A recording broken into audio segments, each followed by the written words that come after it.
Пожалуйста, на стол занести из коридора. Даже сюда в нишу поставить, он может быть частью. Буквально через пару минут, ладно?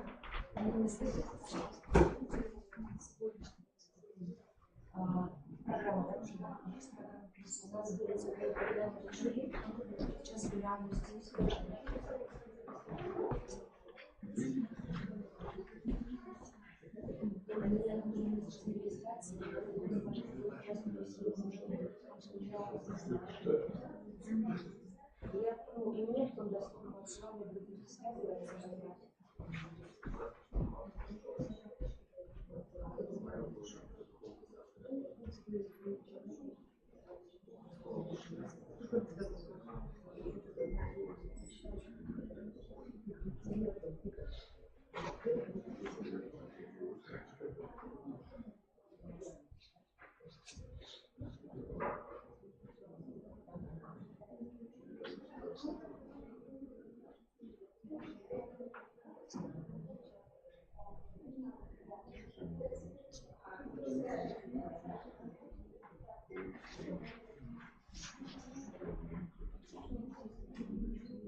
Пожалуйста, уважаемые участники фестиваля, кому нужно презентации разместить, сразу же разместите, чтобы мы время не тратили. Ну, хотя бы до перерыва. Бутурова, Межгородская, Смирнова, Костырева, Татьяна Вениаминовна, вы разместили свои презентации, да? Хорошо.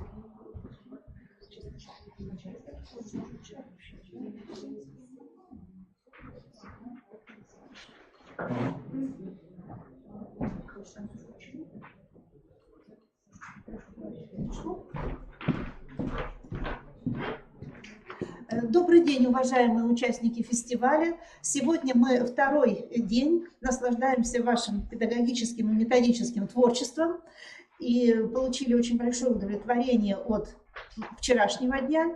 Выступают педагоги самых разных образовательных организаций, дошкольного образования, специального образования, общего образования и профессионального образования. Таким образом, мы видим всю палитру технологий и методических приемов проведения занятий. Сегодня мы начинаем с вами второй день, и открывает нашу презентацию Бутурова Татьяна Геннадьевна, преподаватель физического развития. Так, хорошо, спасибо. Здравствуйте, уважаемые коллеги.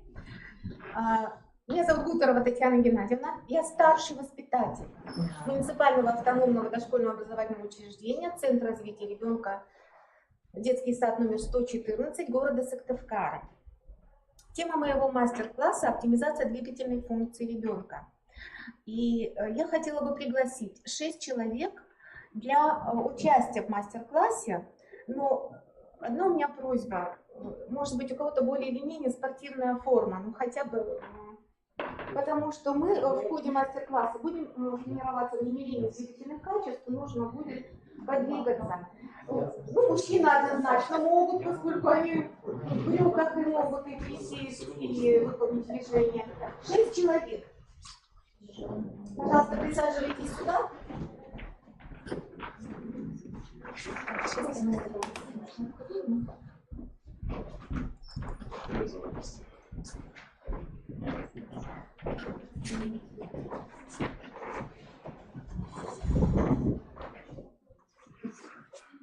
А где показ?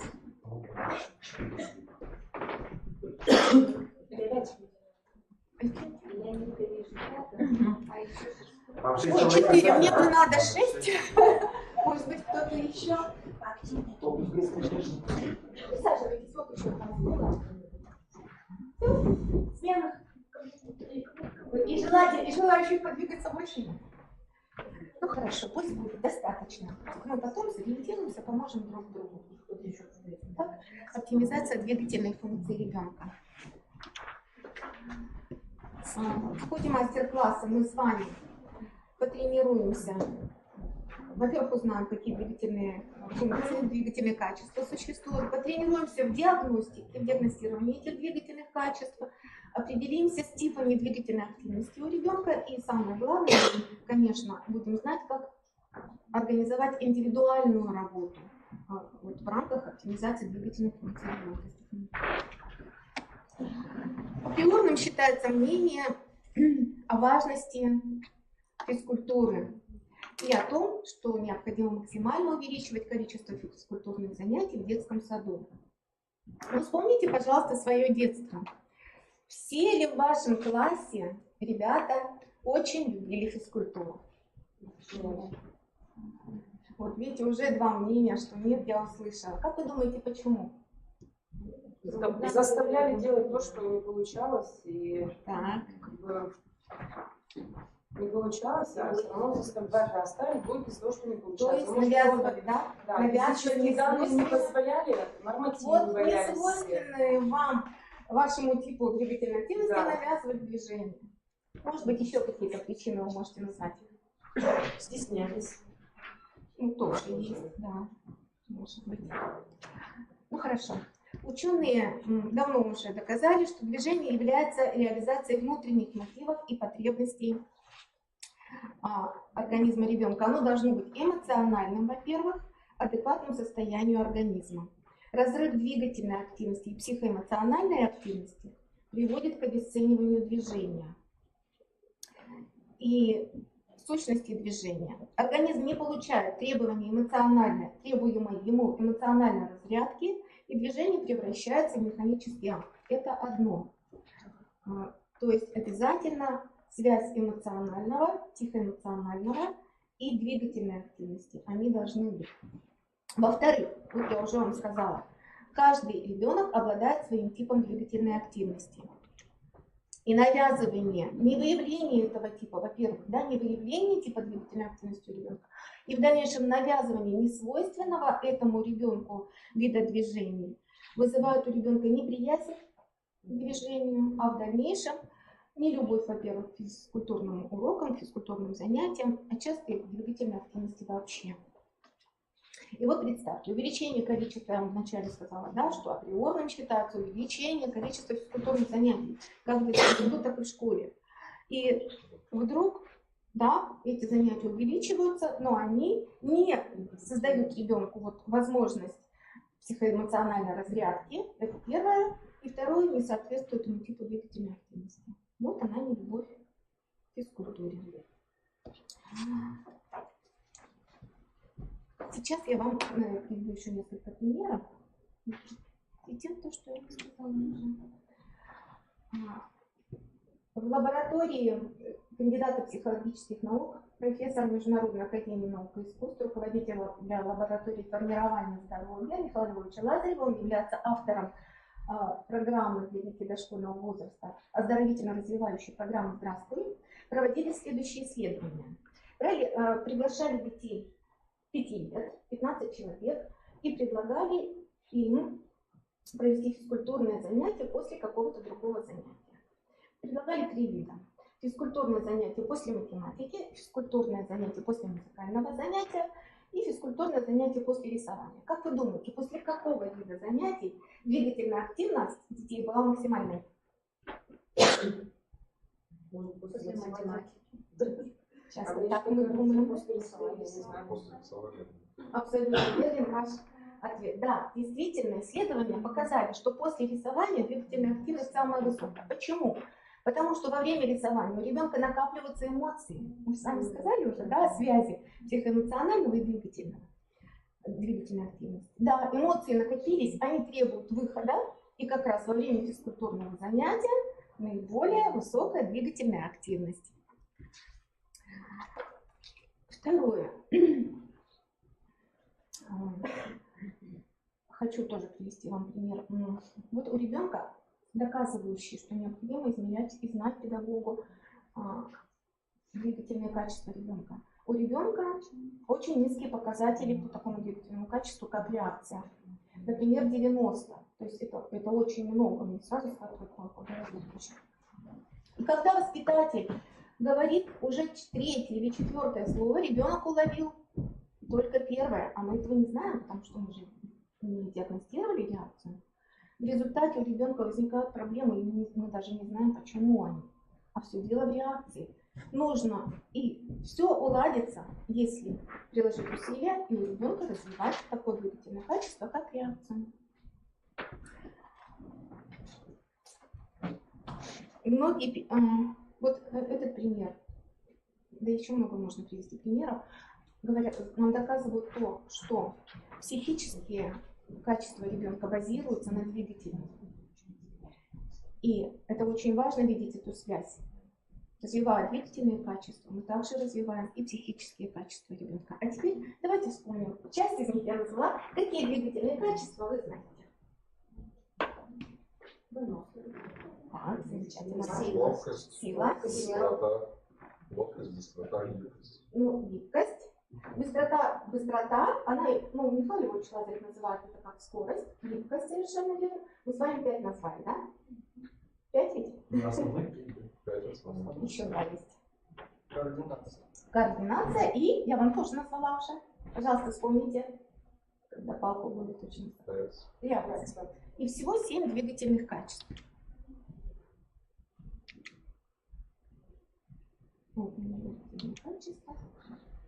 Реакция — умение быстро реагировать на изменяющуюся обстановку. Гибкость — это максимальная амплитуда выполнения движения в том или ином направлении. Прыгучая способность высоко прыгать, задерживаться в воздухе. Координация — способность согласовывать движения различных частей тела. Выносливость — выполнение физкультурного упражнения наиболее длительное время. Скорость, наоборот, это способность выполнять движение быстро. И сила — способность с помощью мышечной энергии противостоять силе, ну, допустим, противостоять давлению какому-то. Так, ну а сейчас мы с вами перейдем к практической части и попробуем, я вас научу, и вы запишите, сразу зафиксируете каждый показатель своих двигательных качеств. Это не сложно, совсем недолго. И сейчас активно с вами попрактикуемся. Так, для того, чтобы зафиксировать свои двигательные качества, у вас ручки вы не взяли, да? У меня есть 2 ручки. Пожалуйста, тогда попользуемся ими.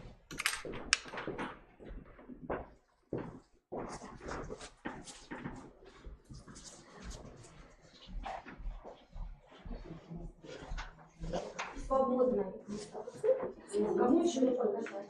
2 ручки у меня есть, я вам отдаю. Кого еще? Пожалуйста, спасибо вам. Итак, бумажку не дам?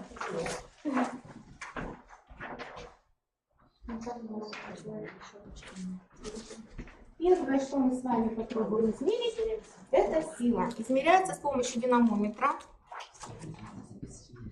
Вот они. Динамометр располагается на вытянутой руке. Вот так, ладонью кверху. Как можно сильнее нажимаете. Видите, какой у вас показатель, и фиксируете. Для того, чтобы следующий мог принять участие или фиксировать свою силу, выполняется стоя. Да? Пожалуйста, измеряем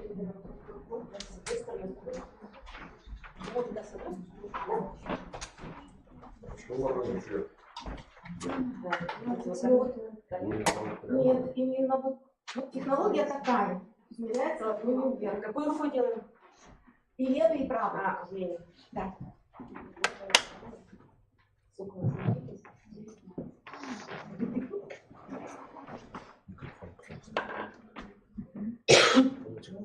Извините. А покажите, как с обратной стороны. Тоже измеряется свою силу.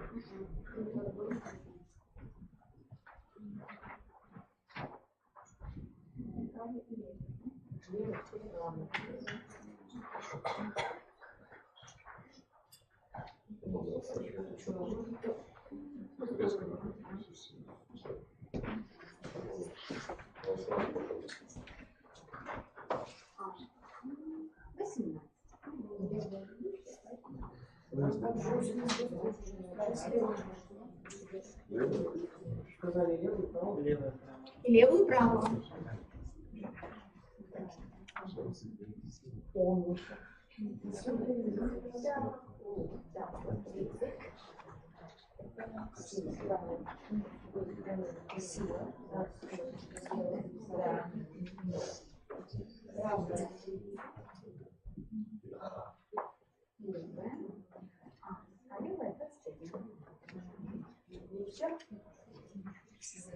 Все?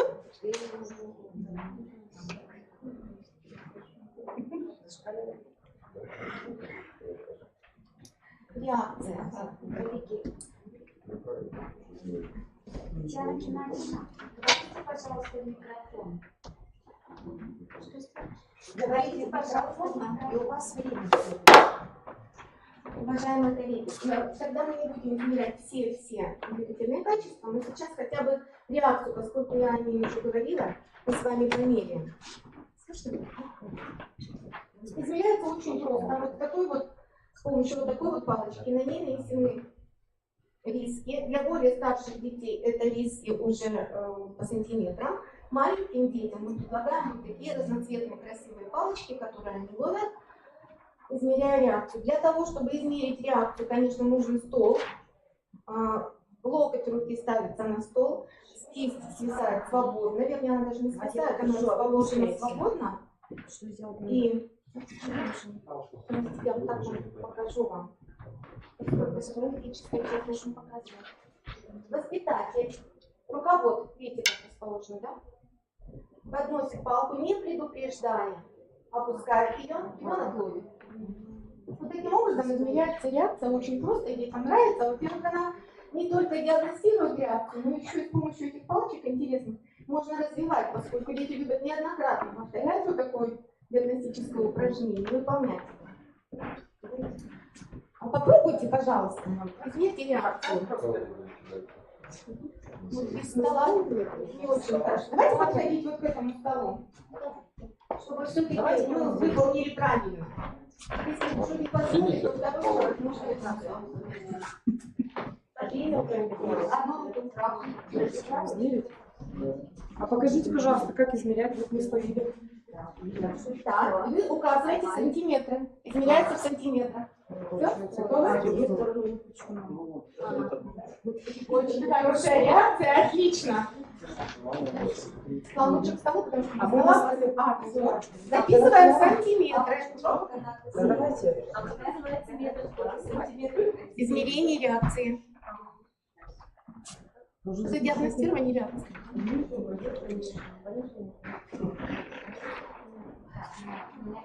Конечно, нам бы, чтобы с двигательным типом определиться, нужно померить все двигательные качества. Следующее двигательное качество – это гибкость. Измеряется очень просто. Для того, чтобы вы смогли измерить сейчас, я и попросила вас в физкультурной форме. Ребенок располагается на ковре, конечно, очень все просто. Пяточки подравниваются к краю. Между пятками расстояние 20 сантиметров. И тянется вперед. Расстояние измеряется от пяток дальше, докуда смог ребенок дотянуться. Вот. Чем выше, естественно, тем лучше у ребенка гибкость. Кто хочет померить, пожалуйста. Есть покрывало, есть сантиметровые. Пожалуйста, кто-то, может, еще хочет. Пожалуйста. Берите покрывало из меня, берите. Только, пожалуйста, пяточку по краю. Так, да, наклоняемся вперед. Так, пожалуйста, 20 сантиметров. Ага. Наклоняемся вперед. Так. От края пяточек сюда у вас 12 сантиметров. Гибкость. Вы попробовали? Пожалуйста. От края пяток у вас 9 сантиметров. У женщин гибкость больше. Благодарю. Следующие двигательные качества, которые мы с вами померяем и запишем. Все смогли, не все, да? Кто хотел? Прыгучесть. Проверять не будем, вы знаете как, да? Это прыжки в длину с места. Ну, ребята очень любят прыгать. Мы во время здравиады проводим все это на улице. Вот прыгучесть, бег.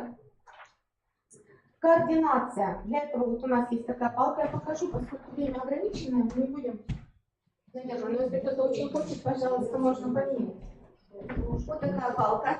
Обязательное требование, вообще их две, только я не стала мыслить.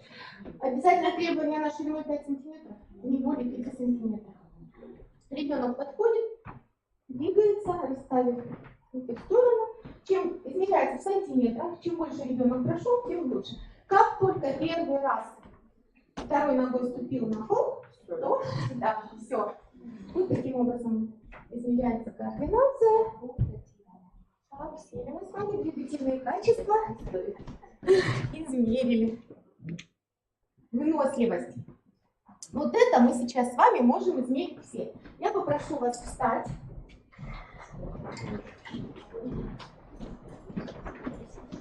Засекаю. 1 минуту. Измеряется количеством приседаний. Чем больше раз вы сможете присесть за это время, тем лучше. Результат вы тоже записываете в своем листочке. Значит, обращаем внимание вот на что. Считает каждый сам. Понятно, да? Пожалуйста, но есть условия. Во-первых, стоим на полной стопе, не надо пяточку поднимать, это будет неправильно. Приседаем низко, как мы детям говорим, попочкой до пола. Вот так. И чем больше, тем лучше. Приготовились? Начали.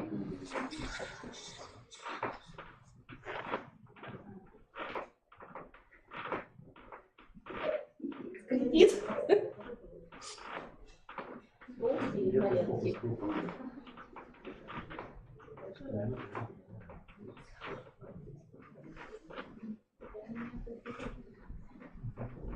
Хорошо, еще только полминуты. Если кто-то больше не может, он останавливается, вы просто запишите свой результат. Все. Кто не может, пожалуйста, записывайте, сколько раз смогли присесть. Это ваш результат, он в количестве приседаний.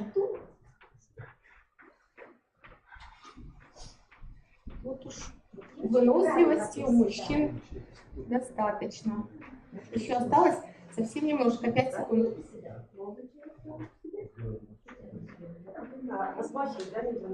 Все, записывайте результат. Коллеги, здесь есть один нюанс, который я вам сразу не сказала. Мы с вами размахивали руками. Это не совсем правильно. Руки должны быть. Но это еще сложнее. Я уже не стала вам впереди еще всем показывать мастер-классы. Скорость – это бег. Бег на 10 метров, бегать мы с вами не будем. Но вы знаете, что скорость всегда измеряется с помощью локти. Ну и, естественно, следующий вопрос. Давайте вздохнем поглубже. Способы тренировки двигательных качеств. Обратите, пожалуйста, внимание, да, я уже заканчиваю. Каждый из двигательных качеств можно тренировать. В дошкольном возрасте, конечно, мы больше тренируем через игру и через привнесение образов животных к каждому из этих двигательных качеств. Если сейчас вы фантазируете, вы можете к каждому двигательному качеству подобрать животное, у которого оно очень хорошо развито. И вот самое главное, о чем я еще хотела вам сказать, в зависимости от того, что у ребенка лучше получается, к какому двигательному качеству он предрасположен, да, вот так вот мы через диагностику все с вами узнали. Кроме диагностики, конечно, еще важную роль играет наблюдательность воспитателя. Через наблюдение воспитателя, через диагностику мы узнаем, какой у ребенка двигательный тип. Их 4.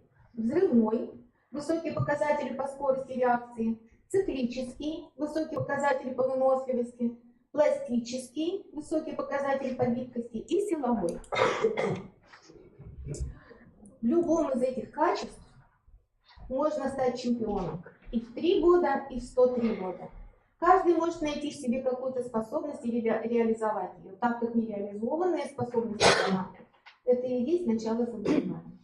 Веселый смех – это здоровье, стройная фигура – это здоровье, светлый ум – это здоровье, реакция, координация, гибкость – все это здоровье. Желаем вам успехов и побед над собой, ибо здоровым может и должен быть каждый. Спасибо за внимание. Пожалуйста, уважаемые коллеги, ваши вопросы к Татьяне Геннадьевне. Пожалуйста, вопрос. Есть. Пожалуйста, вначале сказали, что я поняла, что нужно давать упражнения, соответствующие двигательному типу ребенка. Я должна это делать обязательно. А потом в итоге вы нам говорите, что нужно развивать те, которые... Я Все поняла. Я все поняла ваш вопрос. Смотрите, учитывать надо двигательный тип ребенка, учитывать. Но развивать, уважаемые коллеги, мы должны все двигательные качества. Потому что я уже привела пример. Если мы не развиваем реакцию, это приводит к очень отрицательным последствиям. То же самое, если мы, особенно если мы не развиваем координацию, потому что координация связана с координацией левого и правого полушария, и при чтении у ребенка могут быть проблемы. То есть развиваем мы все, но обязательно учитываем тип двигательной активности ребенка. Потому что я могу пример привести со своим внуком. Мы можем, учитывая вот эти типы двигательной активности, давать рекомендации родителям. У моего внука явный силовой тип двигательной активности. Он любит тяжести поднимать, он с молотком очень хорошо, с тяжелым. А дочь моя пробовала его везде уже. И в плавании попробовала его отдать, и фигурное катание попробовала отдать. Никакого желания ходить на эти кружки у него нет. А есть... Вот отдай ей его на борьбу. Милое дело, он любит, ходит с удовольствием. Я ответила на ваш вопрос. Но он должен выполнять все. Да. Он должен. Ну, мы с вами же обязаны в соответствии с требованиями Трудового закона об образовании индивидуализацию осуществлять. Вот мы ее можем осуществлять, только учитывая двигательную активность. Пожалуйста. Татьяна Геннадьевна, у меня вопрос такой. Вот основой физической культуры является все-таки техника физических упражнений. Основные движения. Да, ну я вообще техника физических упражнений. И мне кажется, нет смысла выполнять упражнения, если оно выполняется неправильно. И тем более да, в детском саду ребенку нужно учить и правильно приседать, и правильно выполнять упражнения гибкости. Но про приседание здесь понятно, то, что дана минута, 30 секунд не столь важно, но просто один человек будет приседать так, второй так, это уже не объективно. Второй вопрос про упражнения, про развитие гибкости. Относительно не так давно у нас указом президента были введены нормы ГТО, современные, так скажем, нормы ГТО. Там гибкость выполняется с положения стоя. Почему бы уже в детском саду детишек не учить с положения стоя, с маленькой трубочкой выполнять этот норматив? Он будет шикарно. И дети уже набудут... Да. Дело в том, что я-то показала один вид способ только диагностики, поскольку у меня очень ограниченное время. На самом деле способов достаточно много. Действительно, можно стоя. находясь на возвышении небольшом, там на бревне, например, да, наклоняешься Да, вниз. те же самые сантиметры. Совершенно с вами согласна и ничего не имею против. И еще один маленький вопрос про динамометрию. Вот там прибор, мы взрослые люди спокойно его своей ладонью охватим. Неужели ребенок в детском садике, у него ладонь позволит этот прибор охватить? Дело в том, что здесь один детский, один взрослый. Один-то детский. Вот я и спрашиваю. Да, вот я вам показала, вот этот вот взрослый, Ага. вот это детский ребенок, его способен охватить. То есть ладонь позволяет Да. его полностью, Да, это детский просто динамометр. размеры визуально одинаковые. Здесь, как сказать, ладошка, да, ну, во-первых, Уже способна, разные. но сила Вот я говорю, Сила ну, здесь зачем? прилагается более меньше, чем во взрослом. Все, вопросов нет, спасибо. Мгм. Спасибо. Татьяна Геннадьевна. Извините. Я просто не стала садиться. Мы разнялись, получили заряд бодрости. Для продолжения нашего фестиваля приглашается коллектив педагогов Сыктывкарского политехнического техникума. Уважаемые коллеги, давайте, пожалуйста, будем уважать своих товарищей и соблюдать регламент, иначе мы не сможем все это реализовать, как вам Ну, мне нет. Вам стулья нужны? Перемешать. Если мешать, либо кто просил стол как поставить.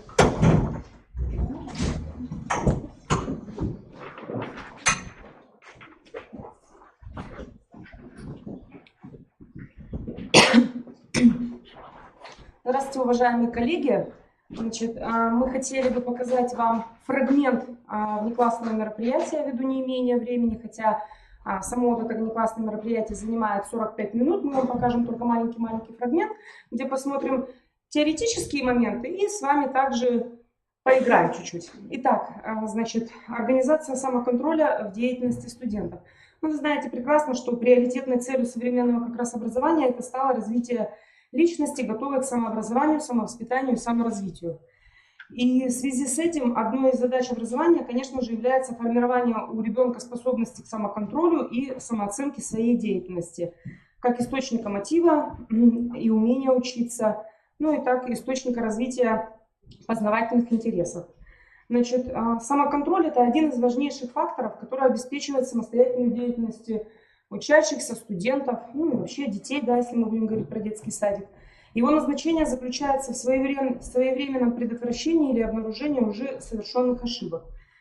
Формирование учебной деятельности рациональнее всего начинать, конечно же, с формирования самостоятельного контроля, когда ребенок с самого начала своей деятельности, даже с самого начала урока уже начинает сам себя контролировать и позже, конечно же, сам себя оценивать. Значит, самооценка – это анализ учащимся собственного состояния, переживания и мыслей по завершению любой деятельности. Но так как мы с вами говорим об образовании, то, конечно же, здесь в первую очередь оценка деятельности на уроке и оценка вообще нахождения в школе, в данном случае в кружке, если речь идет о внеклассном мероприятии. И вот как раз мы хотели рассмотреть, вернее, мы хотели вам показать, простите, пожалуйста, я просто... От физкультурной нагрузки у меня бьется сердце, и могу запутаться, извините. Вот. Мы как раз хотели остановиться на одном из фрагментов внеклассного мероприятия. Мы работаем в техникуме, и к нам ребята приходят получать профессию. И, конечно же, у них очень большая тяга к профессиональным дисциплинам, а как раз вот к дисциплинам общеобразовательным, в данном случае мы с моей коллегой Ириной Александровной как раз преподаем общеобразовательные дисциплины. Вот этого интереса нет. Поэтому, вернее, он есть, но очень-очень слабо выражен, то у меньшего количества ребят в классе, потому что они из школы уходят, приходят к нам в техникум, и начинается у них опять здесь русский, опять математика, хотя они хотят изучать совершенно другие предметы, да, связанные с их профессиональной деятельностью.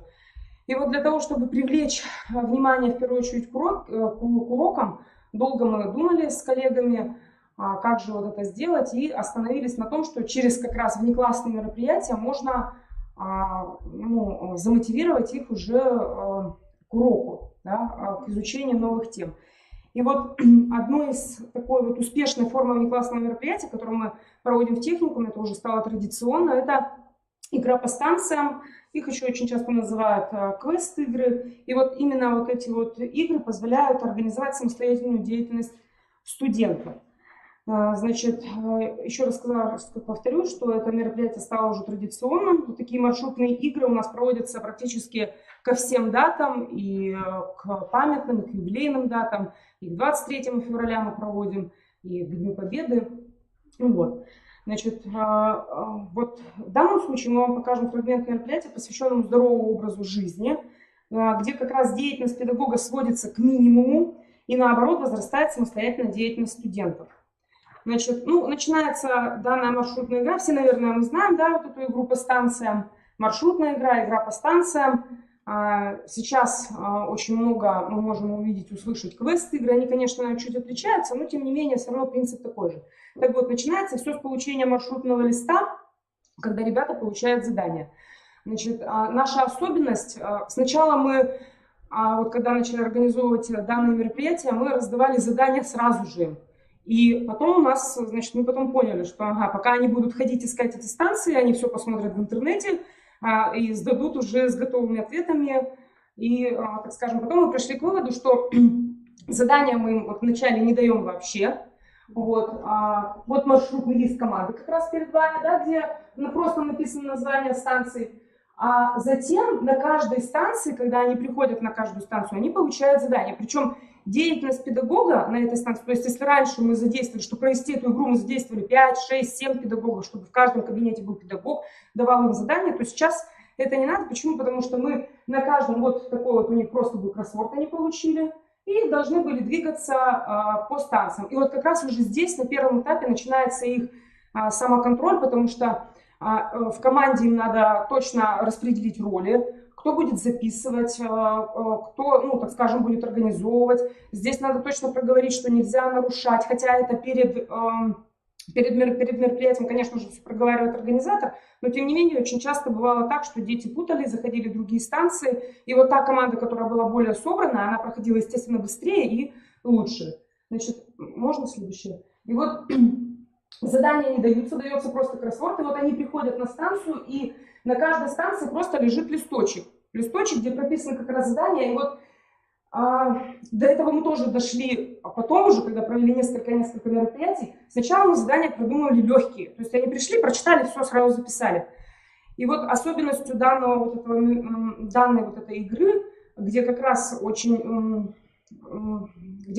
можно организовать вот этот самоконтроль, да, являются задания очень-очень сложные, те, на которые ребенок, студент заранее не знает ответов. То есть он прочитал, и у него сразу, ну, так скажем, ужас. И после этого задания написана подсказочка, что ответ вы найдете там-то, там-то, в таком-то источнике. Вот, допустим, в одном кабинете они источники находят в интернете. Мы так и пишем: найти на сайте, вот у нас был вопрос, связанный с культурой, на сайте театра оперы и балета найти афишу и 15, допустим, марта посмотреть, какой был, ну, допустим, балет. А вопрос звучал следующим образом: назовите балет, премьера которого, допустим, состоялась такого-то числа в театре оперы и балета. Для того, чтобы ответить на этот вопрос, надо было выйти на сайт. Тут ребята уже знакомились в первую очередь с сайтом. Они знакомились с тем, что некоторые вообще не знают, что у нас есть театр оперы и балета, есть даже такие. В общем, задания были составлены таким образом, чтобы как можно скорее обратить ребенка к источнику информации. В какой-то станции, да, на какой-то станции, в каком-то кабинете, они должны были обращаться в книги. То есть мы составили вопрос, и маленькая подсказочка, вот они вот здесь подсказочки. Ответ найдете в книге. Ну, допустим, у нас там были связаны вопросы с историей Республики Коми, это в одном из мероприятий тоже. Здесь фрагменты здорового образа жизни, просто я примеры такие привожу, чтобы вам были понятны. Найти, допустим, ответ в историческом атласе Республика Коми, страница, допустим, там 238. И, естественно, для того, чтобы найти ответ, они должны будут прочитать огромную статью, и только тогда вот выпишут этот ответ. Значит, вот это из теоретической части. Вот, например, одно из направлений в здоровом образе жизни, это была самая сложная станция. И вот здесь как раз ребята должны были очень четко организовать свои действия. Значит, вот были предложены задания, то есть они заходят и говорят: заполнить, педагога здесь как будто нет. Педагог просто сидит в сторонке, наблюдает для того, чтобы, ну, не было, так скажем, хаоса, чтобы просто был порядок. Значит, вот они должны заполнить сроки, каждый номер строки, вот, пожалуйста, вопрос. И здесь у нас дан вопрос, подсказка, надо найти в Конституции Российской Федерации. Затем такой-то вопрос надо найти в таком-то законе, следующий, ну и так далее. Да? И вот здесь как раз мы заметили, что ребята не могут, так скажем, себя вот так четко организовать. Почему? Потому что они сразу же все ринулись к одному закону, хотя на самом деле они должны были распределить роли в команде. То есть один должен заниматься как раз вот этим и искать вопрос на номер 2. Другой, допустим, человек из команды должен был заниматься данным законом, да, изучить этот документ. Ну и третий уже другим вопросом.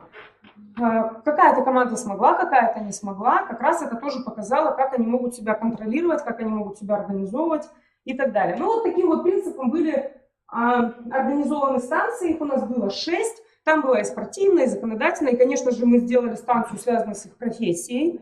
Да, связали профессия и здоровый образ жизни. Это, конечно же, очень взаимосвязано. А мы бы вам хотели, чтобы вас не задерживать, мы бы вам хотели показать сейчас небольшой практический практику провести, как раз связанную с самой легкой станцией. Это так было для разрядки. Будьте добры, передайте, пожалуйста. Да-да-да, ставьте себе и передайте, пожалуйста. Вот, кроссворд, он у них постепенно заполняется. Я вам сейчас раздала пустой кроссворд, а у детей уже он был у кого-то заполнен, у кого-то не заполнен. И вот они пришли на одну из станций, которая называлась «Правильное питание». Им надо было выписать, посмотрев памятники, посвященные продуктам питания. Таких у нас очень-очень много. Здесь как раз ребята и знакомятся с тем, что вообще эти памятники существуют. Им надо было выписать именно те, то есть им надо было выписать именно те, которые способствуют здоровому ведению здорового образа жизни. Так что, уважаемые коллеги, внимательно смотрим. Сначала посмотрите, какие вам надо будет заполнить какие номера строк, да, по горизонтали, по вертикали. Это мы ничего не проговариваем, это дети все делают сами. Кто-то напутал, кто-то перепутал. Значит, вот сейчас вы смотрите презентацию и будьте добры, запомните, пожалуйста, кроссворд. То есть вам надо будет найти те продукты, которые для здорового образа жизни, так скажем, полезные продукты.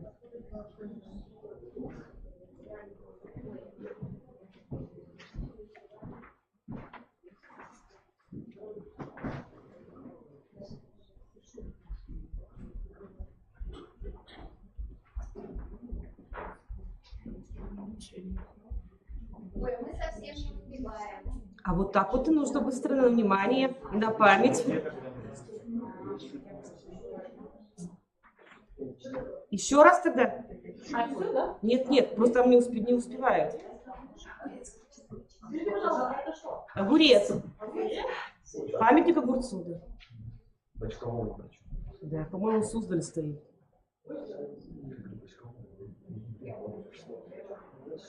Макароны. Вот есть памятник макарон. Уважаемые коллеги, скажите, пожалуйста, кто выписал подряд? Все сразу же. Все сразу же подряд. Вот одна команда только у нас догадалась. Значит, все пришли, конечно же, срастали сразу бешеность, как вы видели, рыба. И все, куда же ее занести, как же ее заполнить кроссворд. И только одна команда догадалась. Они выписали все продукты, которые мы показали, и только потом, зачеркивая, так скажем, носили уже в кроссворд. Получилось у вас? Получилось? Мы сейчас посмотрим правильный ответ. Конечно же, правильный кроссворд мы уже показывали в конце мероприятия. То есть они эту станцию покинули, заполнили. У кого-то оказалось неправильно, потому что обратили внимание, 2 слова по 4 буквы, 2 слова по 5 букв.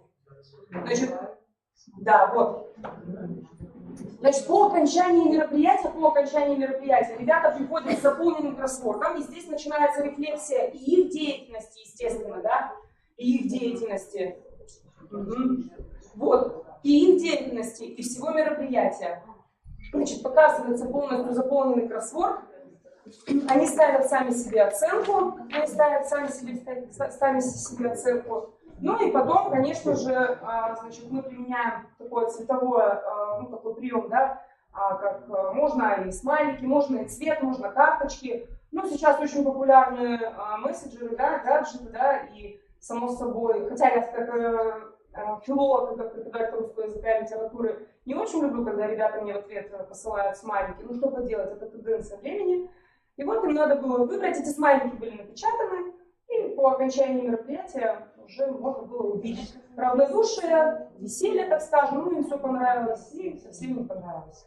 Это оценка Мероприятие. Сама Да. понравилось или нет. Да, понравилось им мероприятие именно. А вы сказали, что У они нас ставят вопросы себе начались, оценки. коллеги, у нас вопросы начались еще. Да, сами себе оценку ставят.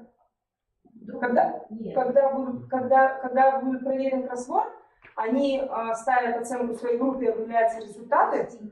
Да, они ставят оценку себе, своей группе. То есть, если правильно заполнен кроссворд, если правильно заполнен... я еще, извините, забыла сказать очень важный момент.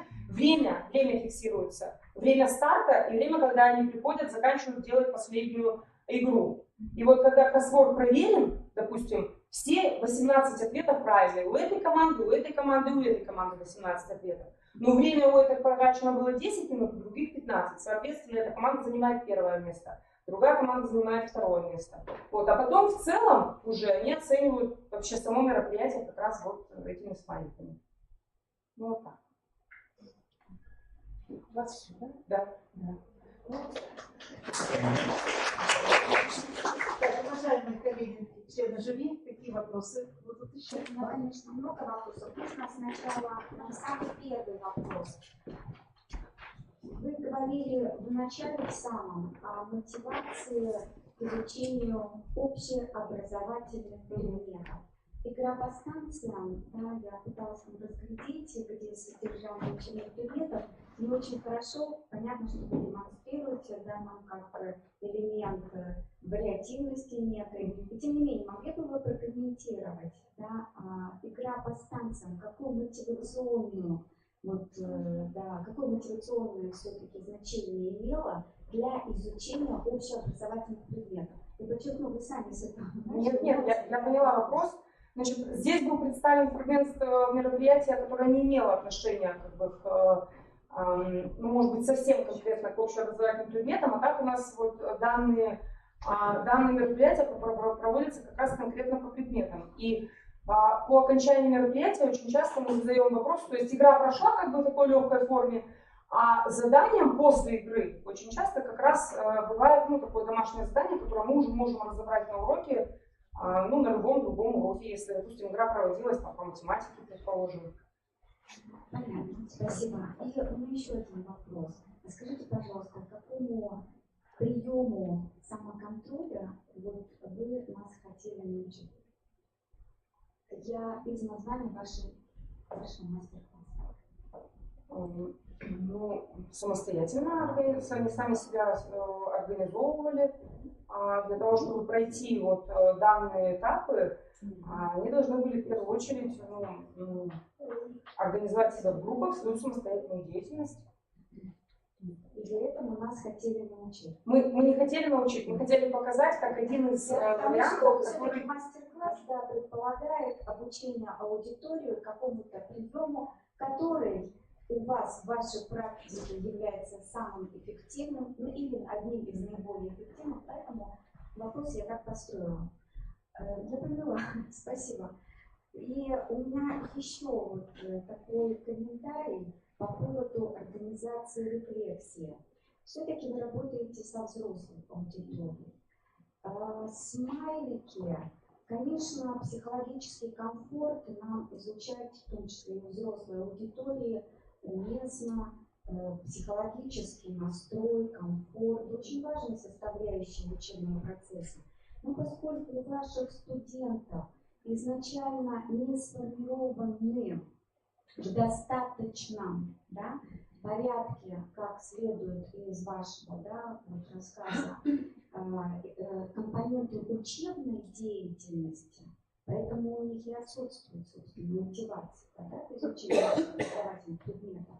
Мне кажется, что в том числе во внеурочной деятельности все эти мероприятия должны быть связаны именно с попыткой ликвидировать пробелы в в этом направлении. Это очень важно. Поэтому рефлексия в данной ситуации должна быть содержательной.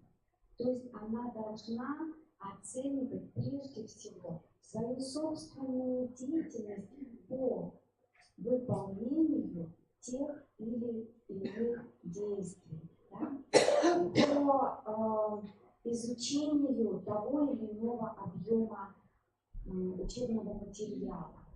Но вот иначе мы останемся на уровне некой такой социальной незрелости, которую опять же показывают ваши студенты, посылая вам смайлики. Это хорошо, я понимаю, что это тенденция, но это еще и показатель того, что студенты не различают, в каких ситуациях они могут послать смайлики, а все-таки нет.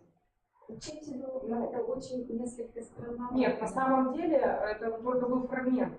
У нас есть и очень содержательная, конечно, рефлексия.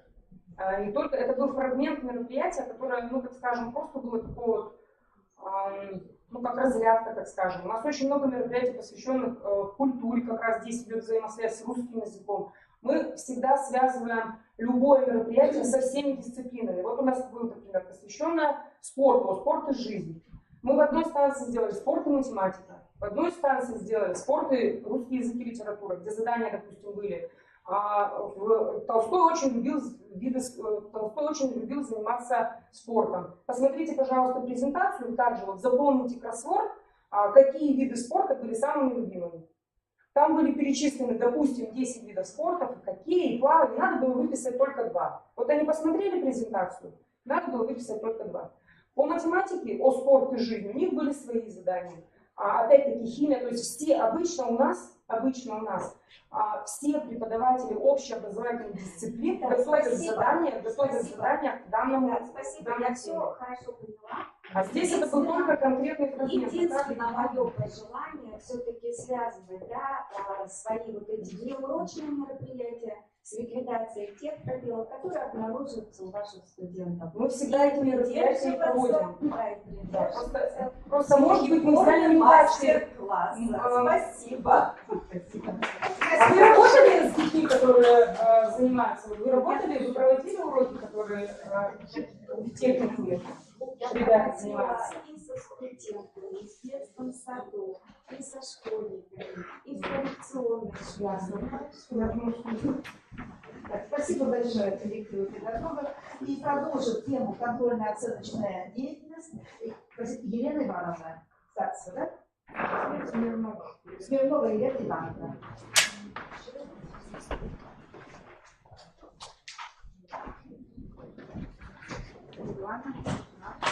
Я помню, Просто в начале своей мастер-класса я бы попросила 2 участниц, которые помогли бы мне провести практическую часть. 2 человека. У вас будут здесь? Да, они будут здесь.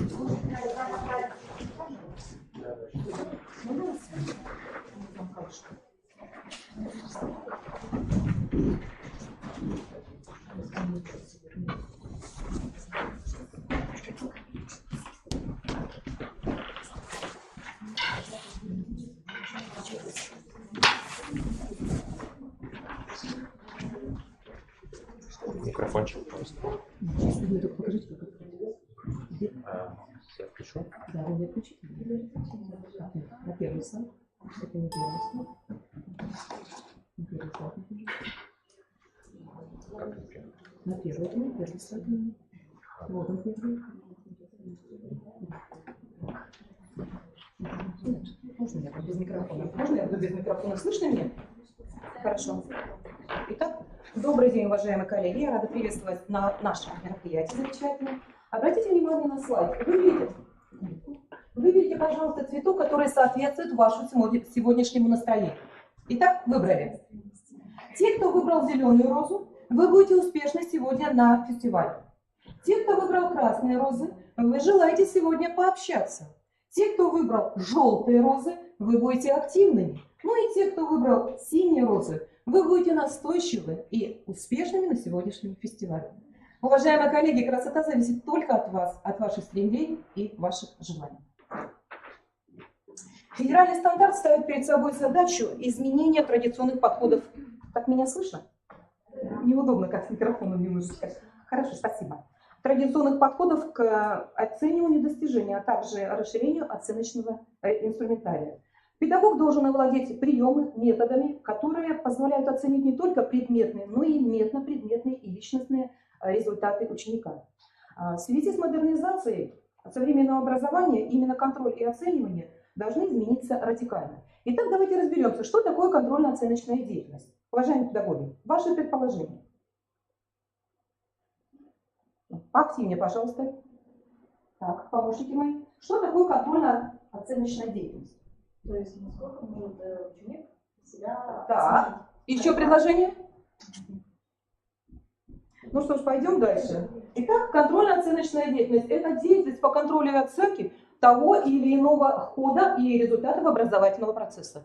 Существует 7 видов контрольно-оценочной деятельности, они представлены на слайде, а также она идет по трем направлениям, тоже они представлены на слайде. Кроме этого, существует 5 основных этапов контрольно-оценочной деятельности. Первый этап – это постановка цели. Мы знаем, что цель должна быть очень корректная, очень короткая, чтобы была понятна ученику. Кроме этого, прежде чем поставить цель, мы должны четко для себя определить, зачем я этому учу, как я буду учить детей, что они знают по этой теме и, самое главное, чего мы хотим достигнуть. Далее идет разработка критериев. Это совместная работа учитель-ученик. Это организация учебной деятельности. Следующий этап – оценка и отметка. Мы знаем, что оценка всегда предшествует отметке.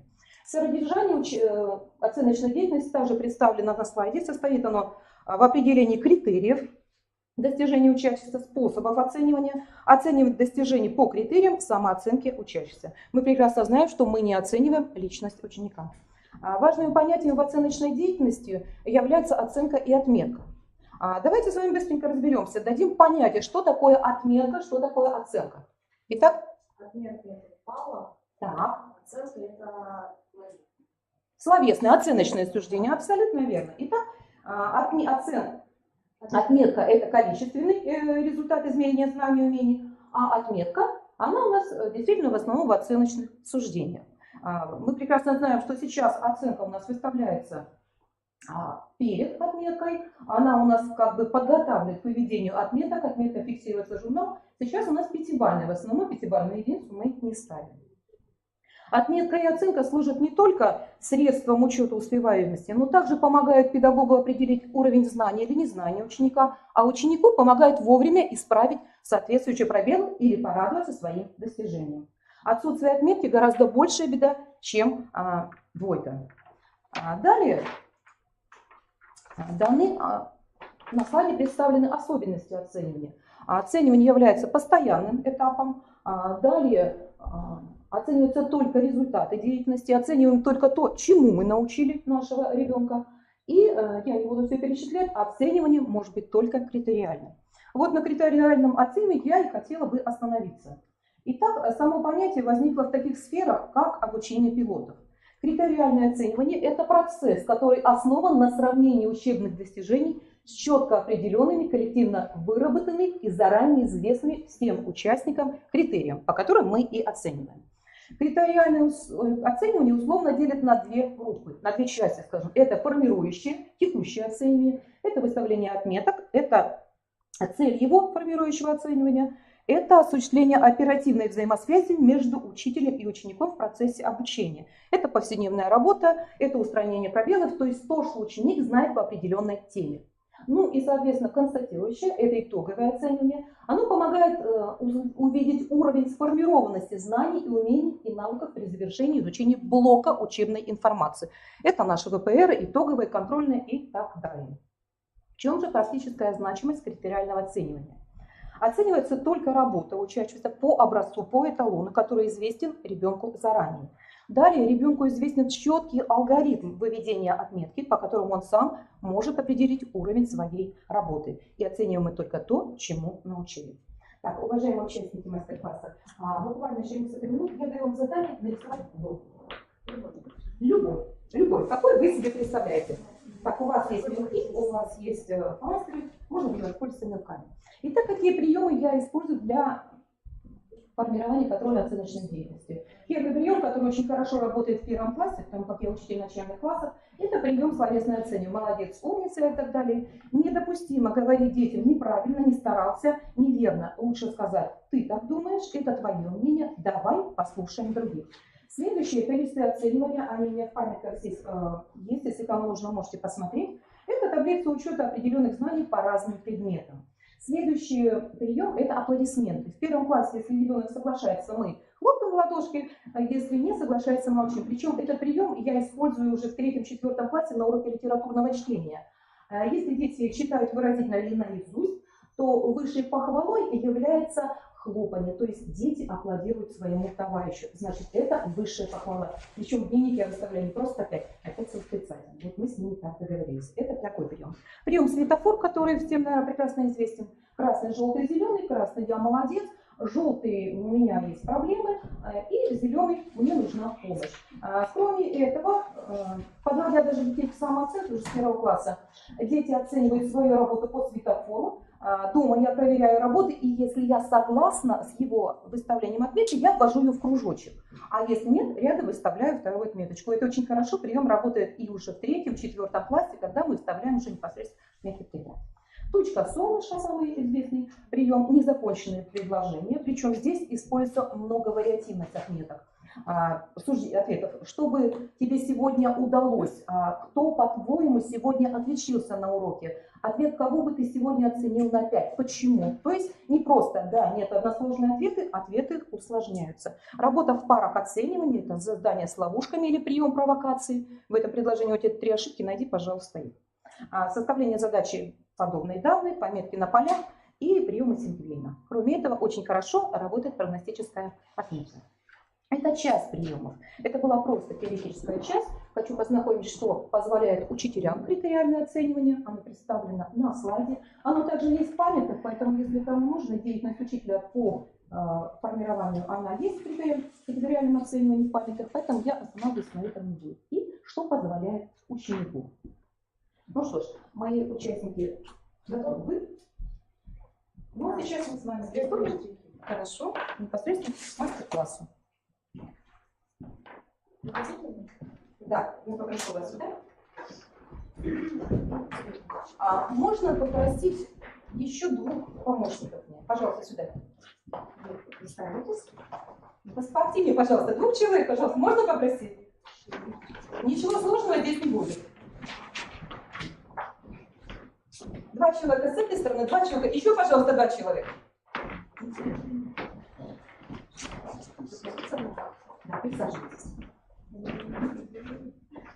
Так, еще присаживайтесь, поднимите стульчики, присаживайтесь.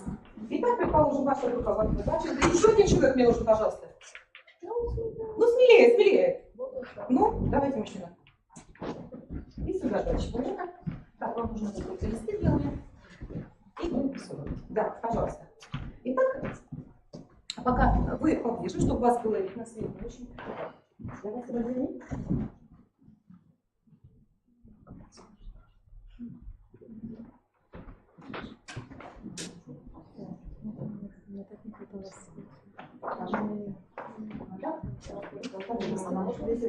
Конечно, конечно, конечно. Так, ну что ж, закрыли, да? Итак, пожалуйста, не очень удобно. Нет у нас, к сожалению, доски, где можно было просто повесить. Так, и, наверное, сюда. Очень немножко удобно. Ну, сюда. Итак, все понятно. Ну что ж, конечно, не всем видно, потом можно будет посмотреть.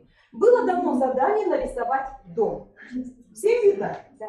Итак, уважаемые эксперты, ну я вас так назову, а вам я тоже дала задание. Итак, с кого начнем? Положительный, отрицательный. Все рисунки. Давайте с отрицательного. Хорошо. Я предложила группе оценить по-разному. Итак, пожалуйста, ваша первая опыт. Как вы оцениваете работы наших коллег? Ну, художников? Мне, допустим, как бы примитивность такая. Так, все правильно. Малое количество цветов, так. И геометрия очень какая-то. Так. Еще ваше мнение, пожалуйста. Я считаю, задание, конечно, выполнено. Дом-то они не нарисовали, но они рисовали такой дом, в котором я бы, например, жить не захотела. Хорошо, спасибо. Еще есть дополнение? Ну что ж, мы их услышали, спасибо большое. Итак, ваша группа, ваша оценка. Как сказали коллеги, что мало выраженные цвета, я хочу отметить желтый цвет. Так. Цвет тепла. Да, мы это оцениваем. Рисунки. Так, замечательно. Да. Угу. Так, коллега, пожалуйста. Ну, работа выполнена на ура. Я хочу это поддержать громким. Что девушки старались. И спасибо вам за такое творчество. Вы договорились, что первая группа оценивала отрицательно, вторая оценивала положительно. Замечательно. Сейчас, пожалуйста, попытайтесь оценить, так как мы это делаем при традиционном оценивании, по пятибалльной шкале. Какую отметку вы поставите, пожалуйста? Итак, первая группа вы ставите стандартную. 3. Хорошо. Ваша группа? 5. Замечательно. 3 и 5. Очень хорошо. Ну а сейчас вам предстоит оценить работы наших художников по критериям, которые заранее вы сейчас выработаете. Итак, подсаживайтесь поближе. Можно брать фломастеры. Вы сами должны. Да, вы должны. По каким критериям мы можем оценить эти работы? А задание было просто нарисовать дом. Нарисовать дом. Просто нарисовать дом. Да. По каким критериям? Какие критерии? Задание было нарисовать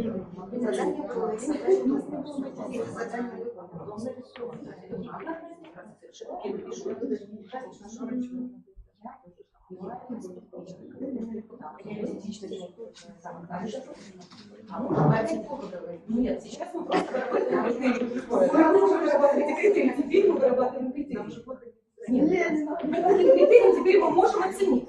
Итак, пока вы пишете, уважаемые художники, скажите, чье мнение первой группы или второй вам было более приятно? Ну, конечно, второй более было приятно. То есть то, что высказала первая группа, нам было неприятно. Точно так же чувствует себя ребенок, которому выставляем соответствующую отметку. То есть мы сейчас оказались именно в роли самого ученика. Ну а сейчас, уважаемые участники мастер-класса, выводят критерии, по которым мы сегодня говорим о критериальном оценивании. Сейчас оно у нас в Центре современного образования. Сейчас они вводят критерии. Дадим несколько минут. Еще для этого? Я по времени уходлю. Замечательно. Так, вы что? Ну, так, мы скажем.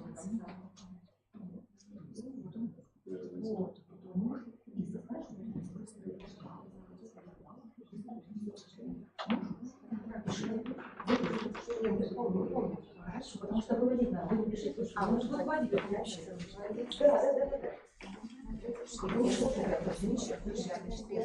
Да.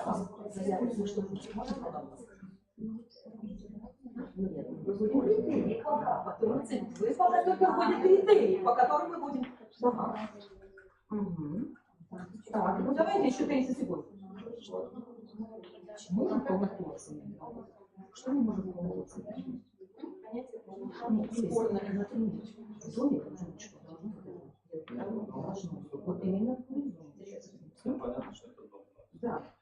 Здесь со стороны билетов взял ребенок и нарисовал. А давайте как раз сейчас оценим. Мы что мы оценим по этим критериям? Мы будем работать.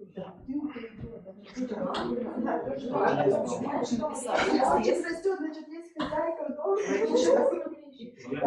Ну что ж, вы у меня уже написали, молодцы. У вас что-то есть дополнение еще? Ну давайте еще 5 секунд. пока остановились. Это используем материал. Да. Так, сколько баллов мы должны поставить? Если, например, а как в этом критерии будет оценить? Используем материал. Значит, если его, давайте цвет. Если мы используем, например, более 3, мы можем краски, мы задали фразу, ну хорошо. Критерии. Готовы? Давайте пишите, что сколько баллов, краски, потому что сейчас мы видим общие критерии. Тоже если подсказать. Тоже подсказала. Да, совершенно верно. 2 балла можно оценить. Можно? Можно. То есть если ребенок. Хорошо. Баллы. Нет, баллы. Вы выставляете баллы.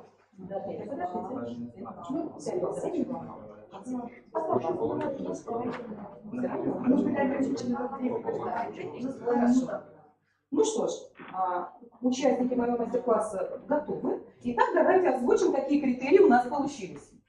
Итак, какие критерии вы придумали? яркость, Так. новизна, детей, креатизм, достоверность, реалистичность. Так, хорошо. У вас что получилось?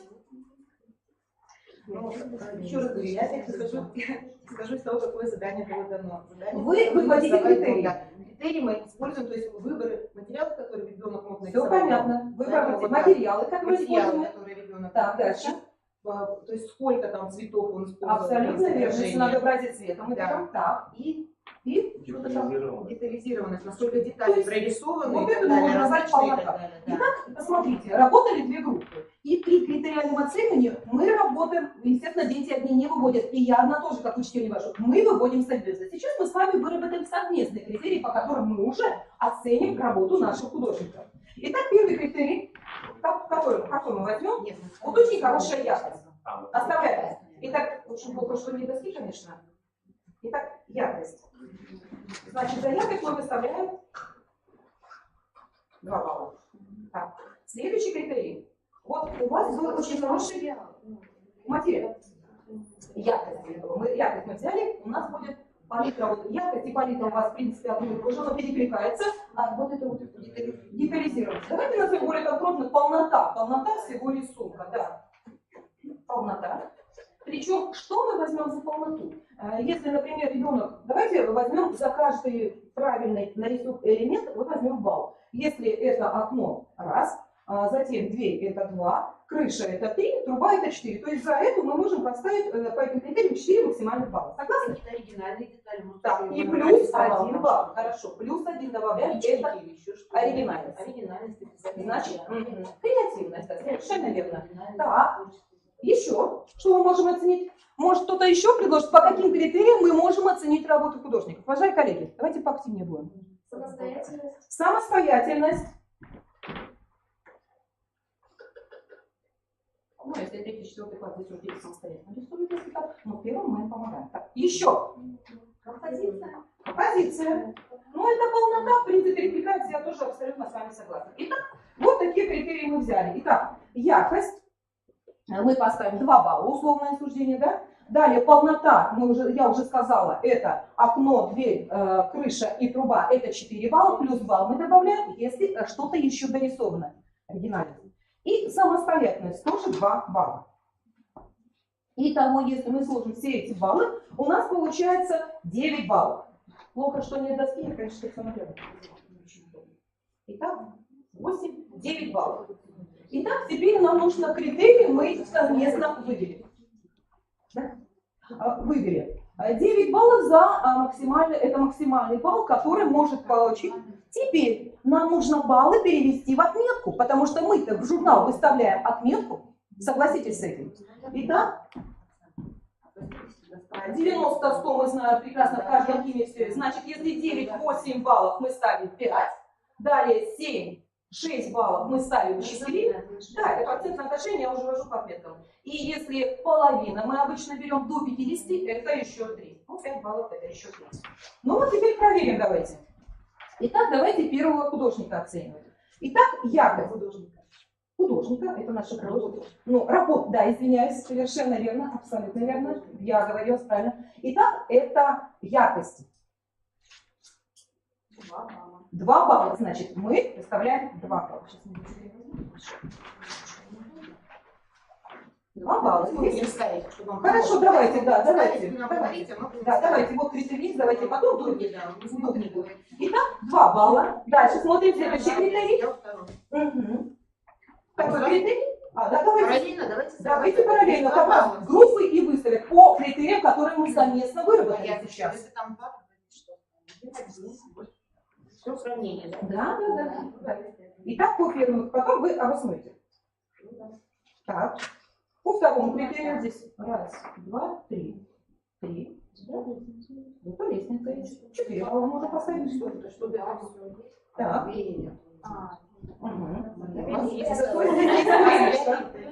Так. Так, по второму критерию мы уже выставили, да? 4. Ну и по последнему критерию, посмотрите, там самостоятельно, рисовали самостоятельно. Итак, пожалуйста, сколько баллов получилось? У нас девушка получилась По вашей По работе нашего художника 7 баллов. Мы переводим его в нашу. Получаем отметку 4. Первая работа получилась 8 баллов, получает отметку 5. 5. Прекрасно. Спасибо вам большое за работу. Теперь, уважаемые участницы, уважаемые, скажите, пожалуйста, вначале к вам вопрос. Как оценивать было вам легче? По критериям, либо как традиционно? Ну, однозначно по критериям. Как бы вы сами говорите, оценивание должно быть критерием. Ну, должно быть, но мы еще не всегда отходим от традиционного оценивания. То есть, хорошо, теперь обращусь к вам, уважаемые девушки. Вам было что приятнее, когда вас оценивали первые два, по первым двум оцениваем, либо по критериям? По критериям. По критериям. То есть, я к чему веду разговор, что критериальное оценивание, оно способствует, я уже говорила, не только развитию предметных, метапредметных, я сегодня показываю это просто на рисунке, но и развитию личности. Каждому ребенку приятнее, когда его оценивают в совокупности. Это не просто приятно, это помогает ему увидеть свои неудачи и ориентирует его на будущий успех. А мы знаем, что сейчас современное образование – это и есть развитие личности каждого ученика. Ну что ж, у меня все. Огромное вам спасибо, участники мастер-класса. Можете занять свои места.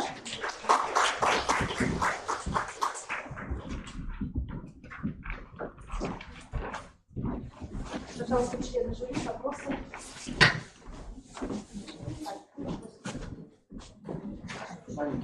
Да, пожалуйста. Елена Ивановна, Да, абсолютно верно. я тоже беру в руки. У меня вопрос маленький достаточно. В вашей практике не случалось такого? Я про аплодисменты у вас речь заходила. Да. Просто атмосфера в классе совершенно разная. Бывают ребят, откровенно говоря, абсолютно, я понимаю вас. Которых недолюбливают. Так вот, не случалось ли в вашей практике такого, то, что вот человек, ребенок, замечательно все по технике прочитал, вложился во времени, а аплодисменты ему, грубо говоря, были... Я вас услышала. Да. Просто бывало, не бывало, и как с этим работать? Все понятно. Я поняла ваш вопрос и услышала. Очень хорошо, что в моей практике это вам делаю. Почему? Потому что именно с 1 класса и научки детей оценивают. И сейчас, знаете, мои отметки на 100% совпадают с мнением учеников. Иногда я могу не похлопать, а дети хлопают. И действительно, я вот думаю, сейчас похлопают или нет. Действительно, ответ прекрасный, блестящий. Но я сижу, жду, думаю, похлопают. И дети сами аплодируют, понимаете? Это нужно просто видеть лицо ученика. Но к этому надо готовить. Вот слава богу, что у меня такого нет. Значит, работа идет верно так. У меня вот тоже вопрос для уточнения. А сравниваете ли вы, вот здесь у нас была попытка сравнить эти две работы. Когда у нас критериальное оценивание, ведь известно, что мы работаем между собой не сравниваем. Мы чисто по критериям, а мы сейчас не сравниваем работы. Смотрите, какая интересная, забавная вещь у нас сейчас была, вот здесь продемонстрирована. Были две работы, они очень разные. И на самом деле и та работа, если мы критерии применим, она и та попадает в 8 баллов, не в 7. То есть на каком основании, у меня был вопрос, это не к вам, это к тому, что на каком основании мы не сравниваем работы между собой. Да, мы выводим именно по каждой работе. А если оно вам меньше нравится, значит должны быть включены какие-то другие еще критерии. Да, вот сегодня не так активно мы были. Да, извините, я вас перебила, конечно. Да. Это все нормально, потому что здесь это именно на уточнение того, что действительно был продемонстрирован хороший такой способ оценивания, который действительно в практике должен применяться в обязательном порядке, потому что способности у всех разные, все зависит от тех критерий, которые мы предъявляем к работе, конечно. Да, и я говорю немножко такое послесловие скажу, что дети прекрасно умеют выводить критерии, но опять-таки этому надо научить с 1 класса, и в 4 классе они прекрасно знают, даже наступает контрольная работа, вначале вы, ребята, по каким критериям мы сегодня будем оценивать контрольную работу. Они ставят 2, 3, 1, 2, 3, 4, 5. Нет, они говорят 2 балла за этот вид работы, 2. В конце итог. Мы переводим сразу баллы, и в конце урока ребенок, ставя себе прогностическую отметку, он уже знает, что он получит за эту контрольную работу, если он правильно отработает по критериям. И закончить я хочу такими словами. Помните, что большой успех – это сумма маленьких шажков, которые мы делаем ежедневно. Удачи вам, коллеги, и новых творческих находок. Спасибо за внимание. Спасибо. Благодарю вас за мастер-класс. Да, конечно. Пожалуйста, можно я Татьяна Сысоня? Абсолютно верно.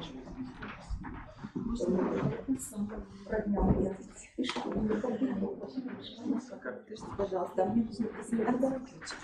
Хорошо, вы меня знаете.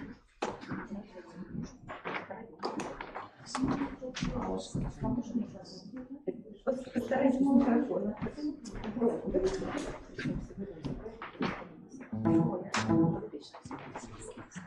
Хорошо, спасибо.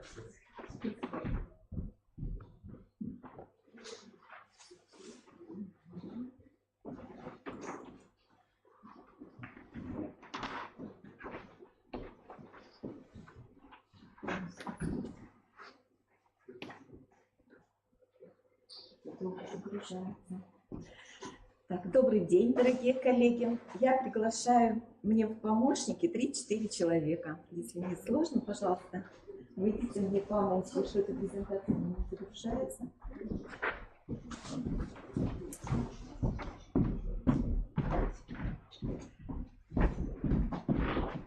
Спасибо.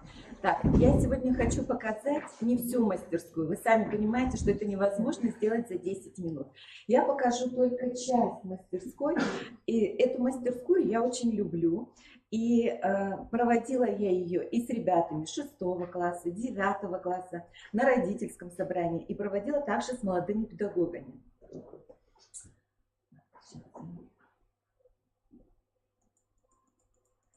Прошу прощения.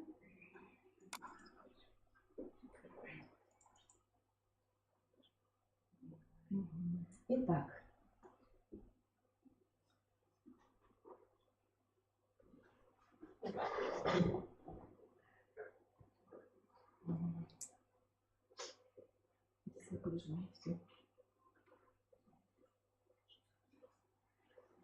итак, все готовы к работе, я готова к работе, ждем презентацию. Так, я сейчас...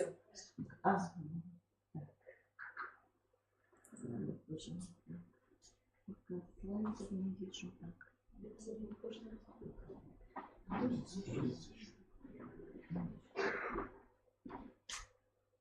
Так, не вижу. Хорошо. Так, очень долго.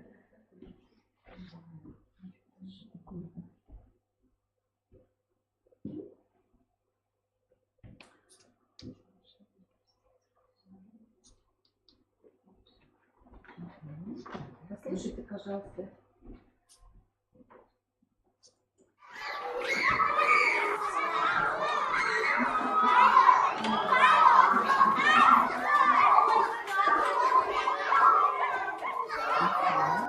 Так, скажите, пожалуйста, какие ассоциации вызывают у вас эти звуки? Перемена.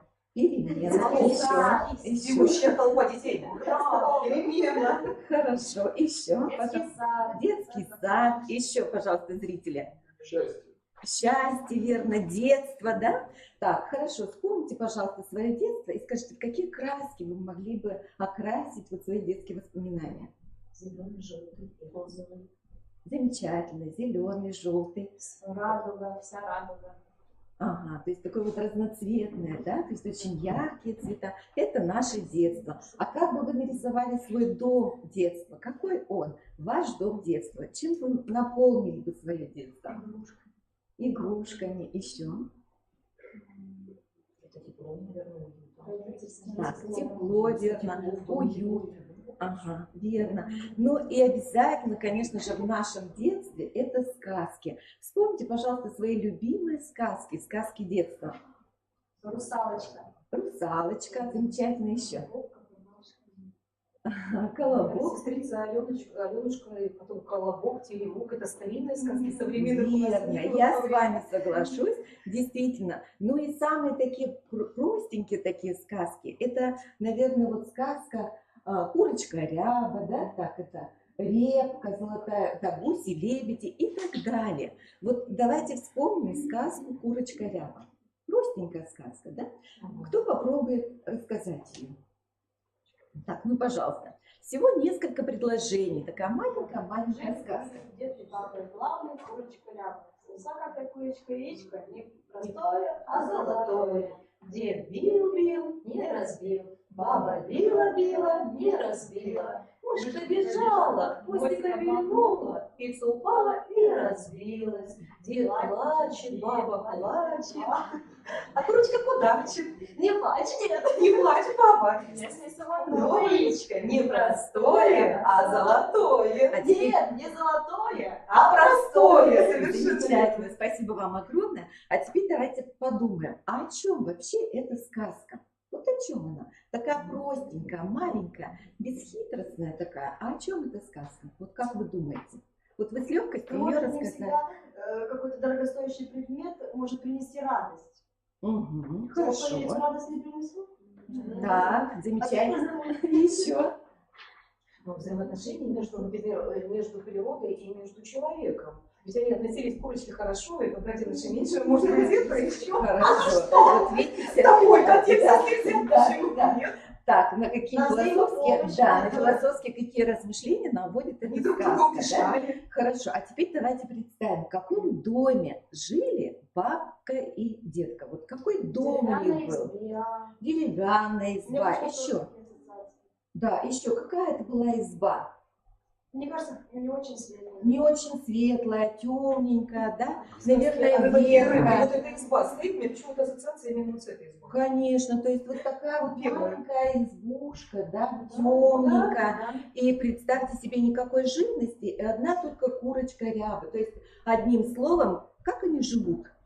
Дружно, мне кажется. Дружно, но очень бедно, верно? Нет у них ничего, кроме курочки рябы. Бедно-бедно живут. И тут давайте вдруг представим, вот в этой избе темной, как вы сказали правильно, бревенчатой, возможно, с одним окошком, где и занавесочки-то нет, и вдруг появляется яйцо, да? Вот золотое яйцо, это что может быть? Какие ассоциации, какие слова можно подобрать вот к этому золотому яйцу? Что это значит? Новизна какая? Цвет.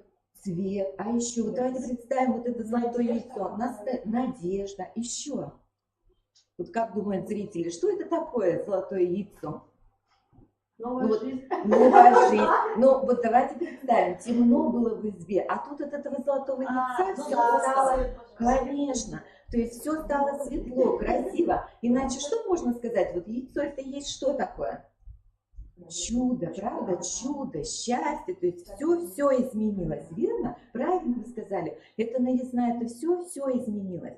Иначе стало. А что делают дед и бабка вот с этим яйцом? Посмотрите, какое золотое яйцо. А они-то что делают? Да, Они зачем? не знают, что с ним делать. Они же привыкли колоть яйца. Да, то есть Они необразованные. необразованные, то есть вот это вот чудо, это счастье, как мы с вами сказали, да, все в доме изменилось, а они пытаются это чудо, это счастье разбить, да, разбить, то есть вот понимают они, что это чудо? Нет, не понимают, не осознают. Вот скажите, пожалуйста, а мы-то в жизни всегда не понимаем, что это наше счастье, что это чудо? Нет. Бывает ли, да, не бывает ли в нашей жизни так, что мы пытаемся это чудо, это счастье, не понимая того сами, разбить как-то? Бывает так? Бывает, верно, бывает. И вот теперь давайте посмотрим дальше сказку-то. То есть бабка там бьет, и дед бьют, и всяко там старается, да? И тут вдруг мышка появилась. Почему мышка? Почему мышь? Не собака, там, не землетрясение началось. Самый маленький зверек. Да, самый маленький зверек. Какие ассоциации опять? Потому что бедно жили. Да, бедно жили. А вот почему еще мышь? Мышь, это мы с вами сказали только что. Какое существо? Самое маленькое, да? Вот и получается, что чудо-то, счастье, которое, ну вот оно какое? Меньшая деталь может его разрушить. Верно, то есть оно очень хрупкое. И по сути дела какая-либо случайность, такая вот ну, как мышка эта пробежала, она даже не толкнула там носиком, верно? А она просто хвостиком махнула, яичко упало и разбилось. И вот нет теперь чуда. Так вот, а бабка-то с дедом ведь хотели все, прошу прощения, все хотели разбить это яйцо. Теперь-то они почему плачут? Что оно разбилось? Когда То есть что? потерял, понимаешь, что потерял. Что имеет не Верно. хранит, Потерявши плачут. Только теперь они осознали, что чудо-то, счастье, оно было вот на столе рядом, на полочке, а они этого не понимали. И так легко его потеряли, да? То есть посмотрите, какая сказка простенькая, а выводит совершенно на другой уровень, на понимание счастья, на понимание чуда, на то, что мы не всегда бережем и не всегда храним, да? Ну вот это вот обычно мы так с родителями разговариваем, ну вот на родительском собрании я так могу начать собрание, или с детьми, когда мы начинаем изучать сказки, и у них, конечно же, перед тем, как начать изучать сказки по программе, вот эта сказка, у них потом глаза такие огромные, думают, ну надо же, они-то никогда и не думали о таком смысле этой маленькой сказки. А когда мы уже изучаем мифологию, я им потом предлагаю вот эту вот сказку, русскую народную сказку в обработке Афанасьева. И это, опять же, уже совершенно другой уровень и другое понимание этой сказки. Посмотрите-ка, я быстренько прочитаю. Жил-был старик со старушкой, и у них была курочка-татарушка. Снесла яичко в пути под окошком, пестро, востро, костяно, мудрено. Положили на полочку, мышка шла, хвостиком тряхнула, полочка упала, яичко разбилось. Старик плачет, старуха взрыдает, в печи пылает, вверх на избе шатается, девочка-внучка с горя удавилась. Идет просверня, спрашивает, что они так плачут? Да, вот именно же. Старики начали пересказывать, как нам не плакать. Была у нас курочка-татарушка, снесла яичко, востро, пестро, костяно, мудрено положили на полочку, а мышка шла, хвостиком тряхнула, полочка упала, яичко и разбилась. Я, старик, плачу, старуха возрыдает, в печи пылает, вверх на избе шатается, девочка-внучка с горя удавилась. Просвирня, как услыхала, все просвиры изломала, побросала, подходит дьячок и спрашивает, зачем она побросала их. Она пересказала все горе. Дьячок побежал на колокольню, перебил все колокола, идет поп, спрашивает у дьячка, зачем он колокола перебил. Дьячок пересказал все свое горе, а поп побежал, все книги и сорвал. Есть еще вариант белорусский, есть еще вариант украинский вот этой вот сказки. Посмотрите-ка, а здесь-то что изменилось в этой сказке? Вот обращаем внимание сразу же на что? Там было яичко золотое, а здесь оно какое? Костяно, мудрено, востро, пестро, да? Так вот, в славянской мифологии земля, мир представлялся как яичко, То есть, получается, вот эта сказка нас уже переводит в славянскую мифологию, и мы с ними начинаем понимать, что, посмотрите-ка, мир рушится из-за какой-то случайности, верно? Вот, то есть, вот таким вот образом, да, сказка помогает вот понять вот такие вот важные очень вещи, да, смысл жизни, и счастье, и что такое мир, и все остальное. Все. Спасибо большое за внимание.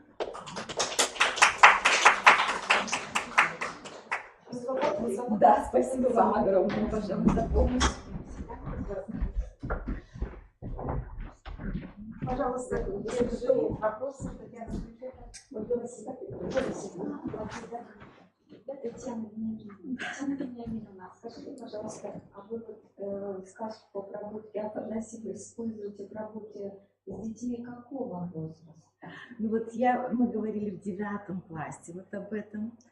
В 6 классе я брала только часть этой сказки. Вот там, где я поняла вас, да. То есть часть только, где говорим мы с ними про мир, и когда мы выходим вот именно на понимание, когда славянская мифология, как мир представляли. Мир представляли как яйцо, да.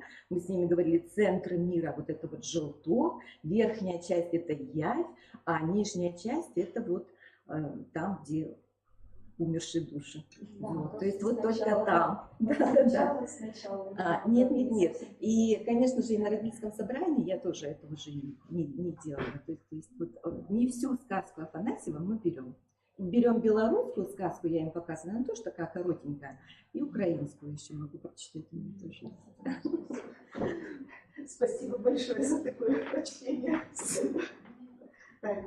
Есть вопросы еще? Так, пожалуйста. Хочу сказать, что вы проводите вот эту вот мастерскую с молодыми учителями. Мне очень интересно их реакция. Вот Что тоже, они делают? да, удивление. Я вообще, вот я не хвастаюсь, ничего не говорю, но вот у нас 2 молодых специалиста, наши выпускницы девочки, одна русский язык литературы ведет, и другая английский, французский. Поэтому вот мы с ними так часто встречаемся, проводим интересные мастер-классы, мастерские. И вот в этом году у нас в феврале проходили практику 4 практиканта, 2 учительницы будущей физкультуры и 2 учителя истории, 2 мальчика в СГУ учатся, тоже наши выпускники. И нам вот очень нравится, что они к нам приходят, и мы с удовольствием делимся с ними.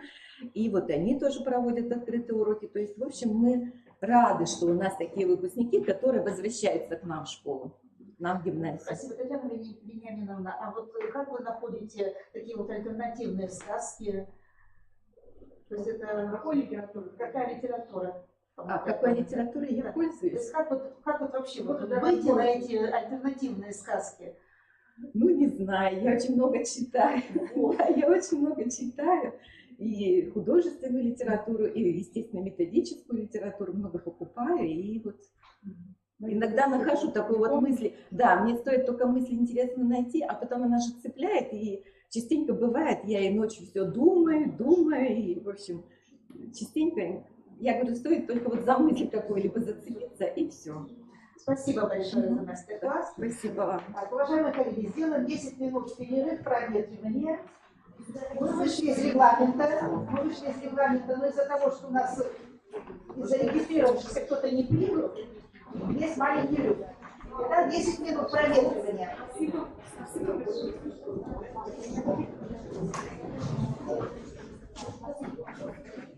подожди, возьму сейчас.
заочно там будет, и все человек, пожалуйста, часто достаточно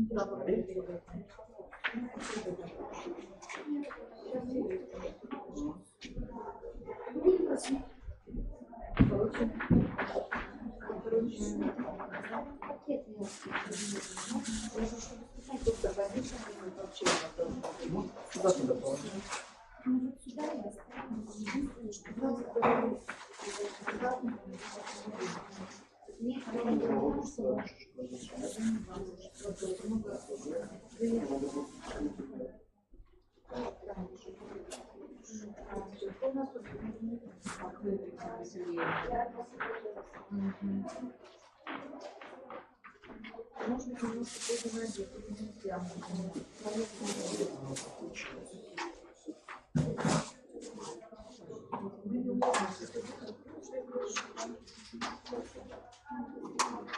Это что, все есть, да? Все пришли, вот это вот, да,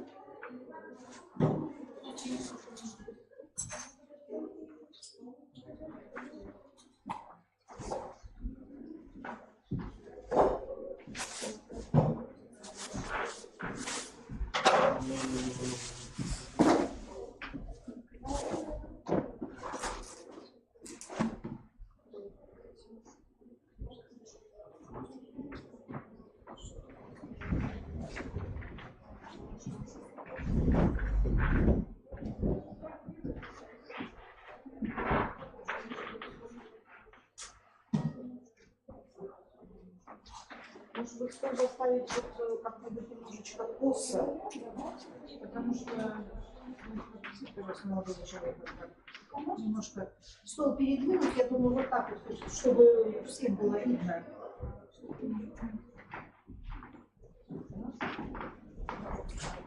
Вот так вот, наверное, да? А тут я ничего не сказала.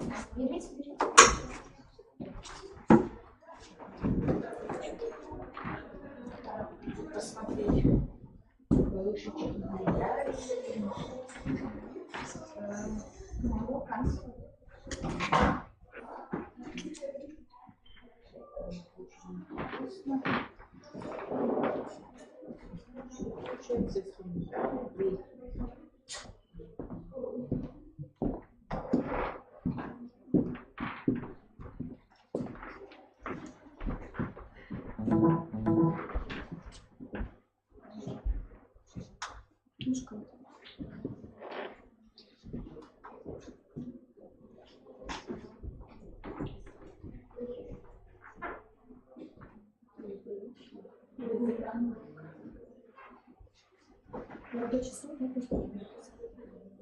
чтобы все.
Мы продолжаем наш фестиваль.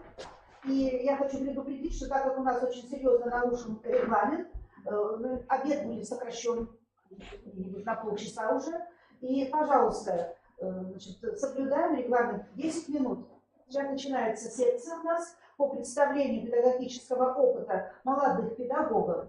И им по регламенту предлагается 10 минут. Но Александра Сергеевна, она сразу нас предупредила заранее, ей нужно 15 минут. 15 минут ей будет предоставлено, остальные все по 10 минут. Стараемся придерживаться регламента. Пожалуйста.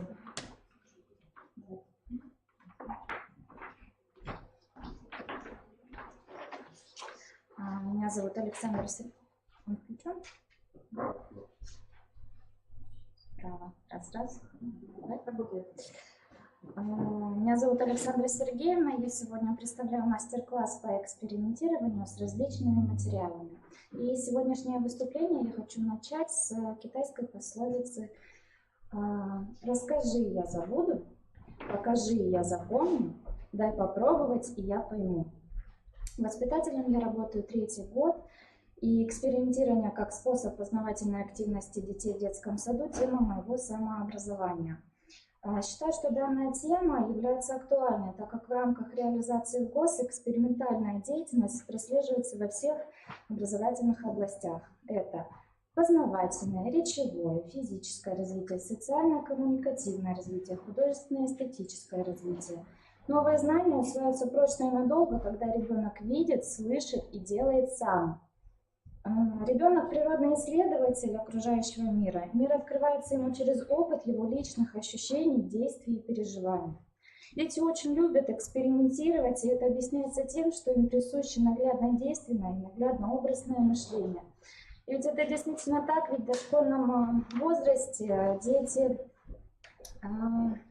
делают эксперименты, это их ведущий вид деятельности. А первые 3 года жизни ребенка – это практически единственный способ познания мира. В процессе экспериментирования дошкольники получают возможность удовлетворить присущую им любознательность. Например, зачем, почему, что будет, если. Они чувствуют себя учеными, исследователями, первооткрывателями. И чем разнообразнее и интереснее поисковая деятельность, тем больше новой информации получает ребенок. И тем полноценнее его развитие получится. Я хочу сегодня показать вам некоторые виды экспериментирования с различными материалами, которые вы можете использовать со своими детьми. Дети очень любят играть и слушать сказки, поэтому все опыты я стараюсь показывать сказки. Считаю это эффективным методом, потому что детям легче воспринимать новую информацию в близкой для них форме, в форме сказки. Зачастую эти сказки я придумываю на ходу. Итак, для моего эксперимента мне нужно 2 участника. Выходите 2 участника.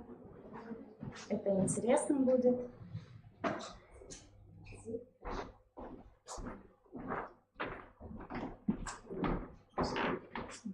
Садитесь.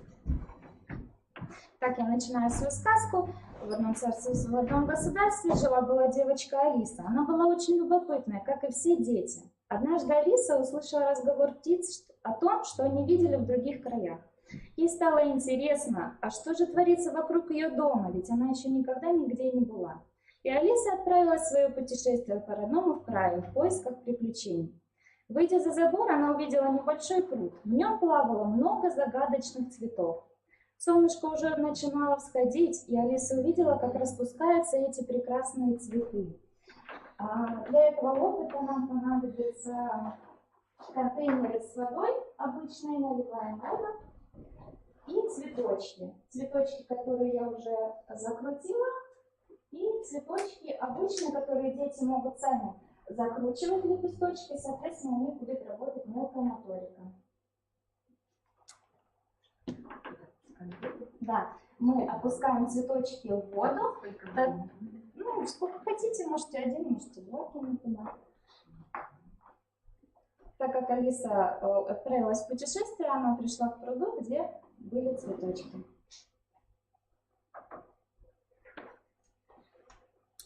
Буквально на ваших глазах лепестки цветов начнут распускаться. Это происходит потому, что бумага намокает, становится постепенно тяжелее, и лепестки раскрываются. Потом она увидела, что какие-то маленькие существа то появлялись на поверхности воды, то снова пропадали. Это были рыбки, которые резвились на солнышке. Для этого опыта нам потребуются пластиковые стаканчики и виноградинки.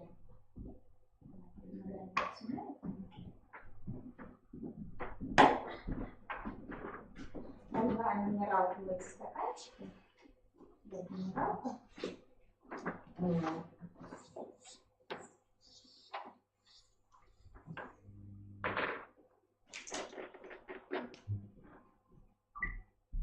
Мы бросаем виноградинку в стакан, она чуть тяжелее воды и опускается на дно, но на нее тут же начинают садиться пузырьки газа, похожие на маленькие воздушные шарики. Вскоре их станет так много, что виноградинка всплывет, но на поверхности пузырьки лопнут и газ улетит. Отяжелевшая виноградинка вновь опустится на дно. Здесь она покроется пузырьками газа и снова всплывет. Так будет продолжаться несколько раз, пока вода не выдохнется. Шла Алиса и дошла до большой горы. Вдруг все загудело, зашумело, и из горы пошел дым. Это самый любимый детьми эксперимент с вулканом. Вот у вас будут два маленьких вулкана, а у меня большой. Первым делом для вулкана нам нужно средство для мытья посуды, шампунь, фейри, что есть. Я заливаю к себе и даю вам. Его не особо много нужно.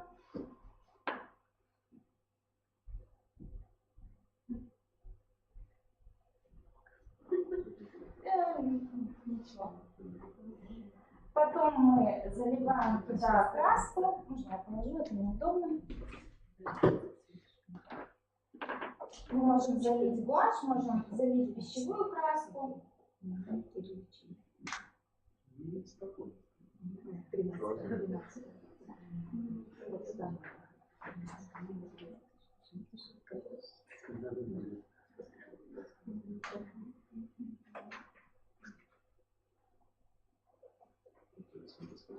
Да, достаточно. И затем мы будем заливать перекись водорода туда. Так как у меня большой вулкан, я залью целый флакон, а вы зальете по половинке. Перекись заливается.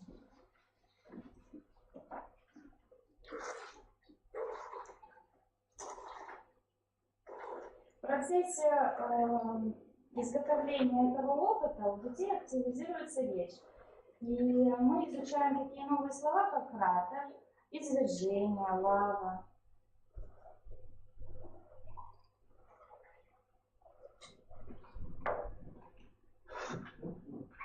После того, как мы залили перекись, нам нужно будет чуть-чуть перемешать. У вас есть для этого ложечки.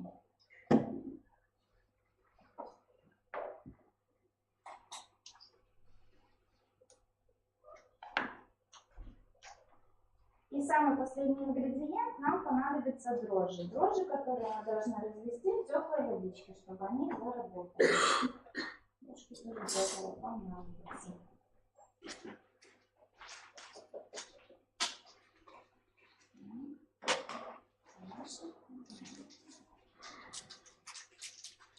Специально для этого я принесла термос с горячей водой. Целый пакет высыпаем. Стаканчики. Вот такие стаканчики, которые мы будем разводить.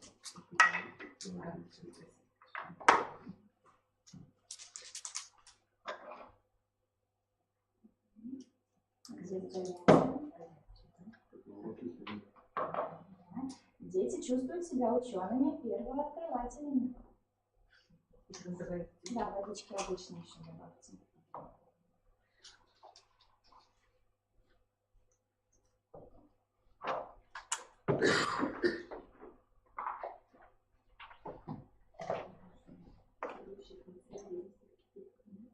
Для того, чтобы дети экспериментировали в группе, для этого есть все необходимое. Конечно же, у каждого ребенка свой наборчик, не приходится каждому подходить, что-то доливать, но стоит все в пластиковых стаканчиках. Я размешиваю желательно.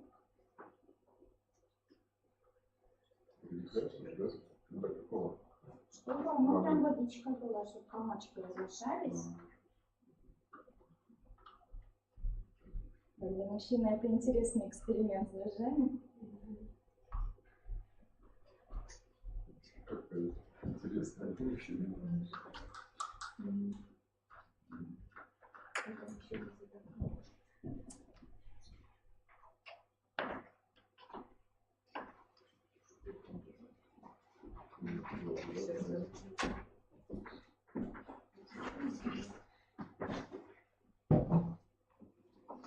И это самый последний этап, когда мы заливаем наш вулкан дрожжи. Именно от дрожжей произойдет реакция. Да, заливаем вулкан.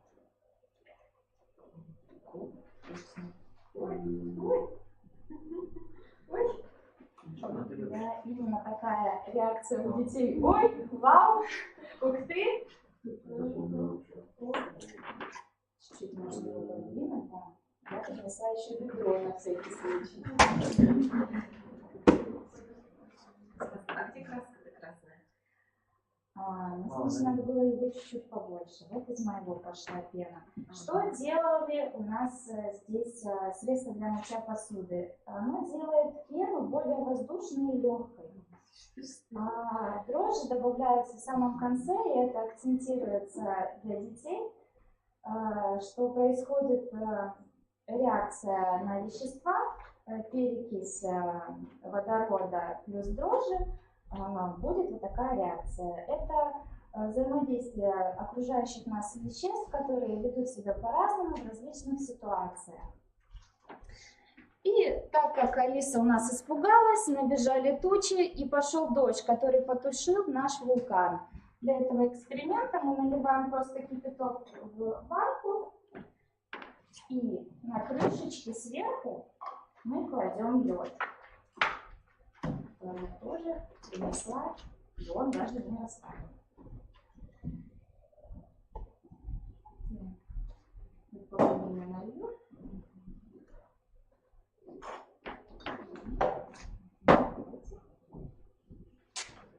Крышечки мы прокололи в садике, попросили нашего дворника.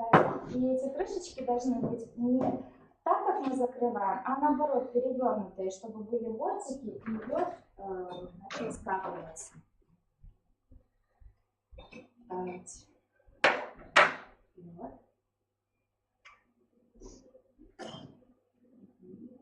Конечно же, для этого эксперимента потребуется немножечко времени. Нужно больше льда положить. И воздух внутри банки, поднимаясь вверх, охлаждается, а пар, который содержится в воздухе, образует облако. Так и в природе происходит. Капли, нагревшись на земле, поднимаются вверх, образуя облака. Встречаясь вместе, они увеличиваются, становятся тяжелыми и падают на землю в виде дождя. Так и у нас лед тает и стекает по краям банки. Алисе так понравилось познавать этот огромный мир, что у нее осталось некоторые вопросы. Например, вы почувствовали себя первооткрывателями, учеными? Главное достоинство экспериментов, опытов, которые мы проводим с детьми, позволяет ребенку взглянуть на окружающий мир по-иному. Он может увидеть новое в известном и поменять точку зрения на предметы, которые он давно уже знает, на предметы явления, ситуации.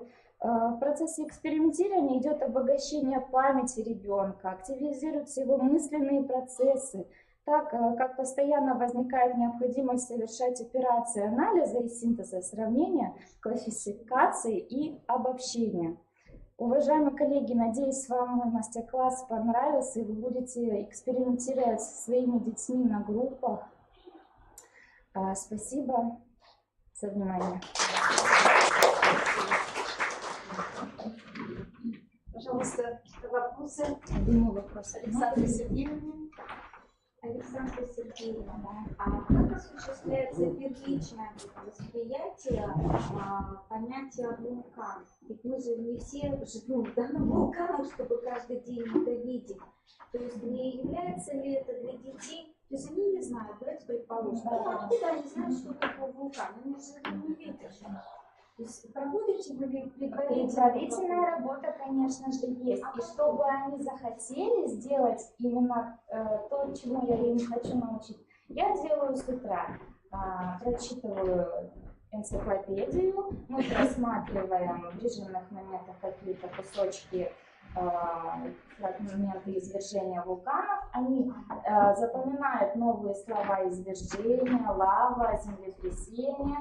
И затем у них возникают вопросы, что бы было, если бы вулкан оказался здесь, и удовлетворяют свою потребность, выдвигают свои предположения, получают результат и чувствуют ситуацию успеха. И в рамках какой программы вы это все делаете, обучающие? Это познание, в основном это познание, но области захватываются все: и речевое, и физическое, и социально-коммуникативное, и художественно-эстетическое. Все области затрагиваются в технологии экспериментирования. Спасибо. Спасибо, Александра Сергеевна. Скажите, пожалуйста, как меняется деятельность учащихся при проведении этих экспериментов? То есть, ну, допустим, это у вас какая деятельность? Репродуктивно-подражательная? Или все-таки дети какие-то поисковые действия осуществляют? Поисковые, в смысле, из чего бы им сделать? Да, конечно, да. И тему, и задачу определяют дети, естественно, чтобы, когда я читаю сказку, которую я и сама на ходу иногда сочиняю, они сами предполагают: вот пошел дождик, и чтобы какой эксперимент сделать, чтобы получился наш дождик в группе. Они сами дают мне ответы, как бы они хотели увидеть это в группе. Хорошо, спасибо. Ну, благодаря вашей деятельности дети придут на уроки естествознания в начальной школе уже подготовленные. Да, боюсь, и уже на химию пойдут подготовленные, на физику. И, конечно же, еще плюс в экспериментировании оно находится в доступе. Конечно, перепись у меня далеко в шкафчике, но группы и всякое такое, любой ребенок может подойти, сам взять, что ему надо, сам придумать эксперимент, потом мне рассказать: я ученый, я придумал. А как осуществляется техника безопасности? Как вы обучаете детей? Ну, разумеется, что это все и происходит с младшего возраста. И сейчас у меня старшая группа, они очень ответственные, и они подходят ко мне: я хочу экспериментировать. И я такая уже начеку, поглядываю. Спасибо большое.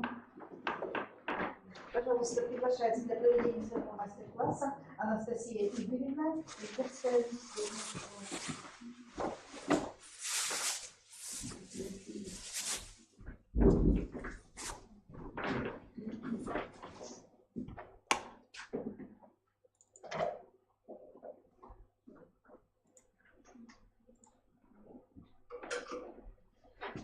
Добрый день, участники фестиваля. Я учитель начальных классов. Зовут меня Парнушова Анастасия Игоревна. Работаю в Вильгородской первой школе. Для помощи мне понадобится 3 участника, желательно бы учителя начальных классов.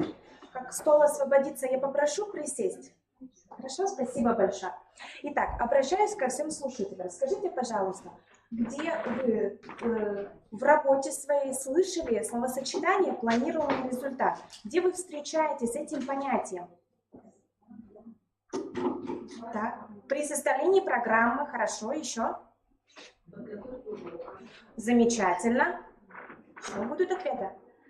Действительно, планируемый результат имеет огромную роль в работе учителя. Сегодня мы поговорим именно о роли планируемого результата в проектировании урока. Я буду учить сегодня учителей одному первому шагу к планированию урока. Итак, давайте обратимся к определению планируемого результата. Какие слова главные вы бы выделили? Какие слова главными вам кажутся в определении? Так. Хочу обратить ваше внимание на данные выделенные слова. Планируемый результат представляет собой систему обобщенных целеобразования, но допускающих дальнейшее уточнение и конкретизацию. Что значит конкретизация? То есть учитель имеет право уточнять объемные, большие, общие планируемые результаты и их конкретизировать к уроку. Давайте рассмотрим. Я предлагаю учителям сесть за стол, чтобы помогать мне в работе.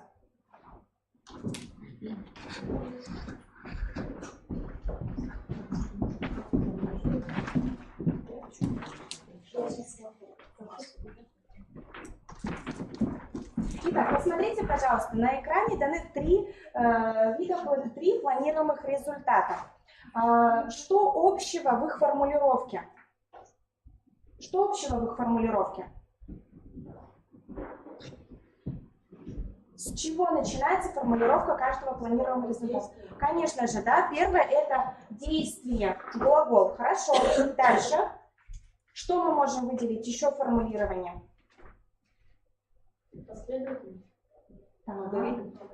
Алгоритмы еще. Давайте обратим внимание на данные слова. Краткая запись, длина отрезка, площадь фигуры. Это объекты, на которые направлены планируемый результат. И остается у нас третья часть планируемого результата. Как вы думаете, как бы назвали эту часть?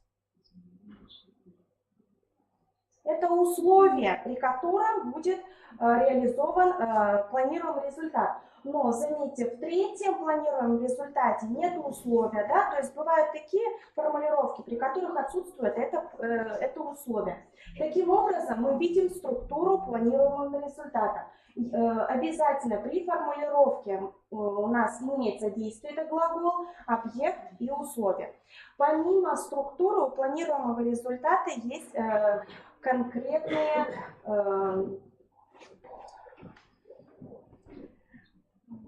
требования. То есть планируемый результат должен быть конкретным, диагностируемым и четким. Как вы понимаете слово диагностируемым? Что значит планируемый результат должен быть диагностируемым? Конечно же, молодцы. Мы можем его проверить, то есть подобрать такое задание, на котором мы можем его проверить и оценить. То есть планируемый результат – это не то, чему мы учим, а то, чему научился ученик, тот именно главный результат. Следующее. Я привела примеры планируемых результатов, формулировок, которые недопустимы.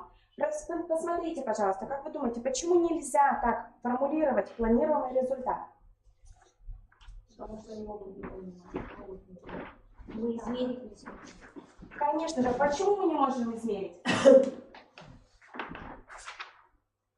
Посмотрите на третью формулировку. Ученик знает правила построения геометрических фигур. Он знает, это внутренний процесс, да, мы не можем, извините меня за выражение, зайти в голову ученику и посмотреть этот планируемый результат. То есть что надо с этими планируемыми результатами сделать? Переформулировать так, чтобы он был диагностируемым. Попробуйте вот третий планируемый результат переформулировать. Если он знает правила, то что он может сделать такое, что мы можем проверить? Конечно же, он сможет применить правила, да? Может он построить геометрическую фигуру, да, заданными измерениями? Конечно же. Для того, чтобы нам было проще формулировать планируемые результаты, я предлагаю пользоваться таксономией Блума. Вам раздала таблички. Блум распределил умения от самого низшего до самого простейшего к сложному. То есть у него в основании знания. Если ученик знает, тонко понимает, может использовать, то есть применять, также анализировать, синтезировать, ну и оценивать, конечно же. В табличке есть глаголы, которые помогают нам формулировать планируемый результат. Таким образом, хочу перейти к практике. Перед вами обобщенный планируемый результат по окружающему миру. Обратите внимание, пожалуйста. Скажите, он конкретный, диагностируемый? То есть можем мы подобрать к такому планируемому результату задание и оценить? Подумайте, пожалуйста.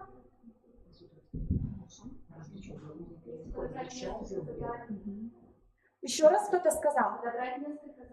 Несколько заданий. Соответственно, это обобщенный планируемый результат. Его надо разбить, расчленить на конкретные планируемые результаты. Давайте смотреть по глаголам, они нам помогут. Сколько планируемых результатов мы можем выделить из этого общего?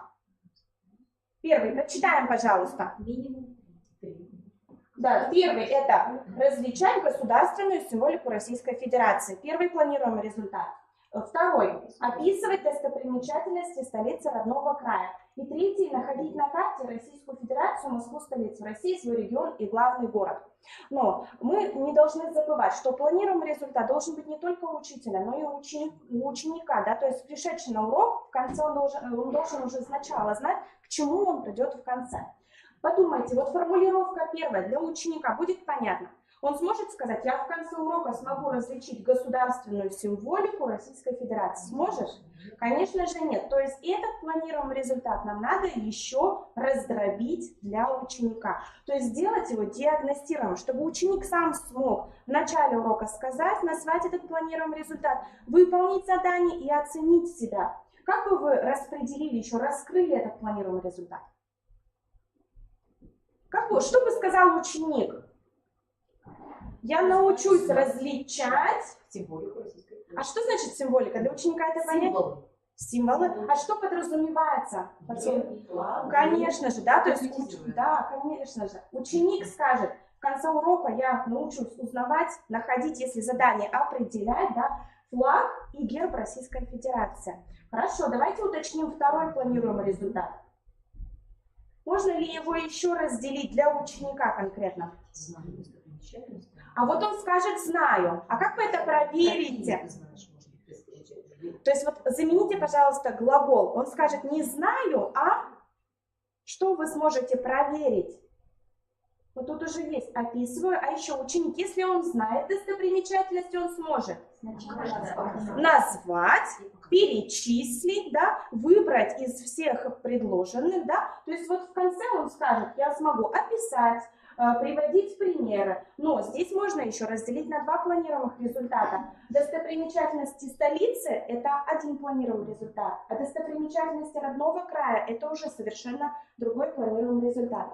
Ну и третий можно разделить вообще на 3 планируемых результата для ученика отдельно, даже 4. Про Российскую Федерацию, да, найти на карте, Москву отдельно, свой регион и свой главный город. То есть вот таким вот образом учитель, выходя из общего планируемого результата, выходит на диагностируемые планируемые результаты.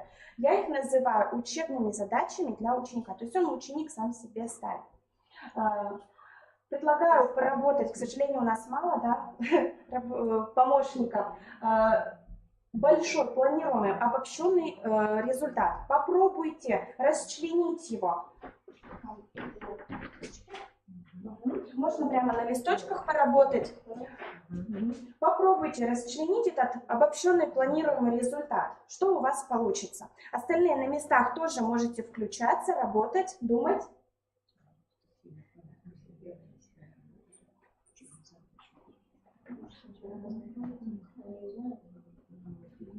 Так, подсказываю, да, надо смотреть на глаголы, нам глаголы помогут.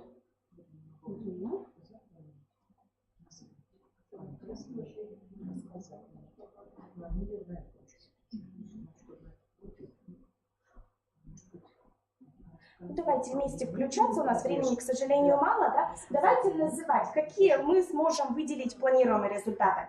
Какие вы выделили? Рассказать про существительные и длительные, потом какие подвижные вопросы. могу, значит, перечислить поддержанные вопросы Можно, и да. заполнить, может быть, вновь предложение. Но если так.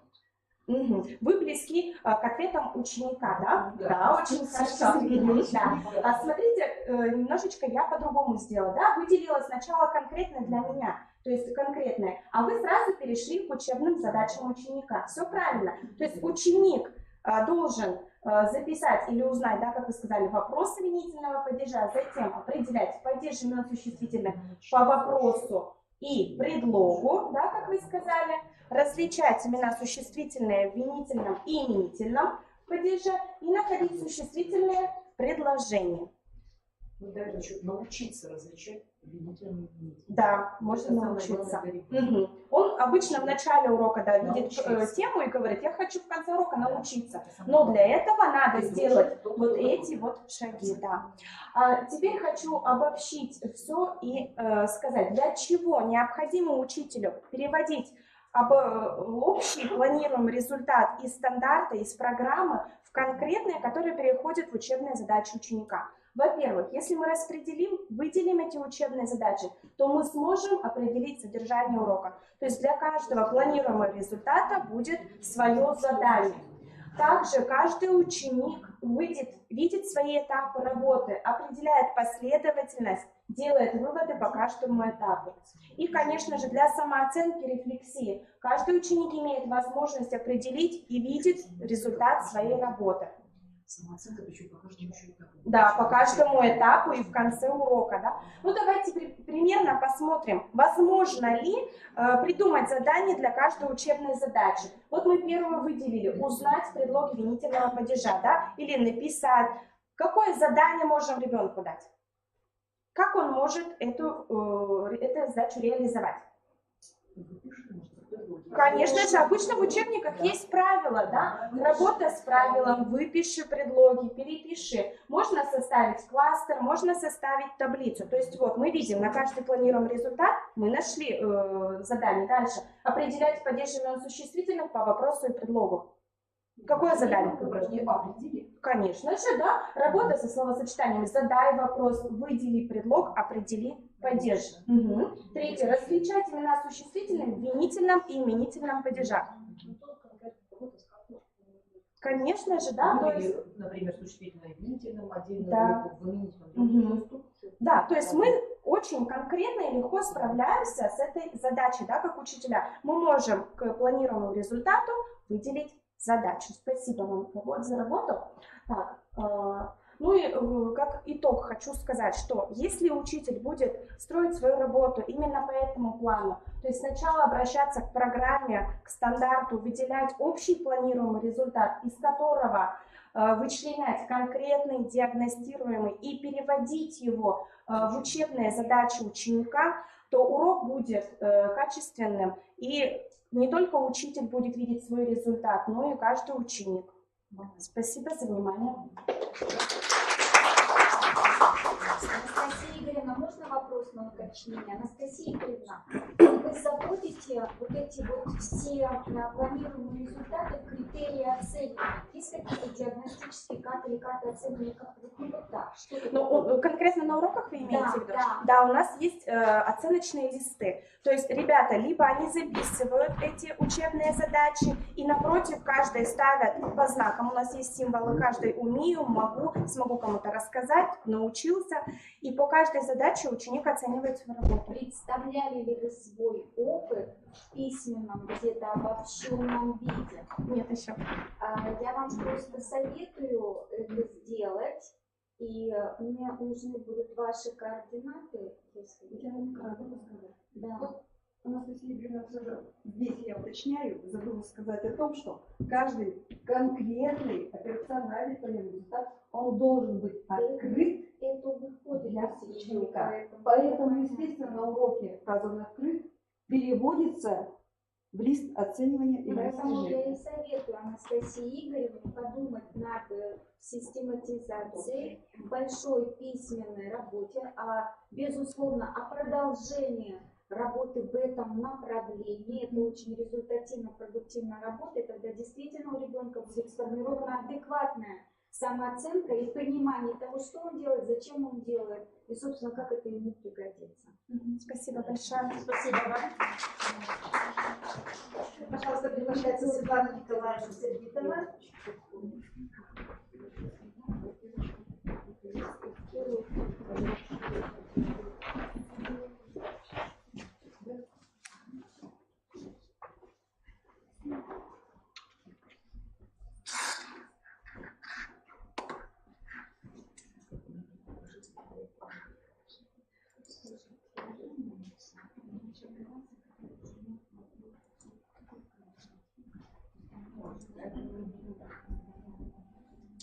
Здравствуйте, уважаемые участники сегодняшнего фестиваля. Я хочу вам представить свой педагогический опыт по обучению детей дошкольного возраста и игре в шашки. Развитие интеллектуальных способностей детей дошкольного возраста является актуальной проблемой сегодняшнего современного дошкольного образования. И интенсивное развитие интеллекта в дошкольном возрасте повышает успеваемость детей в школе, является потенциалом для психического развития ребенка. И в настоящее время педагоги ищут эффективные средства и способы интеллектуального развития. И одним из таких средств может выступать игра в шашки. Практика дошкольного образования показывает, что на успешность обучения влияет не только содержание предлагаемого материала, но и так, как он подается, его форма, которая способна вызывать заинтересованность ребенка и его познавательную активность. И для того, чтобы дети хорошо научились играть в шашки, я предлагаю вот такие этапы процесса обучения. То есть сначала мы знакомим детей с историей шашек, затем знакомим с доской, с фишками, обучение правилам игры, включение их в совместную деятельность и в заключение проводим турниры между детьми. Значит, я применяю такие методы и приемы, как использование демонстрационного пособия «Магнитные шашки», это использование дидактических игр, рассматривание схем ходов и использование стихов. Ну, значит, и первые занятия – это ознакомление с историей шашек. То есть я сначала знакомлю детей, что вообще представляет собой игра в шашки, да, откуда она произошла. Существует несколько версий, да, я это все рассказываю детям, какие существуют мифы, какие истории о происхождении, да, как появились шашки у нас в России. Они, значит, вел их Петр I, да, в России они назывались тавреями. Раньше их играли только ремесленники, да, то есть низшие слои общества, да, рабочие и так далее. А далее занятие уже идет по ознакомлению с доской, да, я применяю стихи. Например, черно-белая доска – это клетки, разноцветные соседки, рядом с белым черный цвет и другого больше нет. Клетки названы полями, знаете, черные поля – это Шашкина земля. И при ознакомлении с доской, значит, то есть я учу детей, как правильно расположить доску, да, как она должна правильно стоять, да, и где располагаются фишки, на каких полях. И дальше детям для закрепления материала предлагаются игры, да, нарисуют доску, то есть они самостоятельно рисуют по образцу, да, и дидактическую игру, кто быстрее расставит фишки, то есть на время.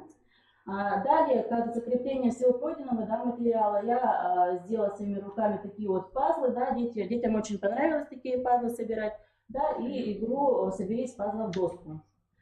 Следующие занятия, значит, я их знакомлю шашечными дорогами вертикаль и горизонталь, даю задания, да, чем они отличаются на данных шашечных досках, да, назвать предметы из окружающего мира, которые горизонтально, вертикально находятся, да, то есть различные задания такие.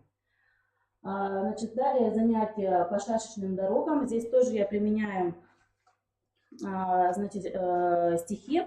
Вот и главная дорога, нет нигде полей так много, как на ней. А вот двойник, две дороги, вот они. Познакомьтесь с тройником, я уже с ним давно знакома. А косяк такой квадрат, он похож на плац-парад. Также для закрепления, значит, мы проводим с детьми игры. Я давала задание построить из шашек все диагонали, которые мы изучили. Далее, значит, ознакомление с шашечными полями, да, как они называются правильно. Вот, значит, игра «Самый меткий стрелок», то есть я детям показывала листочки, да, где написано название полей, да, и они должны были сориентироваться быстро на поле, да, и найти данные поля. Ну, также дальше это занятия по ознакомлению с бортовыми полями, да, дамочными полями.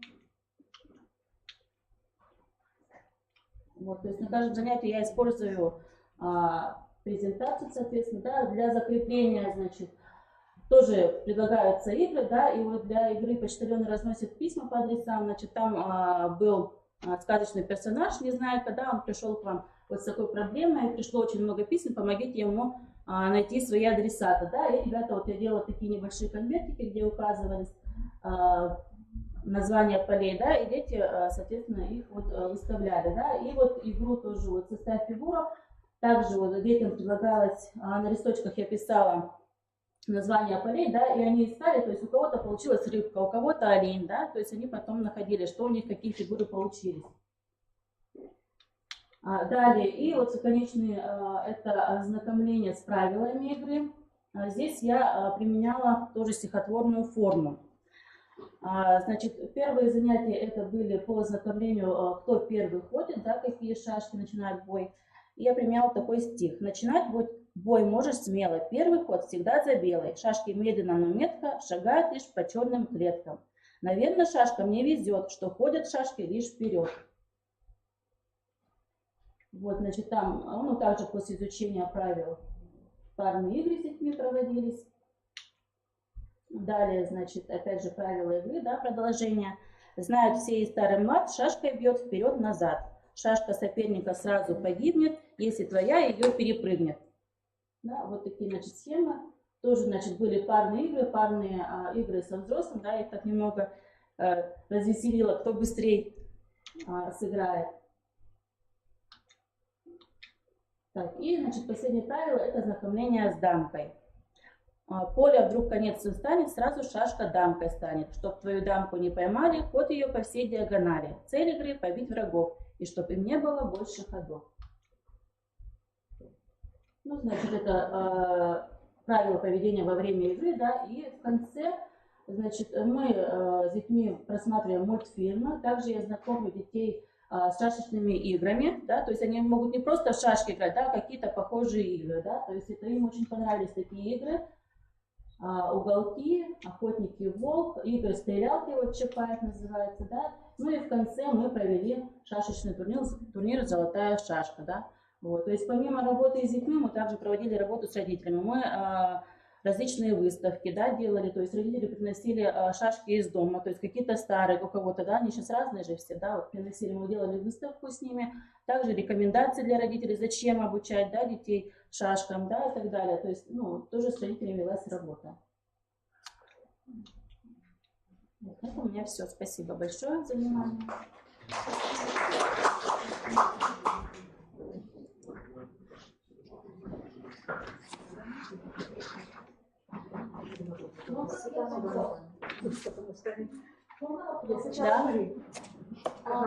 У меня как всегда вопрос.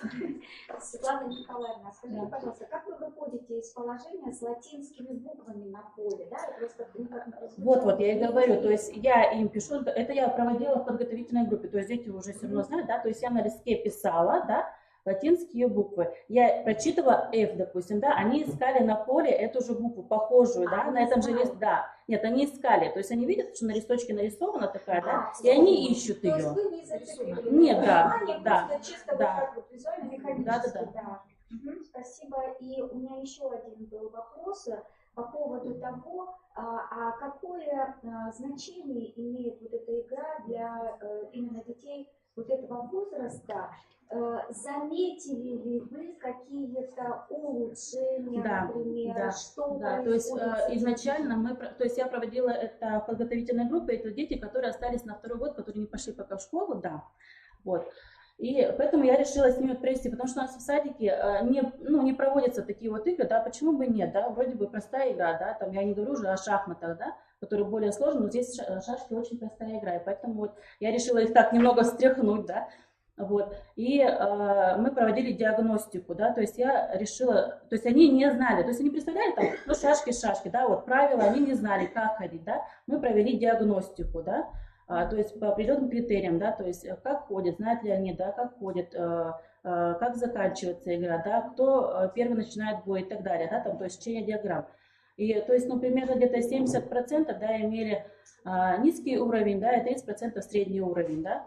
знания игры. И в конце, когда мы уже провели вот турнир, да, то есть я провела диагностику, и уже 90% детей, да, уже имели высокий уровень, и 10% уже средний уровень. Спасибо. Спасибо. Пожалуйста, вопрос. У меня вопрос к учителю иностранных языков. Тоже по поводу Facebook. На какой массе называют, допустим, первую букву? H, либо А? Ну потому что им это проще. А если вот в случае ученики, детки, которые изучают английский? Нет.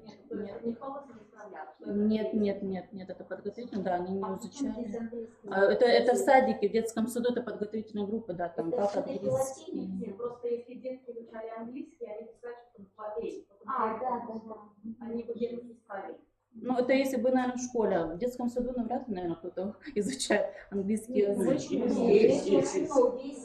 Ну, по крайней мере, у меня там не было, да, таких, поэтому... Есть ли у вас какие-то данные о диагностике, например, преемственной, по отношению к тому, эти дети потом идут в школу, показывают ли они лучшие результаты? Нет, пока нет. То есть вот это первый год у меня. Настоятельно вам советую не забывать про такие виды диагностики, тогда вы сможете доказать, что вся ваша работа не бесполезна, очень важна, и что она каким-то образом влияет. То есть необходимо все-таки такие диагностические вещи обязательно фиксировать.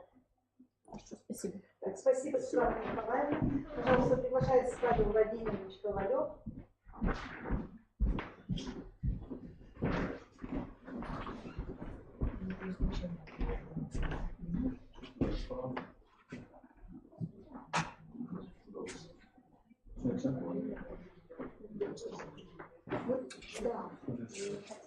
Мне просто неудобно с левой стороны. Ну, у вас сил хватит, вы можете переехать. Привыкнуть по дороге. Адаптируюсь.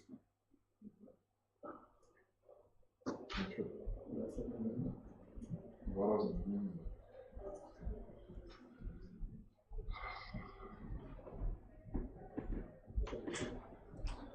Добрый день, члены жюри, коллеги. Для начала я представлюсь. Меня зовут Ковалев Павел Владимирович, я преподаватель физической культуры, представляю Сосногорский технологический техникум. Немного расскажу о себе информации. Мой педагогический стаж составляет 2 года. За это время я постоянно совершенствую свои навыки педагогической деятельности, стремлюсь к более обширным целям в будущем. В 2016 году окончил Государственный университет физической культуры, спорта, молодежи и туризма, бакалавр физической культуры.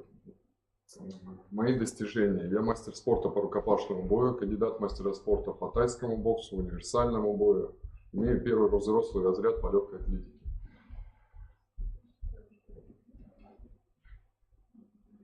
Дальше. Перейду непосредственно к цели данного мероприятия. Методика проведения круговой тренировки на уроках физической культуры. Актуальность данной работы. В настоящее время круговая тренировка представляет собой комплексную организационно-методическую форму, включающую ряд частных методов использования физических упражнений. Она позволяет эффективно решать задачи воспитания физических и психических способностей обучающихся, совершенствовать методику организации урока. Цель методики – формирование знаний и представлений необходимости здорового образа жизни обучающихся. Задача – укреплять здоровье и обучающихся, повысить их адаптирующие функциональные возможности, осмысленно относиться к достижению точности и правильности выполнения двигательных действий, повышать уровень физической работоспособности, формировать установку на безопасный здоровый образ жизни и формировать умение самостоятельно выполнять физические упражнения с целью личного совершенствования для проведения занятий. В своей методике круговой тренировки я использую такие системы, как изотон и такфит.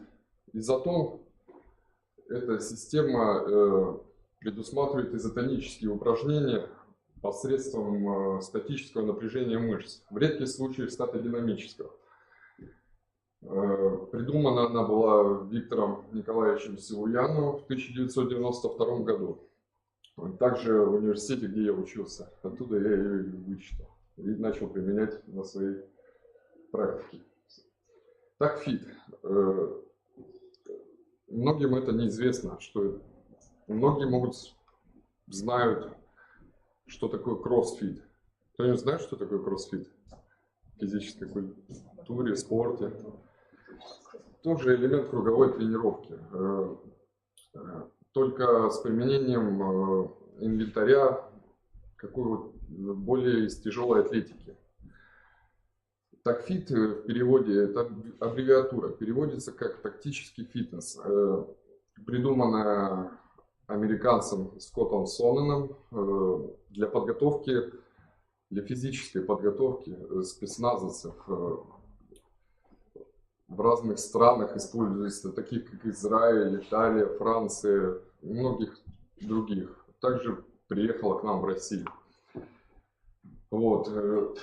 Спросите, наверное, чем отличается изотон от TACFIT, так как они подразумевают круговую тренировку в лобби. И те же упражнения, как вы видите, в статическом режиме. Изотон – это работа с собственным весом. Более подготовительная к TACFIT. А TACFIT подразумевает более усложненные упражнения, что если, например, на первом курсе обучения обучающиеся освоили программу изотон, они переходят к TACFIT. Элементы TACFIT используются. Сейчас продемонстрирую видео, и мною проводится методика круговой тренировки на уроках физической культуры.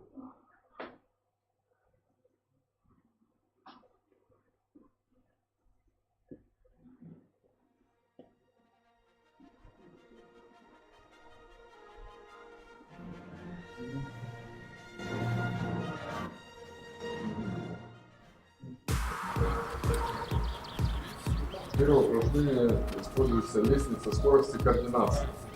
Ну, от названия понятно, что развивается и скорость, и координация одновременно. Далее всем знакомая шведская стенка. Крепление связочного аппарата, сухожилий для будущей профессиональной деятельности. Это необходимо. Я подбирал упражнения в зависимости от профессии, которую получают в нашем техникуме. Следующее упражнение — отжимания. Многие студенты, я заметил, не умеют правильно отжиматься. Для этого я выбрал более простое подготовительное упражнение, чтобы освоить полное отжимание в полной мере.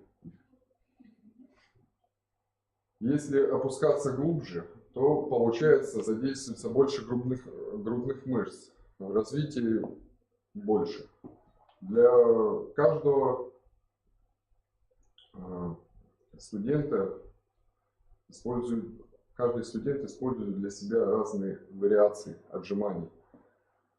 Если ему тяжело, он может согнуть полностью локти. Работа на пресс, это всем знакомо. Главное держать поясницу прямой, а руки в замке сзади затылка. Многие не умеют правильно приседать. Это необходимо. Ноги поставить на уровне ширины, уровне плеч, руки впереди, колени не должны наклоняться вперед. И опускаемся на 90 градусов, а вверх подниматься, не полностью разгибая колени, дабы не травмировать суставную сумку коленного сустава. Скакалка. Это прыгучесть увеличивает. Также хочу заметить, что круговая тренировка хорошо способствует подготовке к ГТО, сдаче нормативов ГТО. Как вы видите, у меня в руках блокноты, которые я раздаю каждому студенту Также делю их на пары, чтобы они фиксировали результат, например, сколько раз он залез по шведской стенке за определенное время, за 30 секунд выполнения упражнения. В конце одного круга всех станций, когда проходят студенты, записывают свою ЧСС, измеряют, дабы контролировать. Если повысится более 140, значит это интенсивная нагрузка идет на организм. Для неподготовленных студентов мы снижаем ее до средней, чтобы была планка 140 ударов в минуту. Это максимум.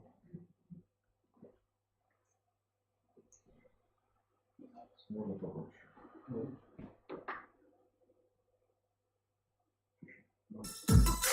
Вот непосредственно создавать тренировку. 30 секунд выполняется упражнение, далее переходите на следующую станцию.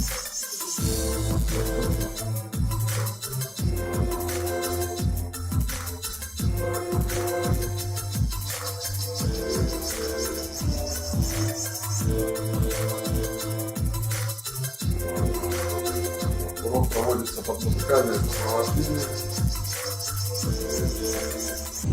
дабы улучшить эмоциональное состояние культуры на открытом воздухе.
Отмечу, что здесь еще у обучающихся проявляется сила воли, чтобы не сдаваться на каждом этапе, делать упражнения до конца. После прохождения круговой тренировки мы переходим к методике восстановления стретчинг. Эта система использует в себя растяжение мышц, дабы в будущем восстановить мышечный аппарат тела.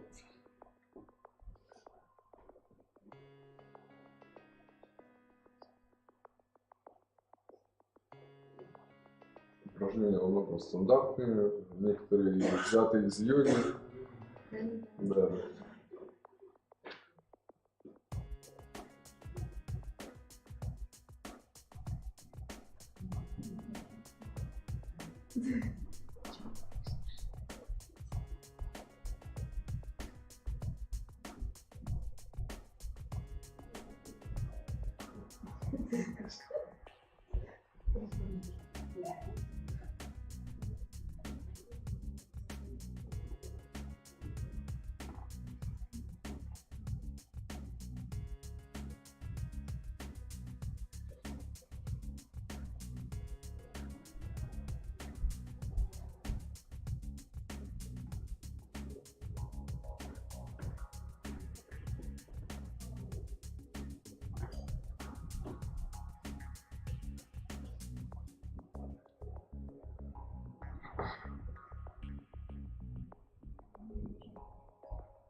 Когда мышцы растягиваются, они насыщаются кислородом и увеличивается работоспособность. Это обязательная функция при занятии спортом, физической культурой.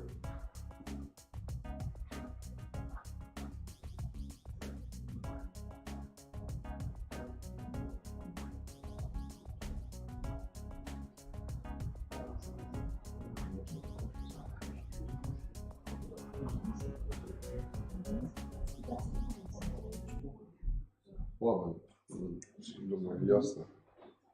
Можно продолжать, в принципе. Все понятно.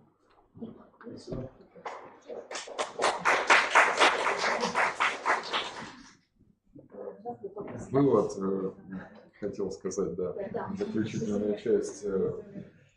Методика круговой тренировки очень полезна для будущей работы студентов, например, в группе сварщиков. Держать сварочный аппарат. Нужна выносливость мышц. Также, почему статические упражнения мы здесь берем в основном? Так как мышцы становятся максимально выносливыми. Извините, волнуюсь. Все, спасибо за внимание. Можно вопрос? Да, Да, конечно, сначала вопрос. я все-таки уважение выскажу. Да, человек, Павел Владимирович, я сразу так вот в сравнении. Зачастую бывает, рукопашники, они идут в правоохранительные органы. Да? Здесь человек все-таки работает с ребятами, большое уважение вызывает. Это первое. Второе, то, что не по одному виду спорта у вас звание мастер спорта, да, и имеются еще и разряды довольно-таки высокие. Вопрос следующий. Понятно, что суть круговой тренировки – это развитие физических качеств. Да, вот мы здесь уже упоминали на одном из мастер-классов. А у вас цель стоит формирование формирование знаний и представлений о необходимости здорового образа жизни. Это на начальном этапе. Да, вот. Я хочу спросить, когда к вам ребенок приходит на тренировку, все-таки я к чему веду?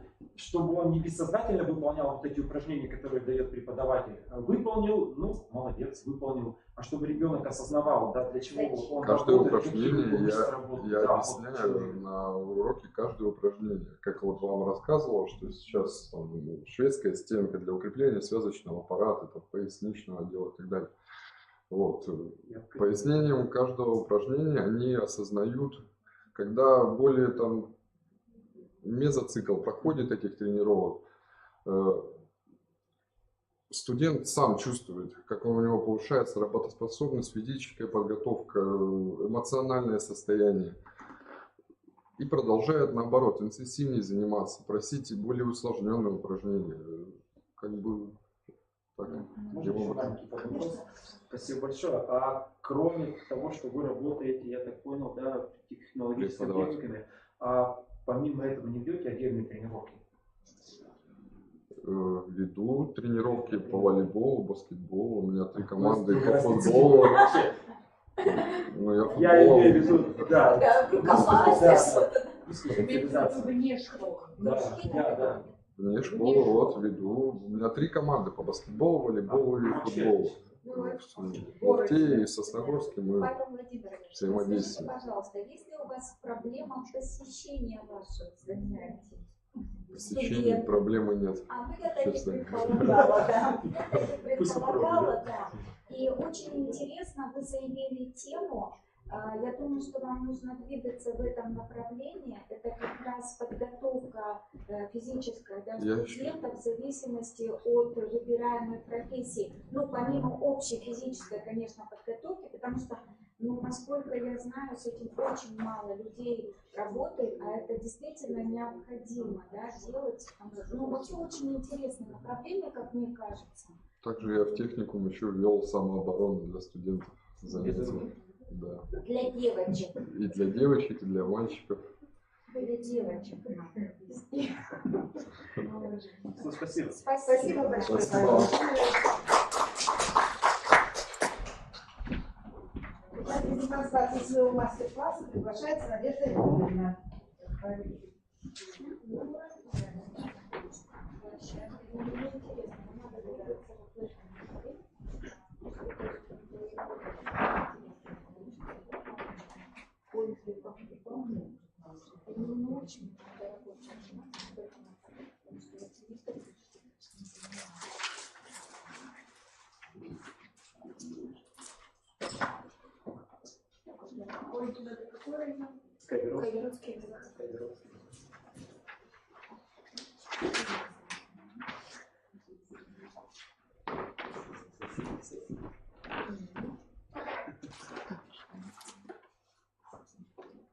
Можно еще презентацию скинуть?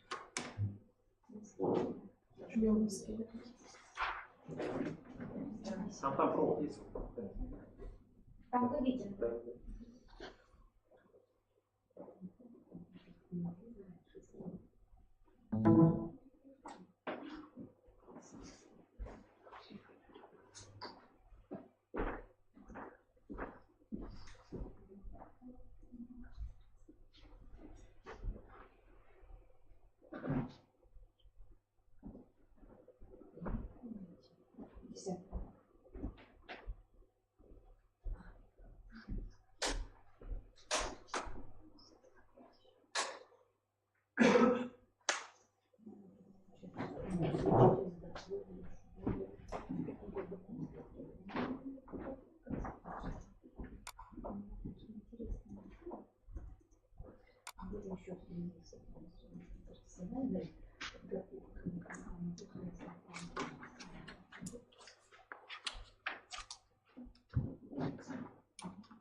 Добрый день, уважаемые коллеги. Меня зовут Надежда Юрьевна Лихацкая. Я учитель начальных классов начальной общеобразовательной школы поселка Кудинка Героевского района.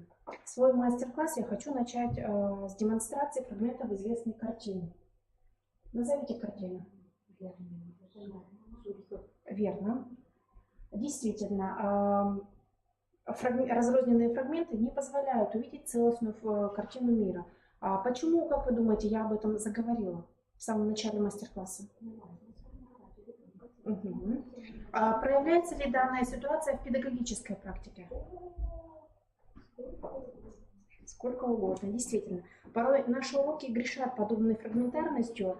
Разрозненность информации, она снижает интерес ребенка к познанию. И сложно включить ребенка в мыслительную деятельность. А значит и достичь планируемых результатов, которые прописаны в ГОС.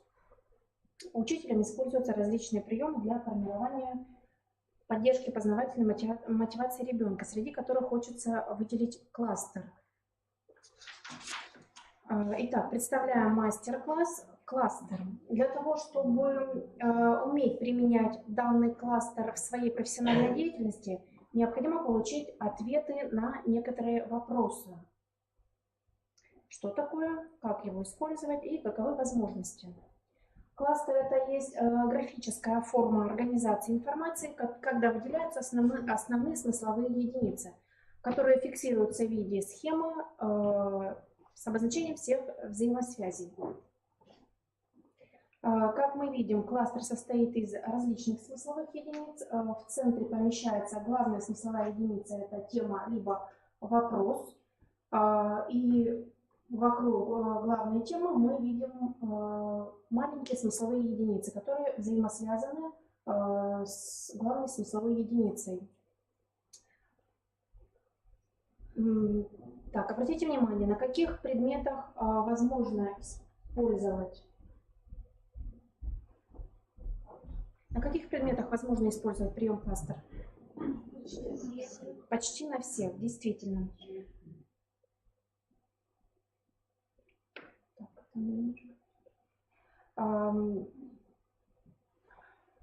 Структура построения кластера обеспечивает возможность ребенку изучать абсолютно любой материал как часть системы. Это способствует поддержке учебной мотивации ребенка, включению ребенка в мыслительную деятельность.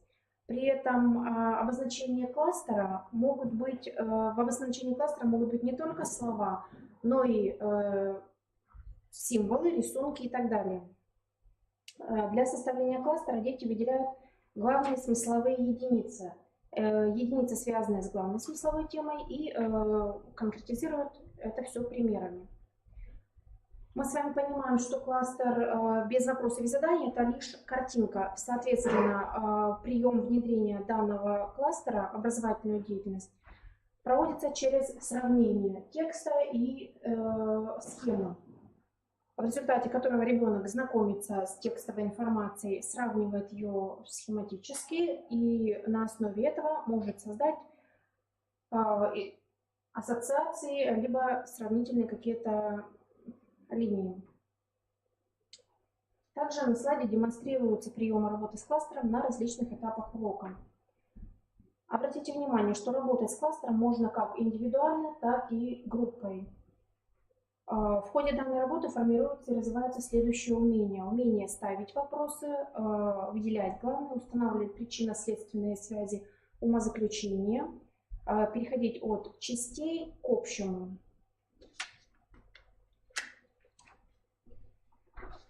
Применение кластера имеет много достоинств.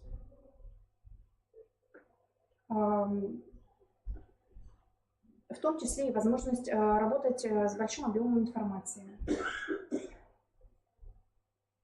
Я предлагаю поработать самим и составить кластер. Для продолжения мастер-класса мне нужно для фокус-группы 3 человека. Желающие? Помогите своим коллегам.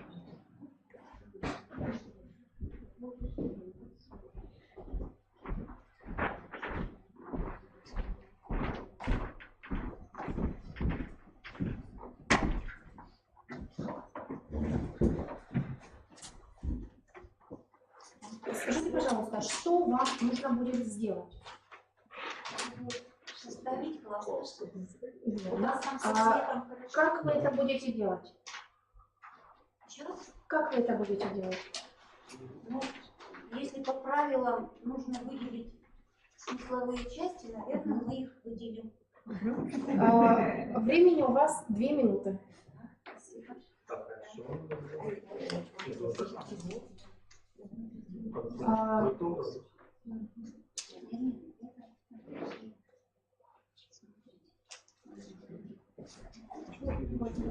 На слайде мы представили планируемые результаты, которые возможно достичь при грамотном использовании этого приема. В первом и втором классе кластер используется в основном классический, в третьем и четвертом классе используется групповой вид кластера.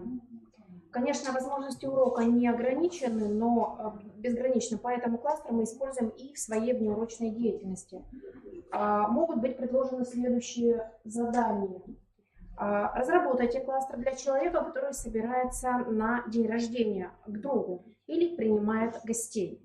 Используя кластер, распределите роли в сказке. Дополните кластер данными исследовательской работы и составление цветка здоровья.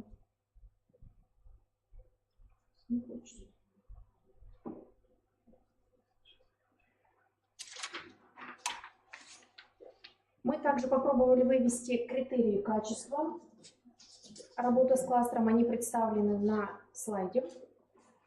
Пока фокус-группа еще работает, мы покажем, каким образом еще можно использовать данный прием. На основании понятия технологической карты также можно создать кластер, на котором можно увидеть взаимосвязи не только смысловых частей, но и деятельность учителя, деятельность ребенка и планируемый результат. Мы попробовали использовать кластер в своей педагогической деятельности. Кластер может использоваться для запоминания материала, для систематизации и информации, для планирования своей деятельности, поиска решений в сложных ситуациях и рассмотрения различных вариантов решения задач, если это будет уже идти у педагога. Фокус-группа еще не закончила?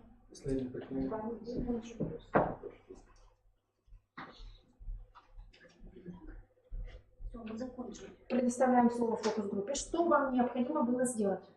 Мы должны были...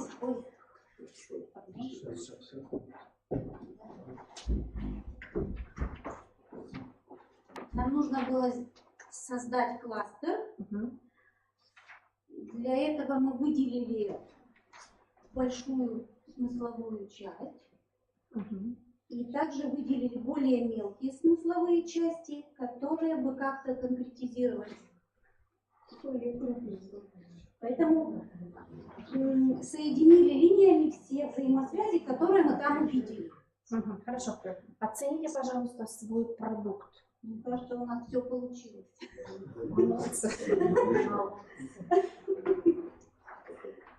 Ну и мы еще пробовали создать задание вот к этому кластеру, да, в принципе, если уж на то пошло, мы можем попросить ребенка по данному кластеру объяснить или назвать признаки существительного, допустим, да, или мы можем по одному смысловому элементу попросить его аргументировать, почему, допустим, парта – это существительное. Ну, можно и другие, наверное, придумать, я так думаю. Спасибо. Наш мастер-класс подходит к завершению, и нам хотелось бы услышать ваше мнение. Если для вас мастер-класс – это потерянное время, мы услышим тишину. Если у вас остались вопросы, поднимите руку. Если мастер-класс был полезен и интересен, похлопайте. Вопросы?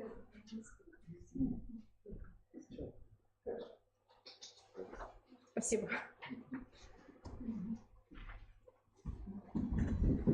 Спасибо, Надежда Юрьевна.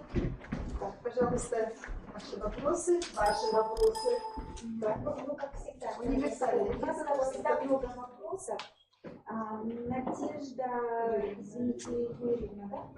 Извините, Надежда Юрьевна, скажите, пожалуйста, а с каким учебным материалом работала группа?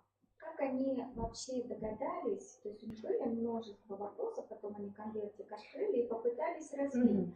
А вообще, когда вы работаете, ну это взрослые люди, да, они догадались, когда работаем с детьми, да, то есть мы обучаем их составлять, формировать вот эти кластеры, да, а с каким обычно учебным материалом работают дети? А тут учебный материал идет в зависимости от предмета.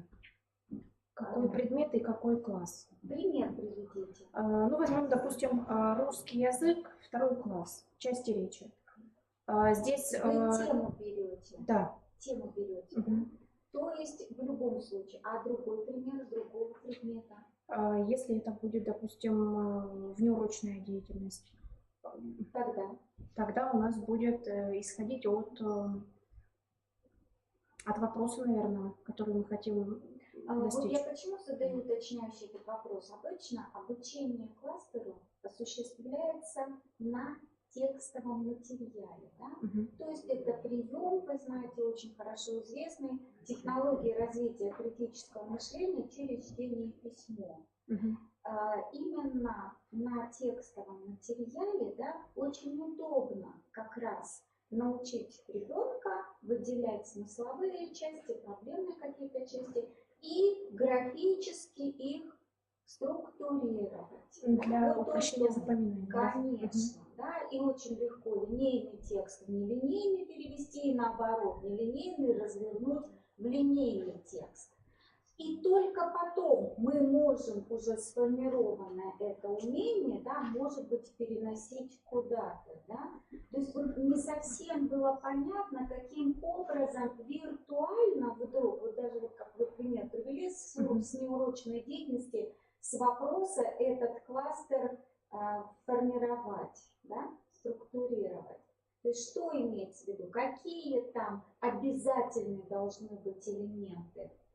То есть вот здесь нужно еще хорошо очень подумать, да, о переносе из текстового материала вот уже в такие какие-то, наверное, я не знаю, области, где вот этот текстовый материал не предполагается. Да, как лучше вот эти кластеры формировать. Просто на это нужно обратить внимание, а то иначе у нас получается, да, у вас там были подготовлены, и распределить подготовленные вещи. Но, в принципе, дети с таким материалом и не справляются.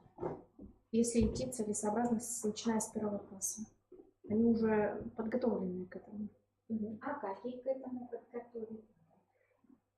Постепенно, по шагам. А от главного до по смысловому Спасибо, я поняла вашу. Надежда Юрьевна, вот я сейчас давненько занималась кластерами, Ну вот мне кажется, что сейчас нам показали только один вид кластера, вот этот вот линейный. И в старшей школе он нам хорошо известен как под названием схема, схематичное изображение. А вот есть еще другие виды кластеров, вы, наверное, просто нам показали. Арт-кластеры, цифровые и другие. Хорошо, спасибо. Мы не стали заострять внимание на тех, потому что мы взяли только вот основные, которые используются в начальной школе. Так мы, в принципе, используем другие, но на основных хотели обратить Есть внимание. какой-то кластер, я его тоже люблю, порой очень редко использую. То есть, когда в центре помещается большое понятие первого порядка, да, а потом оно уже начинает как лучики от солнца разветвляться уже до частных каких-то понятий, до признаков этого понятия. Спасибо. Спасибо.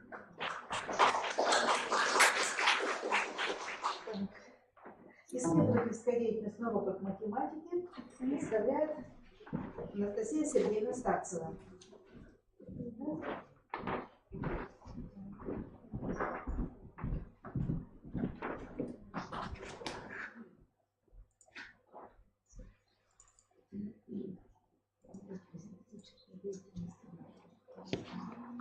Добрый день, уважаемые коллеги. Меня зовут Старцева Анастасия Сергеевна. Я учитель математики в школе села Визинга. Разрешите представить вашему вниманию мастер-класс «Исследовательская деятельность на уроках математики». В настоящее время современное общество остро нуждается в людях, которые умеют общаться, то есть обладают коммуникативными навыками, обладают творческими и интеллектуальными умениями и навыками, умеют самостоятельно думать и решать разнообразные проблемы. Одним из решений этой проблемы может быть организация учебного процесса, направленного на развитие творческих способностей учащихся и навыков исследовательской деятельности, что способствовало бы формированию вышеуказанных качеств будущих выпускников. Исследовательская деятельность учащихся – это совокупность действий поискового характера, ведущая к открытию неизвестных для учащихся фактов, теоретических знаний и способов деятельности. Исследовательский метод обучения – это метод обучения, предусматривающий организацию поисковой творческой деятельности учащихся путем постановки новых для них проблем и проблемных задач. Исследовательский метод обучения охватывает не весь процесс обучения, так как ученик не может и не должен усваивать весь объем знаний путем только личного исследования, так как на личное исследование уходит достаточно больше времени, чем восприятие объяснения учителя. Речь идет о постепенном освоении исследовательского подхода к теме. При использовании исследовательского метода меняется роль учителя. Из носителя знаний учитель превращается в организатора деятельности, консультанта и коллегу по решению проблемы. Исследовательские задания – это предъявляемые учащимися задания, содержащие проблему.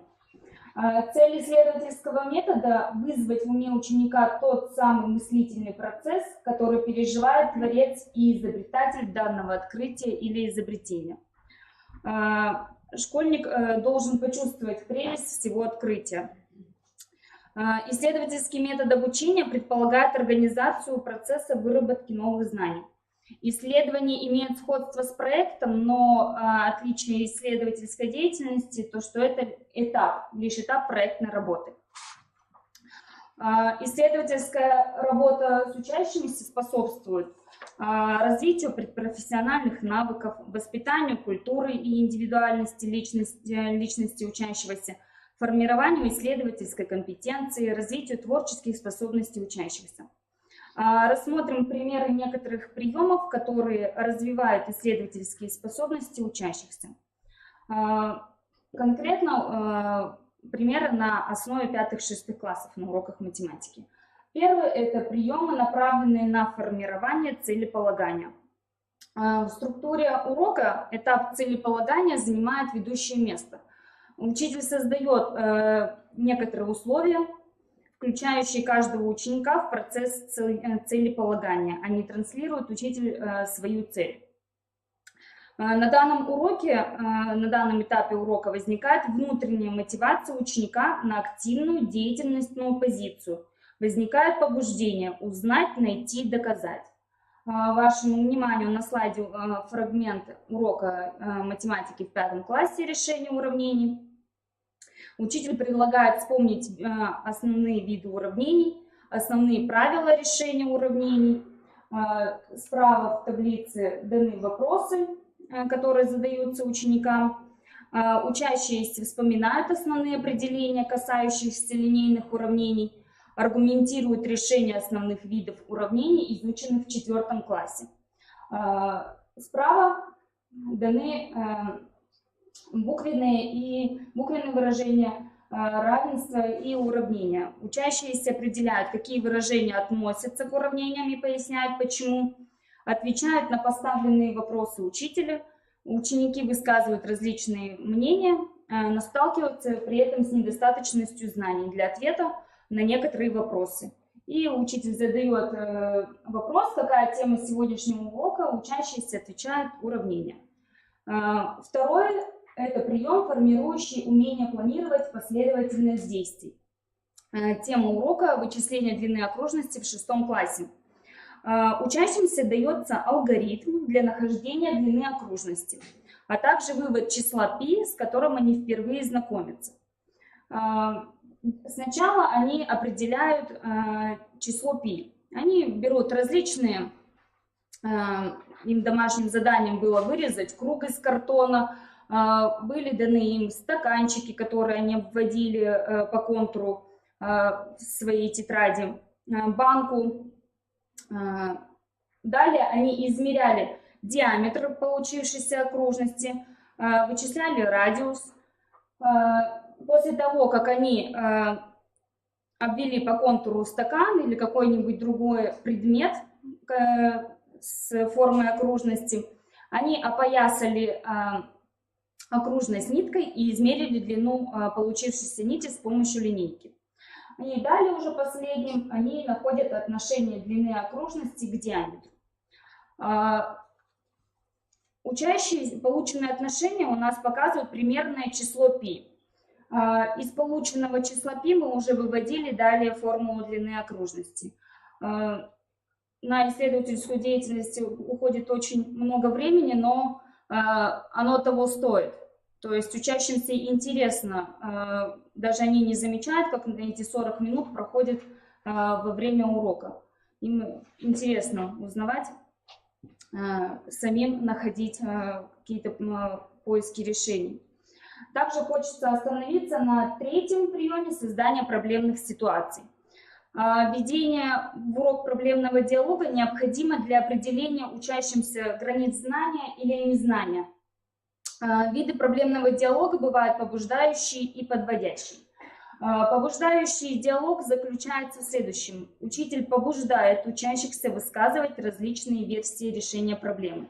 Подводящий диалог строится на цепочке вопросов, последовательно приводящих к правильному ответу, запланированному учителем. В понимании детей учитель – это некий компьютер, который ошибиться не может, и они слепо копируют его решение. Вот также в 6 классе есть тема решения уравнений. Учащимся дается такое уравнение, учитель быстро его решает, и при проверке они видят, что ответ не сходится. Соответственно, создается проблемная ситуация, учащиеся ищут ошибку, они решают эту проблему. После этого уже учащиеся внимательно следят за мыслью и решением учителя. Результат урока – внимательность и заинтересованность. Следующее – это тема сравнения дробей. Создание на уроке проблемной ситуации дает возможность учащимся сформулировать цель занятия и его тему. На уроке создается проблемная ситуация, как же сравнивать дроби с одинаковыми числителями и с одинаковыми знаменателями. Для решения указанной проблемы учащиеся разбиваются на группы и выполняют работу на карточках, которые представлены на слайде, состоящие из полосок и закрашенных частей. Далее им даются вопросы наводящие, чтобы верно ответить на на поставленный вопрос учителя, как же сравнивать дроби. И на основе этих вопросов учащиеся уже пытаются сформулировать правила сравнения дробей. И затем уже заполняют алгоритм сравнения дробей. Либо они свои примеры придумывают, либо уже вместе с учителем. И последнее – это вычисление площадей поверхности объемных фигур. Здесь конкретно примеры куба, параллелепипеда и цилиндра. В настоящее время учащиеся получают достаточно большой объем информации, они в недостаточной мере усваивают полученный материал. И отсюда возникает необходимость находить площади объемных фигур с помощью более простых формул, а не с помощью готовых, уже трудно запоминающихся формул. Учащиеся с начальных классов знают, как найти площади простых фигур, таких как прямоугольник и квадрат. Разбирая объемные фигуры на более мелкие, учащиеся приходят к выводу, что параллелепипед состоит из трех парных прямоугольников, куб из 6 квадратов. Площади таких фигур, как прямоугольник и квадрат, они уже в начальной школе изучали. То есть они такие уже площади найти могут, а значит могут и найти поверхность всей фигуры, площадь поверхности всей фигуры. А с фигурой цилиндра они встречаются в 6 классе. После темы уже длина окружности и площадь круга, которая была указана ранее. Рассмотрев, из каких фигур состоит у нас цилиндр, то есть из окружности, из круга и из прямоугольника. То есть они смотрят на объемную фигуру и на развертку фигуры цилиндра. Они также могут, площадь круга они уже умеют находить, они ранее находили, и площадь прямоугольника тоже они умеют находить. Соответственно, они могут и найти площадь всей поверхности фигур.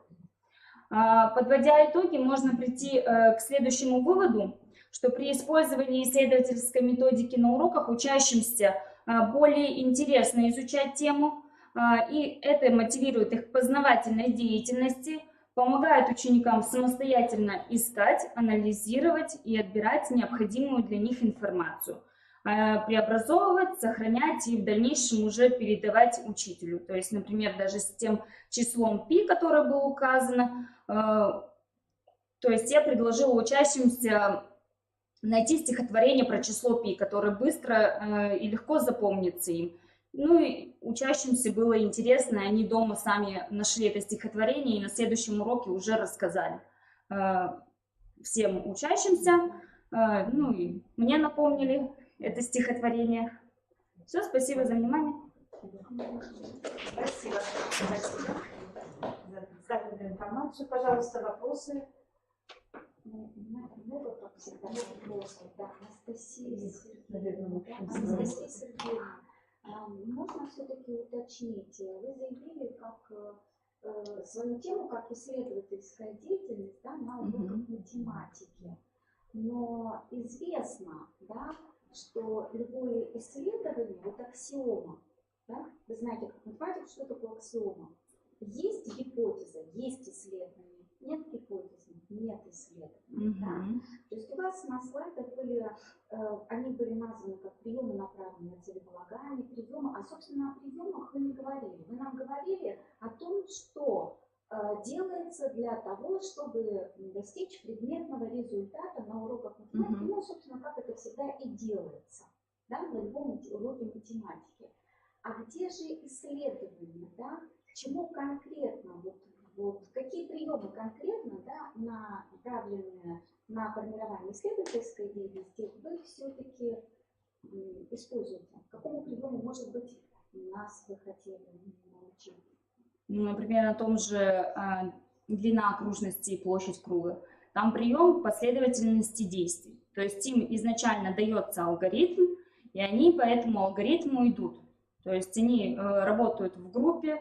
А исследование получается? То есть вы даете алгоритм, я получаю алгоритм, я выполняю эти действия. А исследование-то в чем? Нахождение длины окружности. Нахождение длины – это ваш математический результат предмета, это предметный результат. На уроках математики этому вы обязаны научить. А исследование-то в чем заключается? Ну, то, что не просто я пришла, им это все рассказала, например, эту формулу пришла, им просто на доске написала, а в плане того, то, что они ее сами потом, эту формулу, вывели, нахождение длины окружности. То есть они, как сказать правильнее,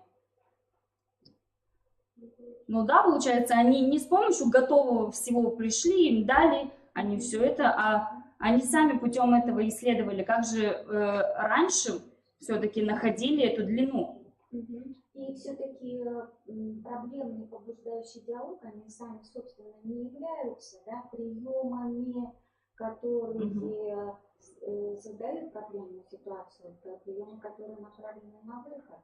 И сами-то приемы у Мельникова очень хорошо написаны. Кстати, нигде не ссылайтесь почему-то. Нет, у меня там есть литература, где да, на слайде тоже она была.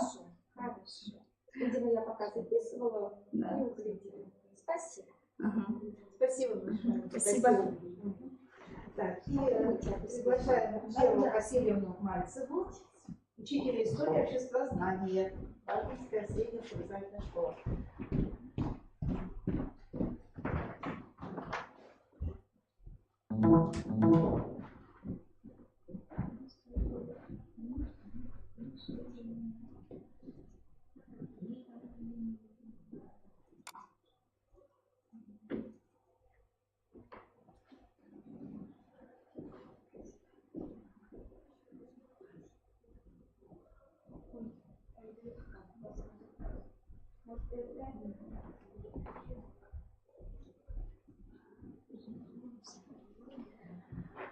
Добрый день, уважаемые коллеги, уважаемые жюри.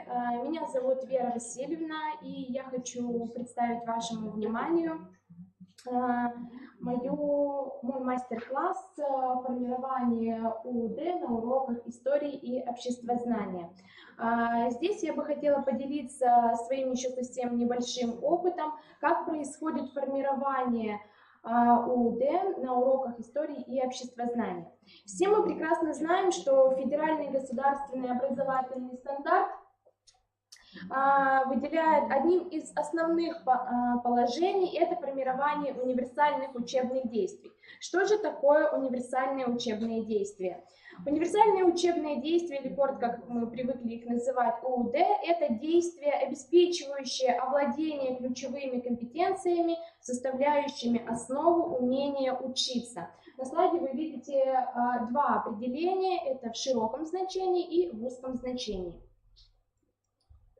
В результате изучения базовых и дополнительных учебных предметов, а также в ходе внеурочной деятельности у учащихся должны быть сформированы личностные, познавательные, коммуникативные и регулятивные универсальные учебные действия. Что туда входит, вы можете увидеть на слайде.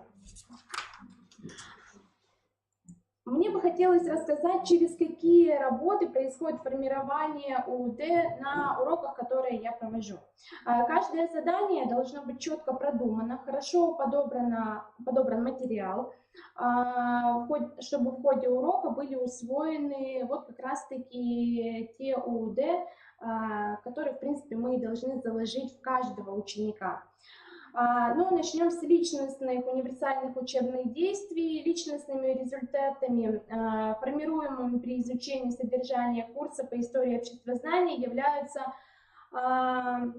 следующие положения. Это ценностные ориентиры на идеи патриотизма, любви и уважения к Отечеству, на отношение к человеку, его правам и свободам как высшие ценности, на убежденности в важности для общества семьи и семейных традиций, умение аргументированно оценивать свои и чужие поступки, вырабатывать уважительное отношение к людям, нормам и ценностям общества. Конечно же, этих положений огромное множество. Я акцентировала внимание только на некоторых из них. Для этого мы с учащимся выполняем определенные задания. Первое задание – это на умение оценивать исторические события, либо обществоведческий какой-либо процесс. Благодаря этому заданию учащиеся анализируют события, формулируют свою точку зрения и приводят аргументы, подтверждающие ее.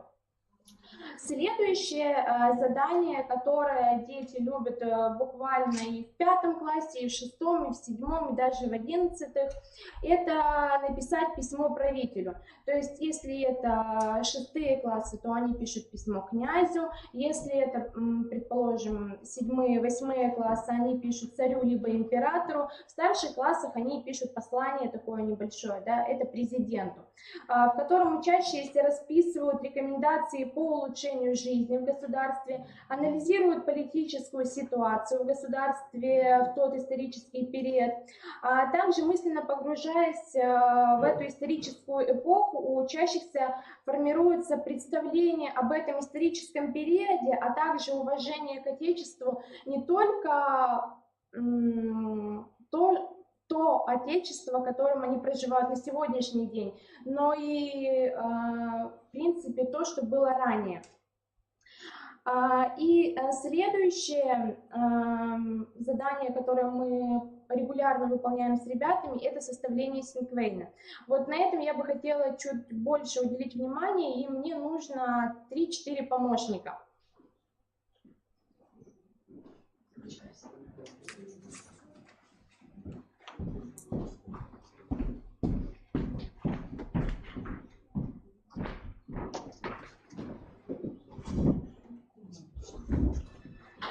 Но наверняка многие из учителей используют, я надеюсь, что используют этот метод, так как я считаю, что синквейн это является одним из очень удобных способов обобщения информации. И вот обратите внимание, каждый может попробовать, не только мои помощники, но те, у кого есть листочек и ручка, вот призываю пробовать вас, если вы еще не составляли синквейн. В чем удобство? Во-первых, синквейн это стихотворение из 5 строк, и мы видим, что составление синквейна, оно можно абсолютно на любую тему. И здесь мы можем взять и даже тот предмет, который вы преподаете. Математика, физическая культура, русский язык, литература, история, обществознание. Можно взять любой исторический процесс, либо обществоведческий.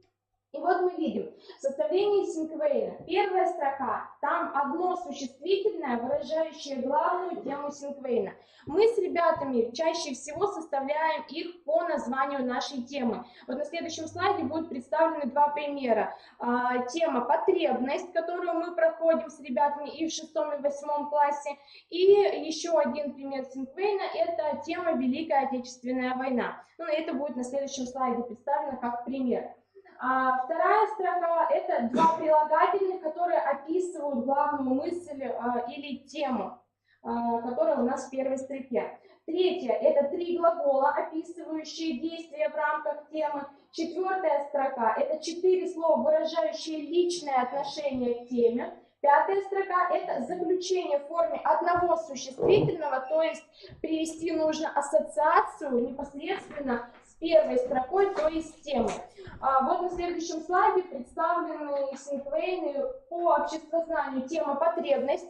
1, 2, 3, 4, 5 писать не нужно, это лишь для удобства составления синквейна. Вот мы видим тема «Потребность», поэтому первая строка – это у нас «Потребность». Следующие 2 прилагательных. Биологическая, материальная. Мы знаем, что у нас потребности бывают 2 видов. 3-я строка у нас это глаголы. Появляется, проявляется и возникает. Действительно, у нас потребности возникают постоянно в ходе жизни. 4-е, непосредственно личное отношение к теме, да, побуждает человека к деятельности. Действительно, чем больше у нас потребностей, тем больше мы начинаем действовать. И последнее – это непосредственно ассоциация с темой урока. Это нужда. Вот это один из примеров из темы потребностей. Следующий пример – это Великая Отечественная война. Мы видим первая Великая Отечественная война, описание жестокое, кровавое, третье убивает, расстреливает, устрашает, потом тяжелое время для людей, это личное отношение, да, к Великой Отечественной войне, и жестокость. Вот такой вот синквейн получается. И я сейчас попрошу всех, у кого есть возможность, да, составить один из синквейнов на любую тему. Можно взять история, обществознание, взять блокаду Ленинграда, взять Сталинградскую битву или, возможно, ту тему, которая вам наиболее интересна.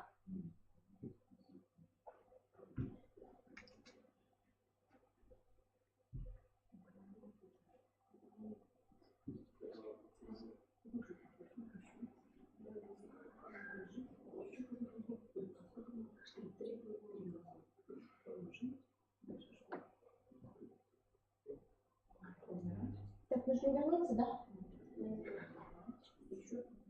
Вот.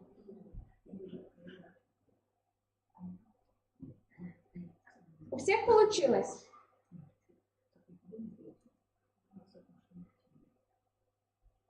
Но мои помощники завершат и, наверное, озвучат свои синквейны, которые получились у них.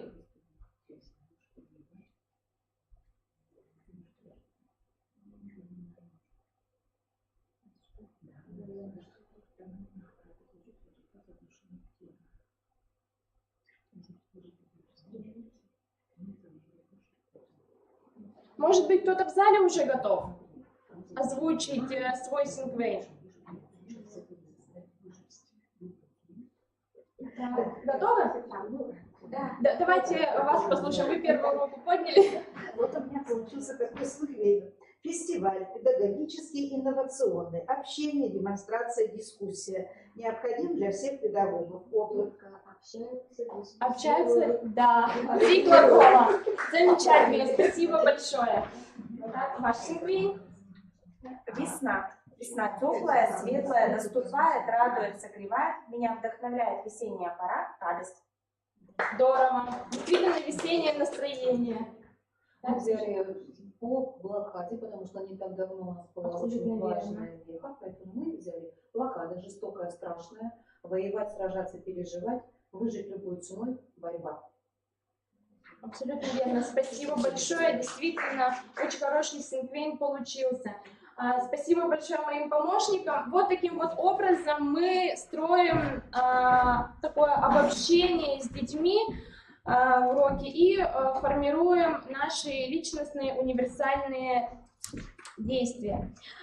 Следующее, что я хотела бы раскрыть, это познавательные универсальные учебные действия.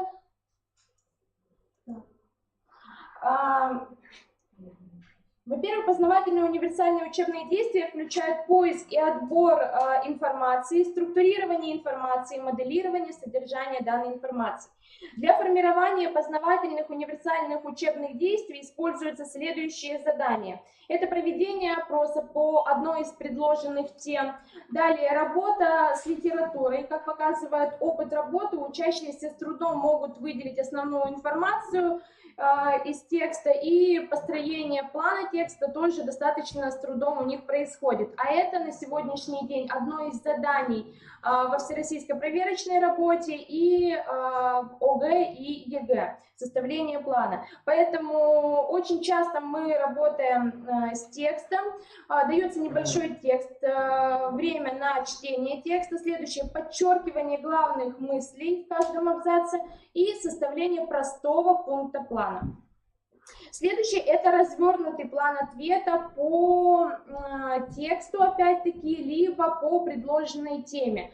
Здесь мы должны всегда учащихся мотивировать на то, что это задание будет встречаться очень часто не только на уроках, но и непосредственно сдаче экзамена и вот различных всероссийских проверочных работах.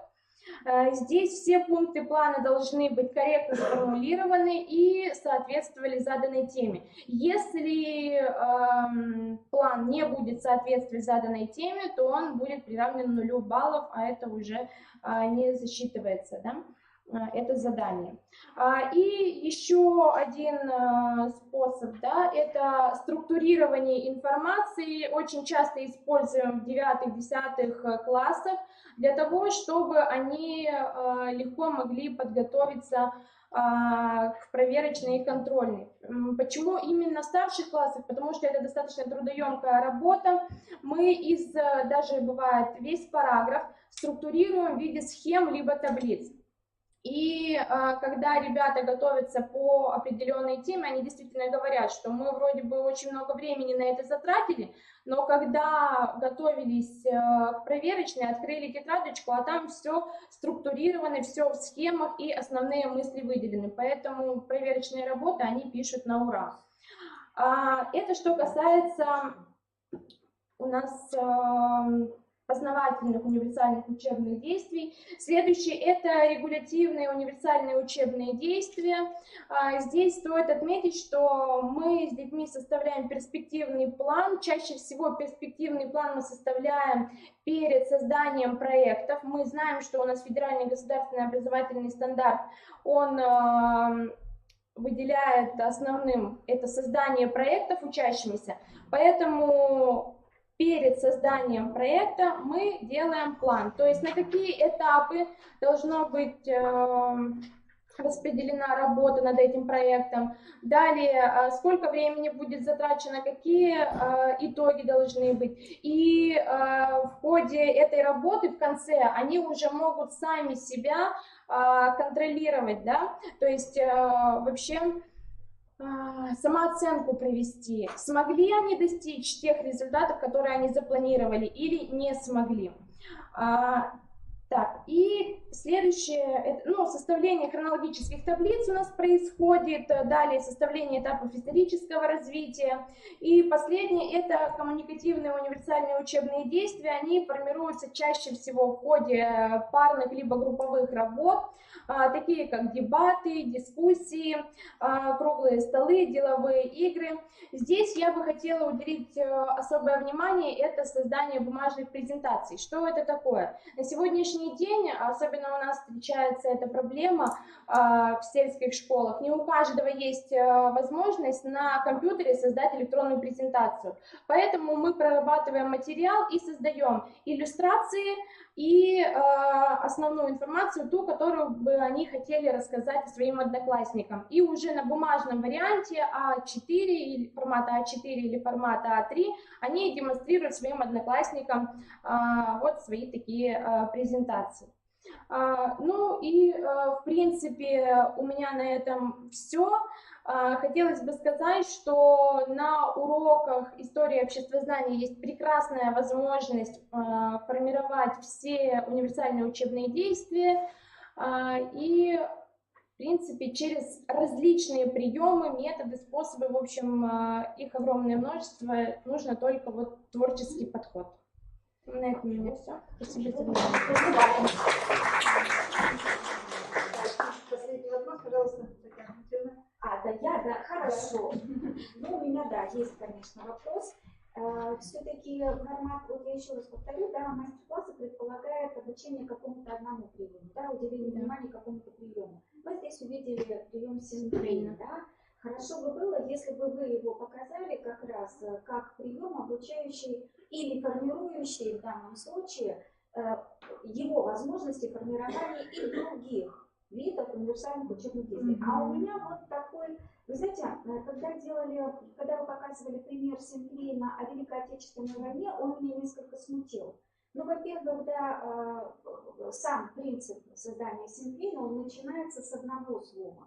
Великая Отечественная. Не чаще всего, это всегда так, это правило составления Синклейна, да. Все-таки Великая Отечественная война, это, во-первых, 3 слова, ну, даже не об этом, а дальше само содержание Синклейна.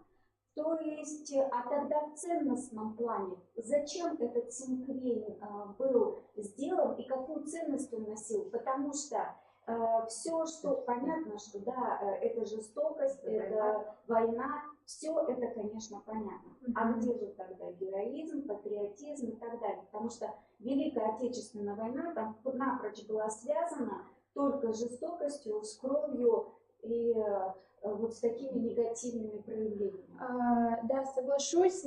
Возможно, неудачный пример у детей был продемонстрирован вам. Это, в принципе, ваша была задача. Да, я понимаю. Как бы сформировать ценностное отношение детей к этому событию. Я сейчас об этом говорю, да? О важности формирования ценностного отношения. А этот темплейт, который они сделали, они вам показали свое отношение. То есть, какая тогда работа предполагается для того, чтобы повернуть их сознание не только в русло вот того, что это связано только с отрицательными моментами, но там было очень много положительных. Это неимоверное чувство патриотизма, которое тогда охватило в тот период страну, да? И, то есть, а какие предполагались ваши действия для того, чтобы все-таки ценностные, вот эти ценности, извините за тавтологию, ценностные отношения их заложить? Я, возможно, объясню. Данные синквейны у нас были созданы с учащимся, когда мы изучали первый раз на уроках истории. То есть у нас первая тема была первым уроком. Это Великая Отечественная война. Далее, конечно же, мы рассматривали уже и вот эти патриотические движения, и те события, вот, которые мы говорим, да, о таких более положительных моментах, и работа в тылу. Как вам кажется, да, я это хорошо понимаю, вы сейчас говорите через содержание материала, конечно, это все изучается бесспорно. А как вы думаете, удалось ли вам все-таки сформировать у них ценностное отношение к этому событию? Проводили ли вы какую-то диагностику их реального отношения? Потому что, да, если бы вы, я не зацепилась за это, Великая Отечественная война, если бы это была просто война, да, все это уместно. А вот именно Великая Отечественная война, удалось ли вам, проводили ли вы какую-то диагностику по этому поводу? Диагностики, к сожалению, у меня не было проведено по конкретной этой теме, но на будущее я учту, буду проводить и действительно да, Вера Васильевна, потому что все-таки наш фестиваль предполагает какие-то такие обратные связи, да, и все-таки действительно, пожалуйста, обратите внимание, это очень важно, на самом деле, ваш предмет неимоверно важный, и мне кажется, диагностическая такая работа должна проводиться на каждом вот таком примере, да, на каждой такой теме. Спасибо. Спасибо вам большое. Благодарю. Уважаемые друзья, значит, сделаем перерыв только до 2 часов. Затем, после 2 часов, мы собираемся и работаем до 16:00. В 16:00 будет закрытие нашего фестиваля, будут объявлены победители. Придут представители из Профессионального союза педагогических работников. Так, и во время перерыва вы можете зайти на наш фестиваль, на сайт нашего фестиваля и провести, что? Как это называется? Голосование. Провести зрительских симпатий, голосование. Так, все отдыхаем. Чтобы они бесплатно.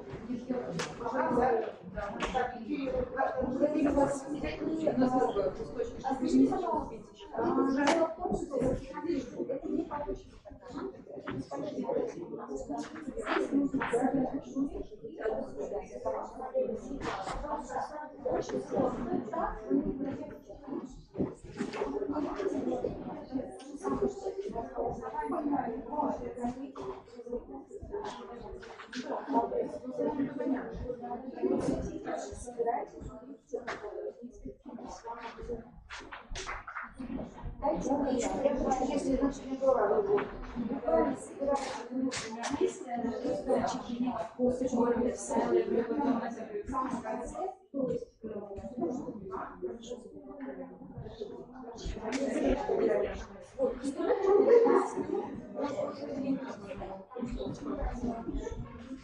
Это все выведение, поэтому, во-первых, каждый день присутствовали раз, да. Поэтому и нужно собрать из тех, которые были, то есть у нас есть ниже, я вот там собирала. Поэтому вот так вот.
чтобы она за границу посмотрела,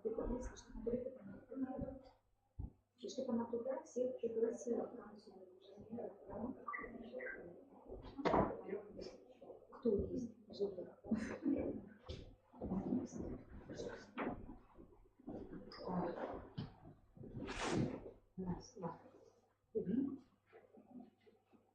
Четыре одна заочная, вот, которая микролечение, она заочная.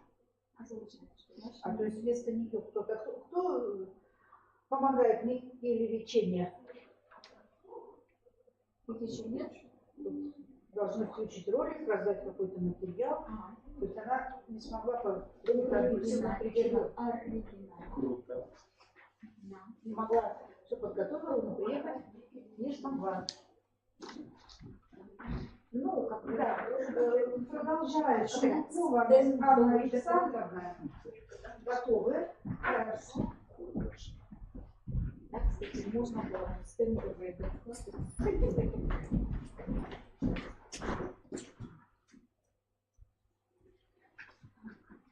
Нужно закрыть, наверное, да?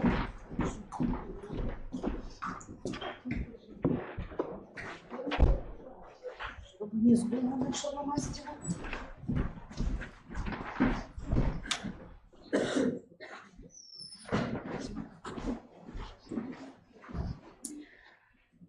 Здравствуйте, уважаемые коллеги. Меня зовут Шендукова Анна Александровна. Я учитель математики и информатики МАУ СОЖ номер 16 города Сыктывкара. Каждый из вас знаком с принципом работы ФГОС, который говорит нам, что учащиеся самостоятельно делают различные открытия, да, доказательства, а учитель создает все необходимые условия, то есть выступает в роли наставника. Как раз ярким примером обучения по ФГОС является дистанционное обучение. Я хочу познакомить вас с дистанционной площадкой Moodle. На базе данной площадки работают многие учебные заведения. Например, Сыктывкарский государственный университет имени Петерима Сорокина работает тоже на данной дистанционной площадке. Вашему вниманию будет представлен проект дистанционного обучения, так как работаю я, к сожалению, первый год. Все учебные материалы находятся в разработке для данной платформы. Версия данной дистанционной площадки есть платная и бесплатная. Бесплатная версия позволяет зарегистрировать учителю свой сайт на официальном сайте Moodle. Зарегистрировать на своем сайте 50 учеников, записать их на необходимый курс и раздать им логины и пароли. К сожалению, платные версии, они крайне очень дорогие, но бесплатная версия 50 учащихся. То есть вы заходите на официальный сайт и регистрируетесь. Итак, оформлением сайта вы занимаетесь самостоятельно. В категориях у меня созданы классы.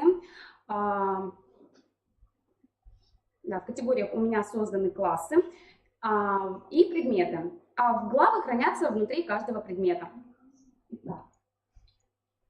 То есть мы рассмотрим с вами информатика именно 9 класс. То есть, как мы видим, да, все главы содержат... Например, если мы будем рассматривать с вами одну главу, одна глава содержит определенные темы. Эти темы как раз и являются практические задания и лекционные. Задания для своих учеников вы можете разместить сразу, либо их выкладывать постепенно. То есть, например, у меня несколько заданий открыты, да, а все остальные, они скрыты, да, от учащихся. Ну, либо также можете выкладывать по мере их выполнения, да, то есть вот сегодня у вас урок, например, да, в течение дня будет, вы с утра зашли и выложили необходимый материал. Либо можете по степени выполнения. По степени выполнения каким образом? То есть учащийся выполнил один материал, да, закончил, написал какую-то итоговую практическую работу, после чего, как он справился с этой практической работой, сразу ему открывается последующая тема. Задания выполняются на дистанционной площадке. Также задания можно ограничивать по времени. Да, то есть задание вы можете выложить на несколько дней, можете выложить задание, которое, например, будет действовать по ограниченному времени, то есть само ограниченное задание. Например, как взять, если рассматривать контрольную работу, например, можно ограничить ее по времени на 40 минут, да, взять, либо выложить какое-то практическое задание на несколько дней. То есть если также учащийся не справился с заданием, можно поступить следующим образом. Для учащегося закрыть доступ, что он не может загрузить свой результат проделанной работы на данную дистанционную площадку, либо поступить следующим образом, что он сможет загрузить, но у него будет отображаться день просрочки, то есть на сколько дней и на сколько часов он просрочил данное задание. Задание выполняется либо на дистанционной площадке, либо выполняется в любой другой программе.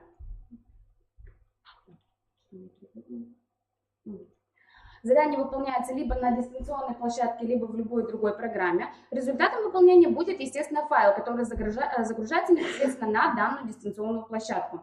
Все задания учитель проверяет либо самостоятельно, да, если, например, это файл, вы проверяете его самостоятельно, оценку выставляете в журнал, либо можно поступить другим образом, то, что задание, когда вы создаете, вы можете установить критерии оценивания. После того, как учащийся выполнил ту или иную работу, задание автоматически, то есть оценка, да, попадает в журнал. Также количество попыток на выполнение того или иного задания вы также устанавливаете самостоятельно. Давайте немножечко тогда посмотрим, да, вот, например, мы можем установить проходной балл, количество попыток, да, что мы можем ограничивать? Мы можем ограничивать дату, мы можем ограничивать оценку, то есть до тех пор он пока не выполнит задание на 3, на следующую тему он не сможет перейти. Мы можем ограничить, например, создать несколько условий, да, то есть до тех пор, пока, например, у него не будет определенного балла, да, он также не сможет перейти на следующую тему. Вот как раз происходит загрузка, да, мы видим, да, например, последний срок сдачи установлен, да, оставшееся время, то есть задание, например, просрочено на какой промежуток времени, и все равно есть возможность у учащегося добавить свой ответ.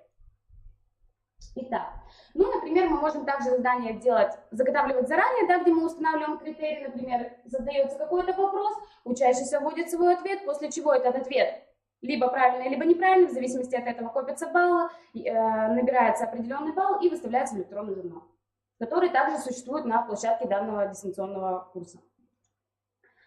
Итак, например, мы с вами рассмотрим данную дистанционную площадку, именно как видит ее учитель, да, то есть на протяжении всего времени мы можем также отслеживать, сколько учащийся находился на данной дистанционной площадке. Помимо того, что сколько времени он находился на данной дистанционной площадке, мы можем отслеживать, сколько времени он потратил на то либо иное задание. И процент выполнения заданий. Да. Также, да, вот, например, у учащегося после того, как он выполнил задание, набрал определенное количество баллов, у него появляется практическое задание. До тех пор, пока он не выполнил практическое лекционный материал, да, не ответил на интересующие вопросы, следовательно, практическое задание у него не открывается.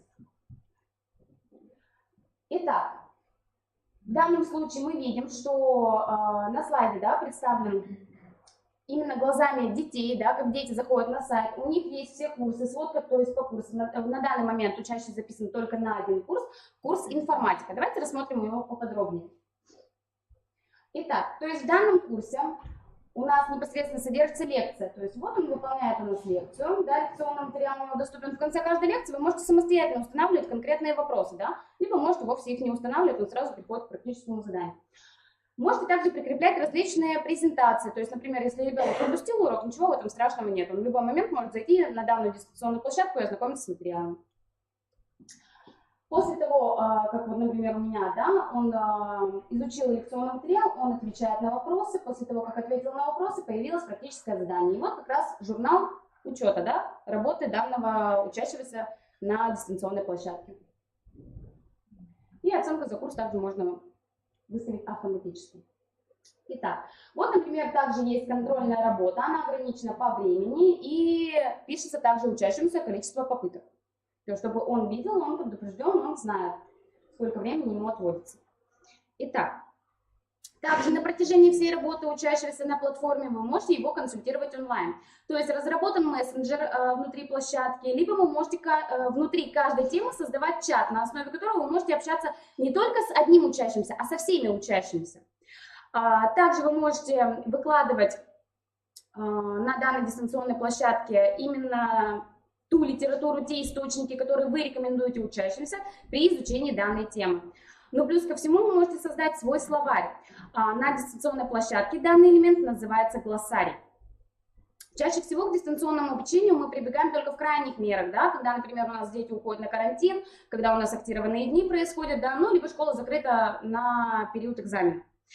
Но это не самый большой минус. Самый большой минус именно в том, что у нас дети переходят на виртуальное общение и теряется реальное общение. Дети не умеют говорить.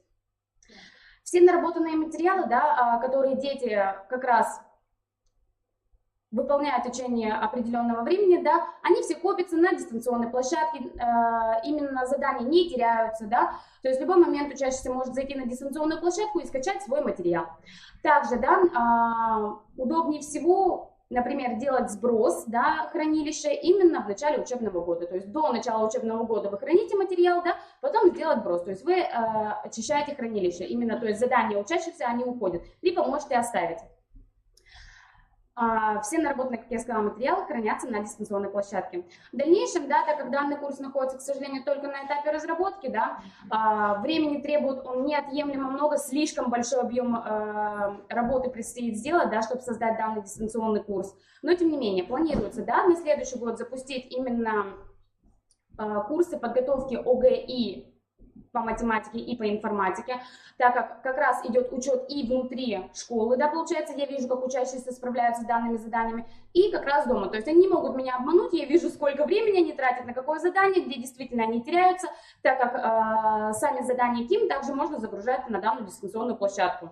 Да, и оно сразу автоматически оценивается, будет создан целый журнал, да, по этому поводу, где будут выставляться оценки, и сам учитель уже видит, сколько баллов набирают учащиеся, где происходит именно западание на какой-либо теме.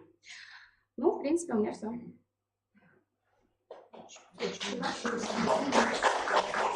Спасибо. А вы вчера были, вот как раз докладывала Михеева Татьяна Александровна, учитель, преподаватель информатики с Печорского промышленно-экономического техникума, вы бы там нашли общий язык? Меня не было, я была на ЕГЭ. Скажите, пожалуйста, это у вас, значит, идет как проектная работа, да? А по каким критериям вы планируете потом судить об эффективности вашей использования вот этой платформы? 100% вы используете. Сейчас на данный целью и вот критерии эффективности вашего проекта, то есть эти критерии должны быть заложены уже. То есть сейчас на данный момент, да, я разрабатываю все именно практические задания. Все данные практические задания я реализую и пробую запускать их на 9 классе. В 9 классе детки более поспособнее, на информатике они самостоятельно, то есть они изучают практические задания, они выполняют. То есть с последующим нарастанием задания все усложняются. То есть самые первые задания, они тут самые простые, то есть там чуть ли не подробно все описано, и с дальнейшим нарастающим. Скажите, критерии отбора этих практических заданий в эту систему? То есть здесь полностью задания, они именно подобраны по рабочей программе. То есть не куда-то в сторону уходишь, только по рабочей программе. Хорошо, у вас там очень хорошо, что вы закладываете, я вижу, контрольные работы. Да, контрольные работы. Покажите, вы где-то закладываете ли объекты контроля этих работ? Где я могу сразу посмотреть, что у меня западает. Потому что система Moodle это позволяет сделать. Система Moodle, да, она позволяет. То есть можно учащимся вывести все результаты, то есть посмотреть действительно, то есть правильность ответа он может видеть сразу, когда он ответил. Или что именно? Я не про правильность сейчас ответа говорю, правильность ответа мы можем включать везде посмотреть. Я говорю про деятельность учителя, какие объекты, что он контролирует в этой контрольной работе, что он выносит на контроль. На контроль он выносит, то есть... Я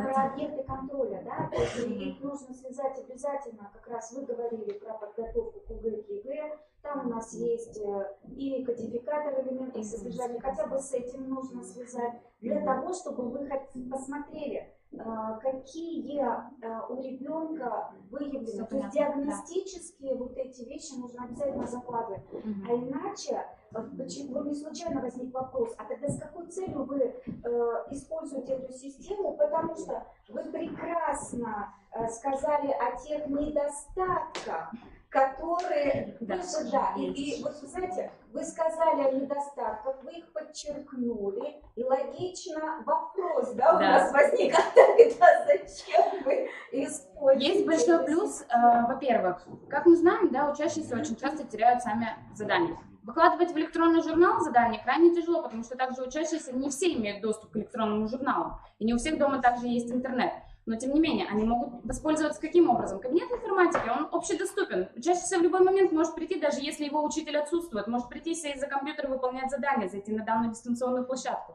Спасибо, да, понятно, что пока с узко такой бытовой целью, но все-таки постарайтесь, да, заложить туда диагностические процедуры некие, связать это обязательно с объектами контроля, с кодификатором элементов содержания, для того, чтобы у вас диагностическая картинка складывалась, тогда вам будет легче подбирать задания в эту же платформу. То есть у меня в этом затруднение, вы его и направляете на дополнительные материалы, которые он может проработать самостоятельно. Логично же, да? Да, самый большой плюс, то, что заданий-то можно закидывать на данную платформу бесконечно много, а выбрать определенное количество, где учащиеся будут выдаваться как раз. Да. Чтобы сначала была некая диагностическая такая, да, линия, а затем уже под эту линию, конечно, хорошо. Я еще, учитывая то, что вы сказали, что это у вас еще проект, да, тоже подумайте над критериями эффективности вашего проекта, по каким критериям вы будете судить, насколько удалась ваша такая вот диагностика, работа. Потому что я говорю, это все пока только в разработке, так работу Хорошо, спасибо. Спасибо. Продолжает наш фестиваль Елена Александровна Канева, учитель начальных классов, школы номер 21.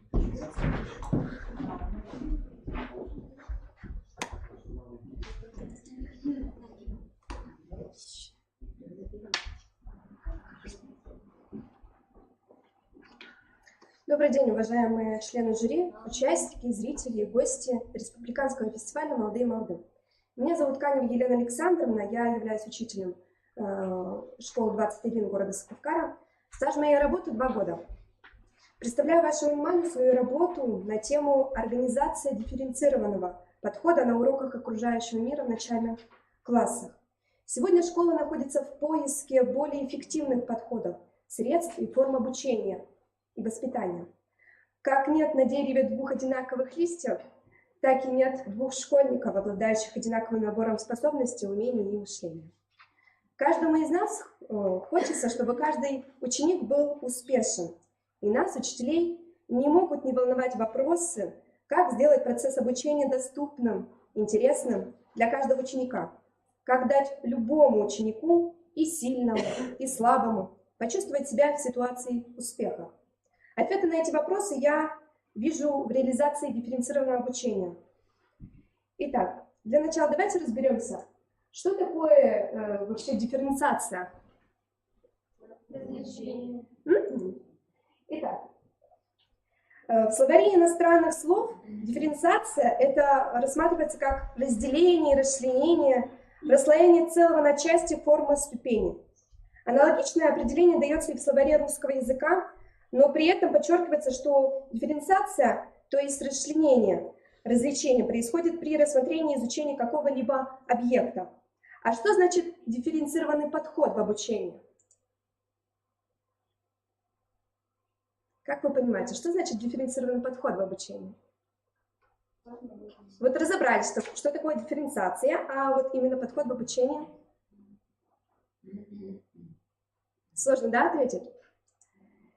Итак, дифференцированный подход в обучении – это форма организации учебного процесса, при которой учитель работает с группой учащихся, составленной с учетом наличия у них каких-либо значимых для учебного процесса общих качеств. Основная задача дифференцированного обучения – это вовлечь в работу каждого ученика, помочь слабому и развить способности сильных.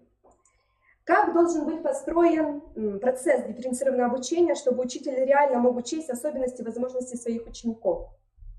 Принципиальным основанием такого процесса должна быть педагогическая диагностика.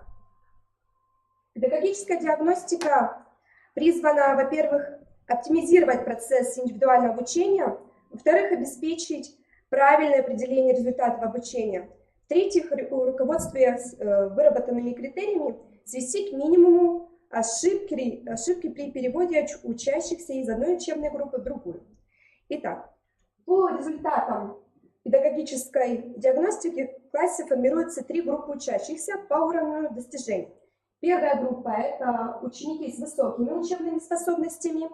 В этой группе учащиеся могут вести работу со сложным материалом, требующим умения применять знания в незнакомой ситуации и самостоятельно творчески подходить к решению учебных задач, умеют выделять существенные, закономерные, достигают высоких уровней знания. Вторая группа учащихся – это учащиеся со средними способностями. Эти учащиеся усваивают материал после тренировочной работы не сразу, выделяют существенное. Для усвоения знаний им требуется более длительное время. Если учащихся второй группы направить, помочь, то они вполне смогут справиться и с заданием, конечно же, первой группы детей. Третья группа – это учащиеся с низкими учебными способностями. Эти учащиеся усваивают материал после многократных упражнений и не всегда в полном объеме. Выполняют задания, овладевают знаниями более длительное время. Состав групп непостоянен, он может меняться не только на протяжении всего учебного процесса, но и на различных уроках. На уроках окружающего мира используются также различные виды продуктивных творческих заданий, задания на классификацию. Итак, на примере темы «Какие бывают растения». Давайте попробуем разобраться, какие карточки, какой группе учащихся мы предложим. Вот карточку номер 1. У нас есть с вами учащиеся с высокими учебными способностями, учащиеся со средними учебными способностями, и низкие учебные способности. Карточка номер 1. Как вы считаете, к какой группе мы отнесем, предложим работу? Низким. Хорошо. Карточка номер 2. Средний, отлично. И карточка номер 3 с высоким. Итак, я работаю по программе «Школа России», и структура учебников и рабочих тетрадей обеспечила для меня возможность организации дифференцированного подхода в обучению. Возьмем, к примеру, пособие, которое представляет собой разноуровневые задания по курсу «Окружающий мир» для 3 класса. Составитель Максимова Татьяна Николаевна. Предлагаемая технология разноуровневого обучения позволяет создать педагогические условия для раскрытия природных способностей учащихся. Учащиеся получают право выбирать тот уровень усвоения, который соответствует их потребностям, интересам, возможностям. Данный подход способствует созданию психологического комфорта ученика, формирует ответственность за принятие решений. В пособии представлены задания по основным разделам программы по курсу «Окружающий мир» в 3 классе, соответствующие 3 уровням А, Б, В. Первый уровень – это А, элементарные, основные знания, умения, навыки, которыми обладают учащиеся, то есть проверяют. Задания уровня А направлены на припоминание и актуализацию имеющихся знаний без их видоизменения, то есть копирование или воспроизведение изученного. Следующий уровень – это у нас уровень Б, это 2-й уровень, базовый. Умение анализировать учебный материал, выявлять проблемы. Задания уровня Б предполагают систематизацию ранее изученного материала, выполнение различных преобразований.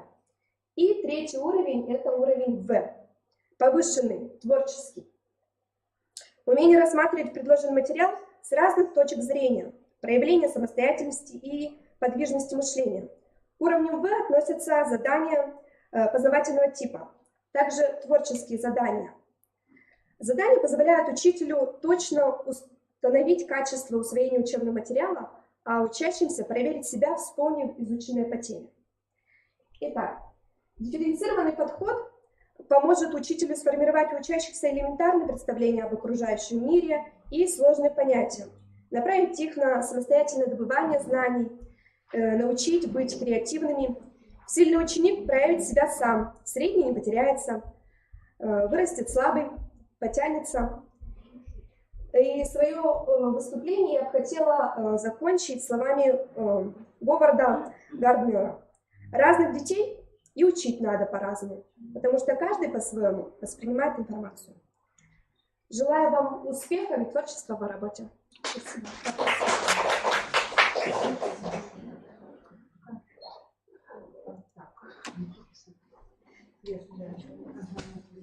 Елена Александровна. Просто для уточнения, потому что вы все-таки сейчас вот готовились к этому мастер-классу и лучше знаете содержание первоисточников. Вот почему задание, где там у вас было предложено задание работа с атласом, там еще что-то, это задание для учащихся сильной группы. Разве такого рода задания не могут выполнить учащиеся, ну, условно говоря, с низкими способностями? Ну, это потому что поиск информации идет и работа вот именно с текстом. То есть атлас-определитель просто вот не принесла я, к сожалению. Что такое атлас-определитель? Тогда можно вопрос туда же на уточнение. Тогда какая конкретная методика вами применяется для педагогической диагностики учебных способностей, как вы это назвали, обучающихся? Ну, это вот, согласно какой диагностике вы их распределяете на эти три группы? Это вот по методикам, как вылетела из головы. Ну, то есть это валидные, да? Да. Вам задание. психологи помогают? Да, конечно. Угу. Идет, да, связь с психологами, то есть психолого-педагогическая вот диагностика. То есть валидные методики, которые определяют изначально, да? Спасибо. Можно я спрошу? Спасибо. Елена Александровна, вот вопрос у меня такого рода, да, вот все-таки никак не могу отделаться от мысли, что, ну, заявлен мастер-класс, да, вот если бы у вас была сейчас возможность пригласить коллег, да, и что-то смоделировать, да, что из своего содержания вы бы им предложили? Ну, потому что мы увидели в качестве чего-то, ну, продуктивного, да, это вот эти три задания, да, вот такие, ну, много еще там текста. Вот что бы вы еще предложили им смоделировать, вот, помимо самих заданий? Ну, я бы показала, может, отрывок из урока, как у нас... Чтобы вы им предложили смоделировать. Чтобы они смоделировали. Возможно, домашние задания, чтобы они, то есть по какому-то одному умению сформулировали домашние задания для разных также типов учащихся. Кроме самой формулировки задания, что бы вы еще предложили им разработать?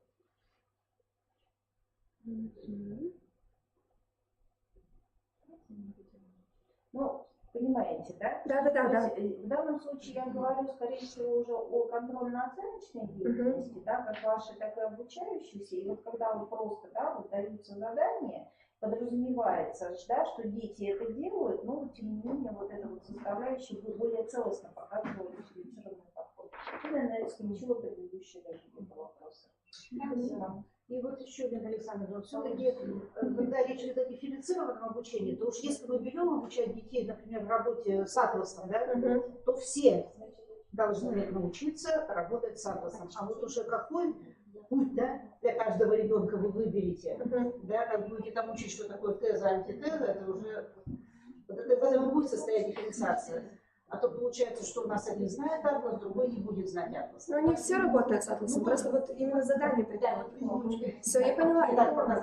Спасибо. Спасибо. Очень интересный мастер-класс мы ожидаем от Козлова Юлии Александровны. Трясите нас. Да, трясите. Хорошо, что мы на первом этаже.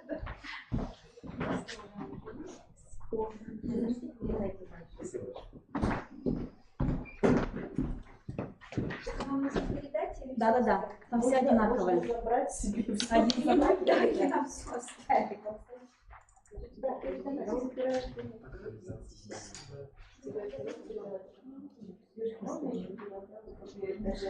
Здравствуйте, уважаемые коллеги! Вашему вниманию хотелось бы представить свой небольшой опыт по применению рэпа на этапе актуализации знаний на уроке иностранного языка. Давайте сначала проведем небольшой опрос. Используете ли вы рэп на своих уроках? Поднимите руку. Рэп, да. Замечательно, нам будет что с вами обсудить после урока. А если вы еще не применяли рэп на своих уроках, то моя задача также сегодня вас научить, как это делать. Как я пришла к этой идее? Эта идея использовать рэп на уроках давно меня уже интересует, но все никак не решалось реализовать свои идеи на практике. Возможно, именно из-за незнания, неумения, как это делать. Но в августе прошлого года на курсах повышения квалификации от Гёте-института в Бремени нас, учителей немецкого языка, научили, как составлять текст для рэпа. И эта идея меня очень воодушевила, и я решила как бы доработать, доусовершенствовать, так сказать, эту идею, сделать конфетку для урока, чтобы смело идти с этим на урок. Почему именно рэп? Во-первых, рэп это современно молодежно. Большинству учащихся знакомо, что такое рэп, особенно среднему и старшему звену. Рэп это креативно, неординарно и поэтому интересно для учащихся, что повышает мотивацию к изучению предмета. Так как рэп имеет рифму и ритм, то это позволяет учащимся легче и быстрее запомнить материал, если такова ваша задача. И как учитель я не могла пройти мимо планируемых результатов. Во-первых, рэп формирует положительное отношение и к языку, и к культуре страны изучаемого языка. Также он формирует коммуникативную компетентность в процессе общения со сверстниками, в процессе творческой деятельности, образовательной деятельности. Что касается метапредметных результатов, то учащиеся при этой форме работы осознанно отбирают из своей памяти необходимые лексические единицы, понятия в соответствии с коммуникативной задачей, то есть при объяснении чего-то, при описании чего-либо. При этом они отбирают лексические единицы и, то есть, понимают, умеют определять какие-то либо понятия. Что касается таких результатов, как владеть устной письменной речью, уметь работать в группе, индивидуально, в парах, а также уметь делать выводы, я это все объясню чуть попозже на примерах, вы все это поймете. Рэп я использую и в начальных, и в средних классах. К сожалению, в этом году у меня нет старших классов, но я эту форму работы использовала со студентами Института иностранных языков, и получилось это с ними сделать импровизацией. То есть дома я ничего не готовила, именно к этой форме работы я не готовилась. А что же я делаю дома? Дома я беру те слова, тот лексический материал, который нам необходимо повторить, вспомнить на уроке для дальнейшего его употребления в письменной, либо же устной речи.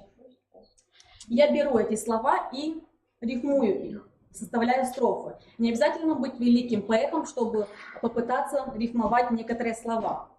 Достаточно вашего желания и немножечко старания.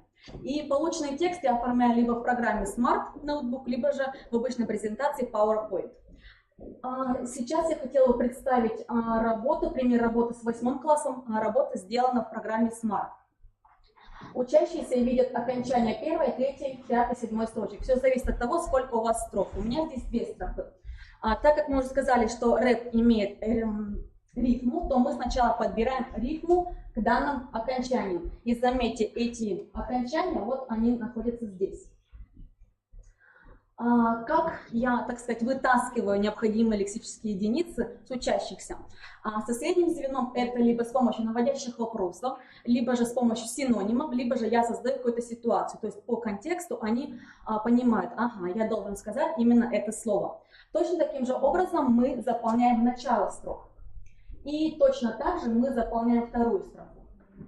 Перед тем, как спеть, мы обязательно проговариваем все строчки построчно, да, чтобы дети уловили ритм и рифму.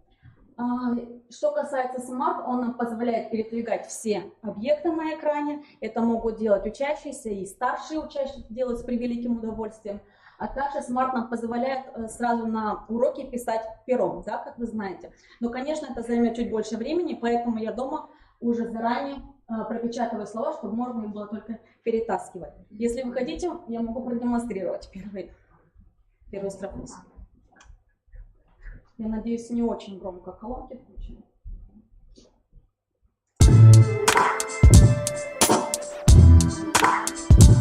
Das Gymnasium, die Grundschule, die Stufe, die Hauptschule, das Halbjahr, die Probe, das Abitur, die Zensur, die Noten и так далее. Дальше. Следующий пример работы у меня с 3 классом, уже выполнена в обычной презентации. Здесь учащиеся не видят окончания строк, это работа выполнена чуть попроще. Здесь слова открываются по очереди, строчка за строчкой. Как идет актуализация этих слов, лексических единиц в начальном звене?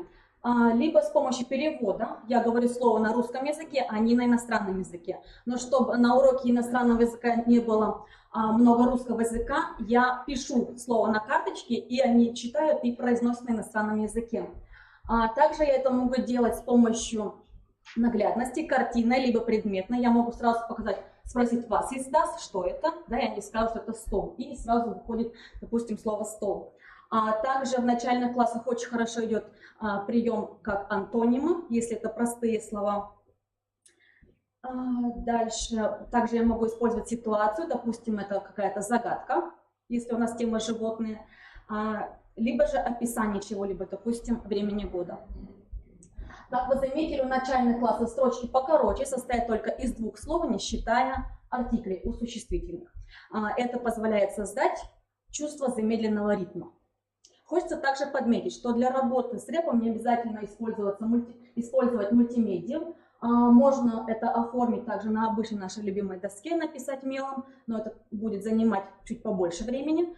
Можно также заранее распечатать слова на карточках и прикреплять с помощью магнитика к доске.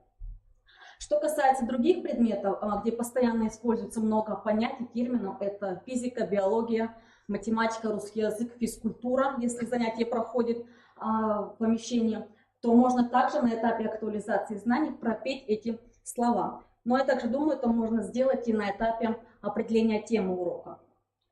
Немного подумав, заглянув вперед, я пришла к выводу, что рэп можно использовать и на этапе рефлексии. Сегодня уже говорили, что многие учителя используют синквейн, прием синквейна. Почему же не попробовать заменить синквейн на рэп?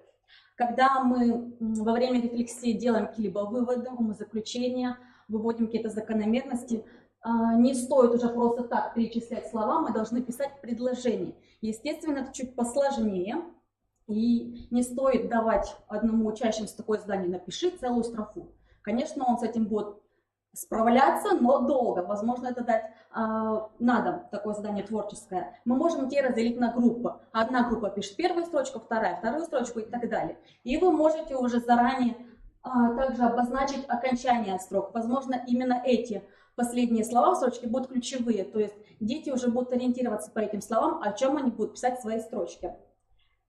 На уроках литературы, на уроках иностранного языка, на уже после текстовом этапе можно дать тоже такое задание с такой формулировкой: выразите свое отношение к ключевой проблеме текста, допустим, либо как вы видите образ главного героя, как вы относитесь к поступку главного героя.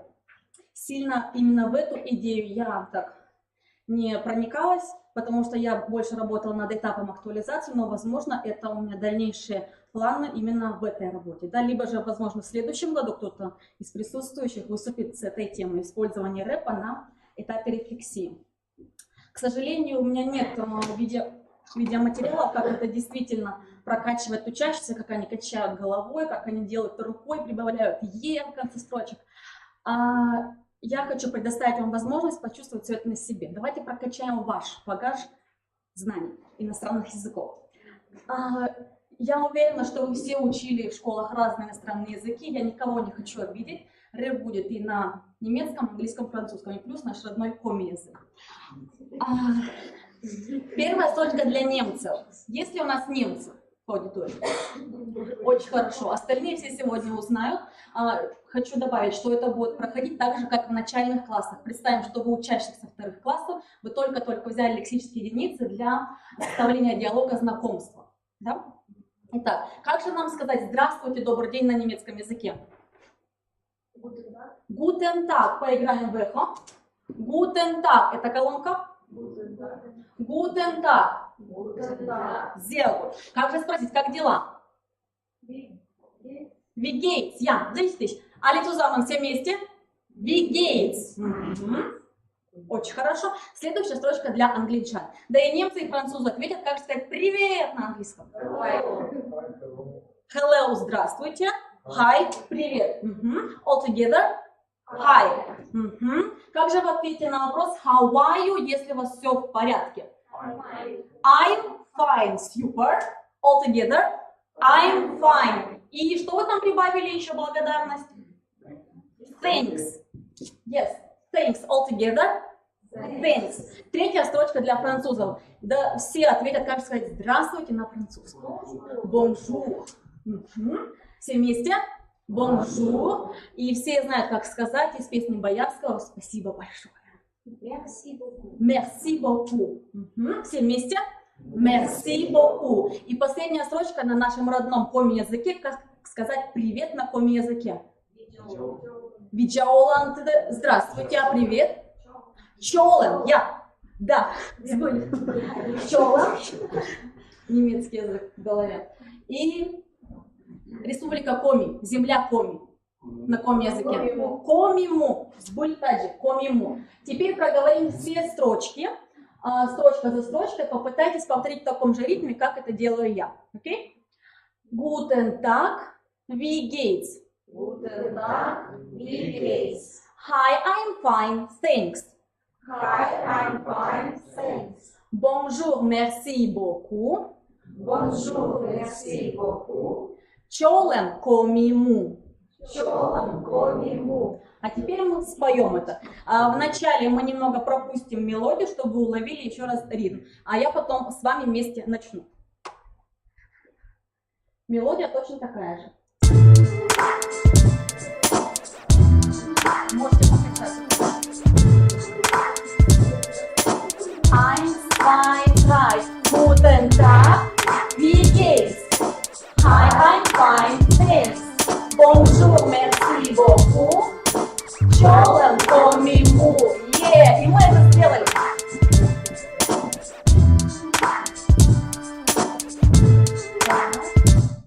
И спасибо большое вам за внимание, спасибо за участие в прокачке вашего иностранного языка. И я желаю вам успеха в прокачке вашего предмета с помощью рэпа.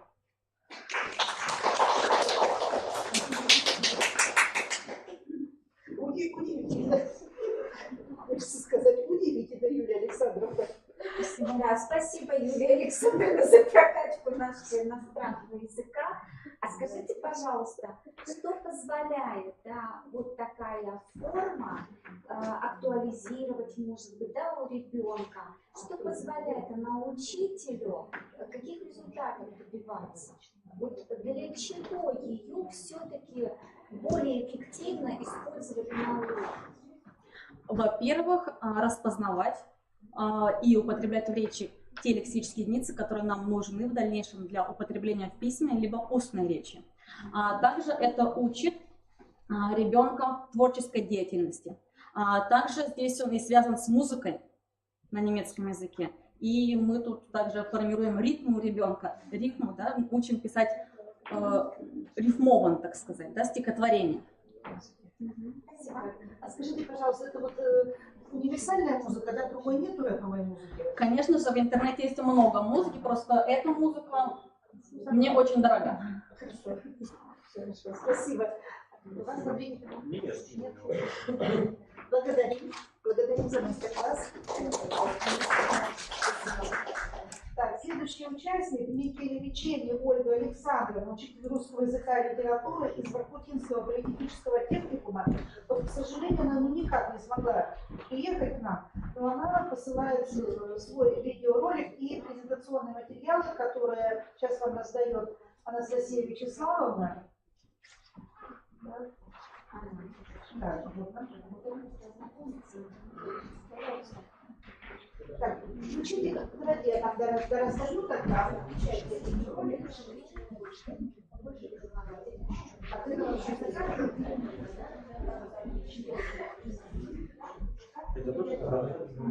Ну, я тоже так удивилась, видимо, да. Нас, наверное, хотели учить создавать городскую дерево.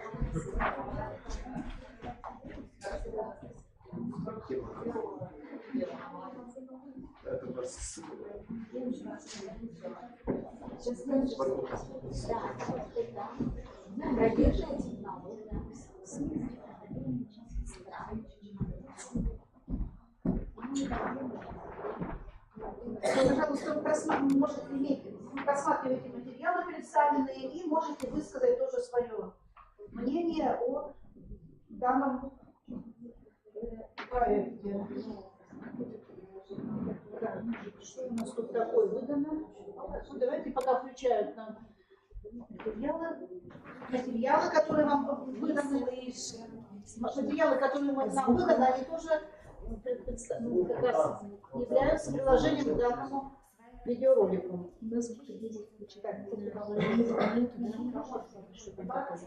Вы просто прибавьте звук, все через программу. Вот там звук отключен. Да не так, я это не вижу. Ну так вы тогда и скажите, что зачем сюда. Сейчас мы знаем. Вот здесь, да.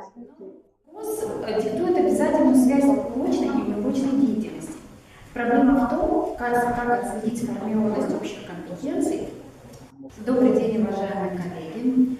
Меня зовут Киричева Ольга Александровна. Я преподаватель русского языка и литературы Воркутинского политехнического техникума.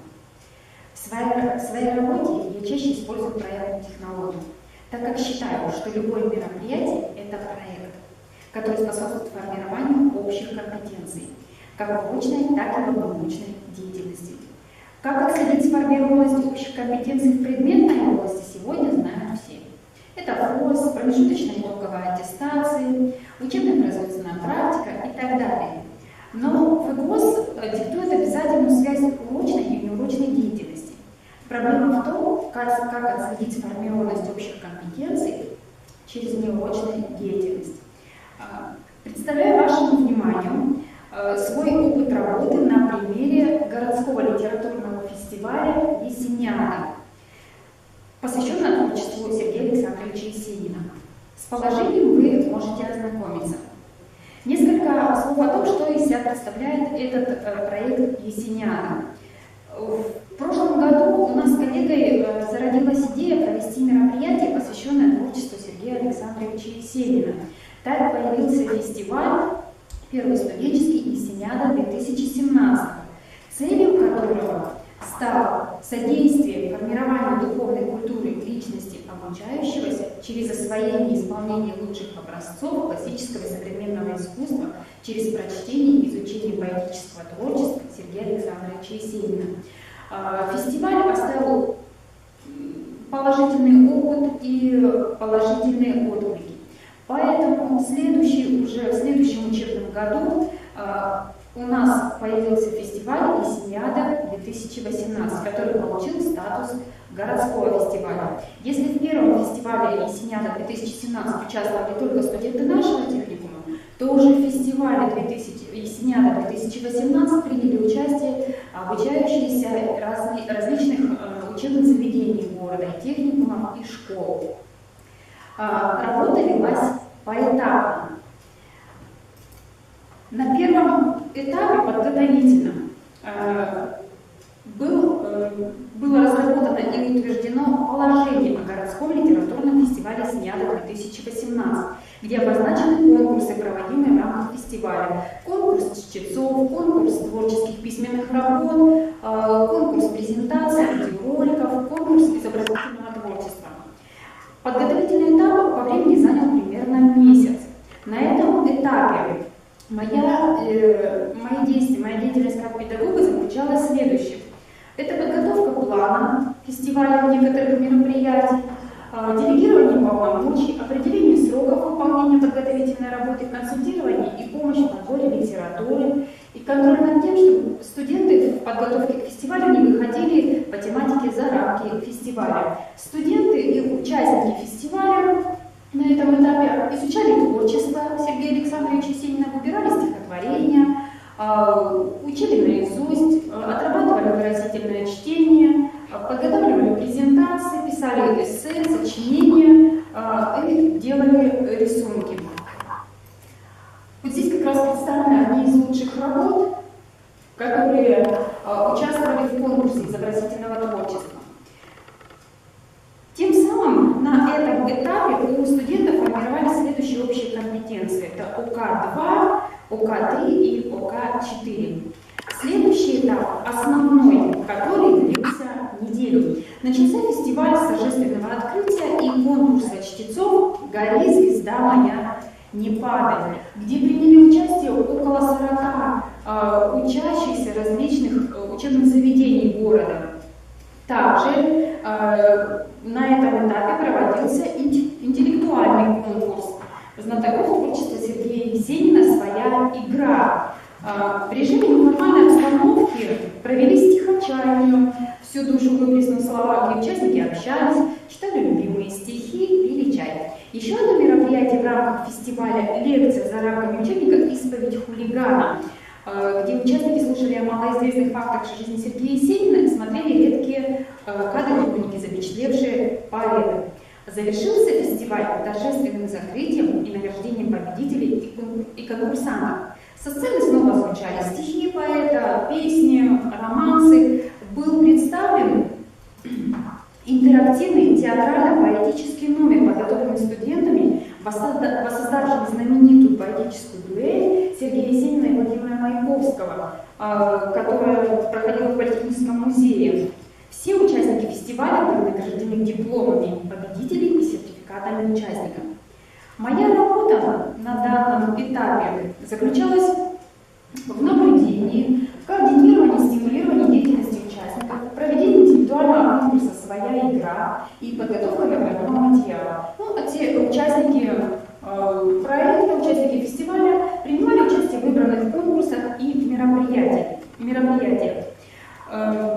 На этом этапе у студентов формировались следующие общие компетенции. Это ОК-3, ОК-6 и ОК-7.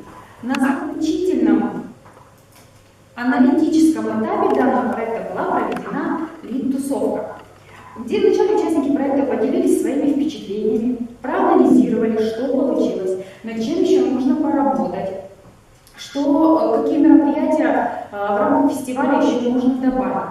Студенты попробовали оценить не только себя и свое участие, но и других участников проекта. Завершилась лид-тусовка небольшой дискотекой. На этом заключительном этапе у студентов формировались следующие общие компетенции. Это ОК-6, ОК-7 и ОК-8. Моей задачей на данном этапе было это совместно со студентами проанализировать мероприятие со всех сторон и проанализировать действия всех участников данного проекта, генерировать возможные пути улучшения проекта, всех его этапов, провести сформированности ОК, результаты сформированности ОК по сентябрю 2018 у вас на экране. Здесь можно видеть процентных соотношений, как сформировалось, допустим, ОК, самый большой результат это, конечно, ОК-5, ну и остальные результаты здесь видны. Данный проект «Литературный фестиваль Есенята» в нашем техникуме проводится второй раз. И было принято решение проводить его ежегодно. В заключение хочу сказать, было бы неправильно говорить о том, что в этом проекте, в этой работе использовалась только проектная технология. Конечно же, здесь и ИКТ, и технология проблемного и развивающего обучения, и технология личностно-ориентированного подхода. А сама проектная деятельность направлена на сотрудничество педагога и обучающегося, на развитие личности и его творческих способностей и является формой оценки в процессе непрерывного образования. Таким образом, только совместное сотрудничество студентов и педагогов позволит получить положительный результат. Это процесс, который влечет всех участников, раскроет творческие способности, воображение, поможет реализовать нераскрытые таланты. Порой студентами выдвигаются очень интересные идеи и предлагаются не менее интересные способы их реализации. Такое сотрудничество учит не только обучающихся, но и педагогов. Спасибо за внимание.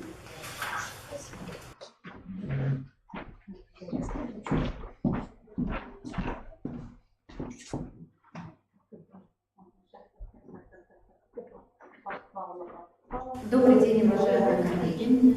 Меня зовут Никитичева Ольга Александровна. Наверх поднимайтесь.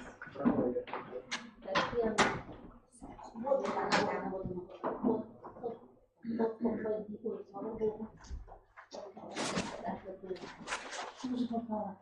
Уф.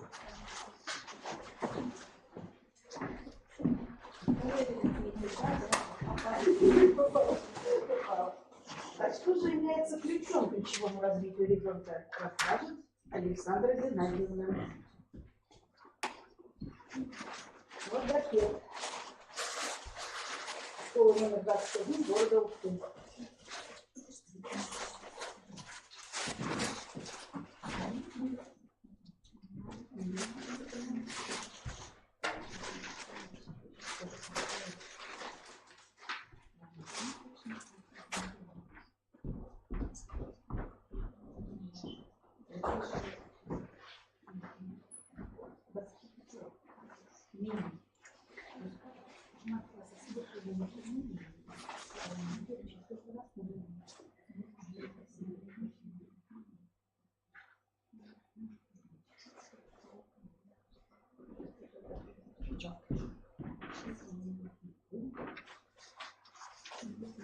Здравствуйте, уважаемые коллеги! Я бы хотела начать мастер-класс с небольшого видеоотрывка.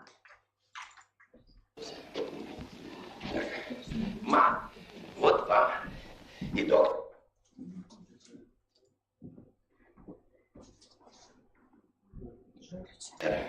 Ну, у кого фиферт буфут? Что?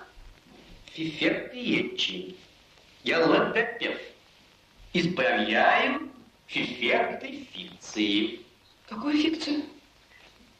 Фикции, не фикции, а фикции. Он букву Т не выговаривает. Я букву Ф не выговариваю. Ну сразу вы так и сказали. Я сразу сказал. Так вы логопед, очень приятно. Пожалуйста, садитесь. Хотите чаю?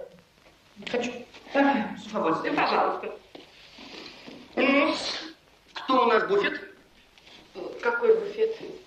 Не буфет. Я имел в виду, кто у нас буфет, мальчик или девочка? У нас девочка, девочка Леночка.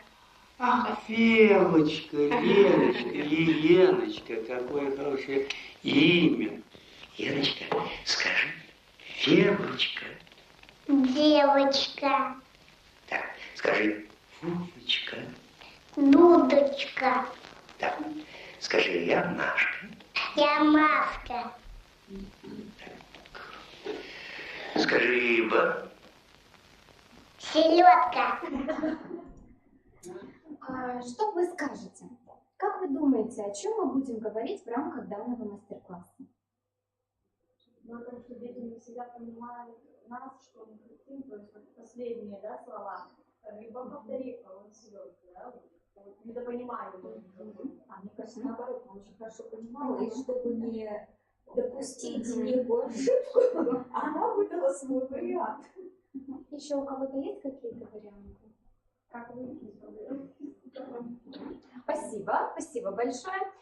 Этот, на первый взгляд, смешной эпизод из кинофильма поднимает довольно-таки серьезную проблему. Проблему дефектов речи. А что же является ключом к речевому развитию ребенка, на ваш взгляд? Может быть, какие-то ключи известны вам, исходя из вашего опыта работы? Ну, во-первых, какое общество ребенка. То есть всегда, когда ребенка развивает не то, насколько кружком ты открыла, а в каком обществе ребенок находится. Насколько часто ты с ним разговариваешь, беседуешь. То есть образец речи ребенка, например, да? Да. Образец речи взрослого, да, для ребенка. Угу. Хорошо, спасибо большое. Я работаю учителем-логопедом в общеобразовательной школе уже 3 года.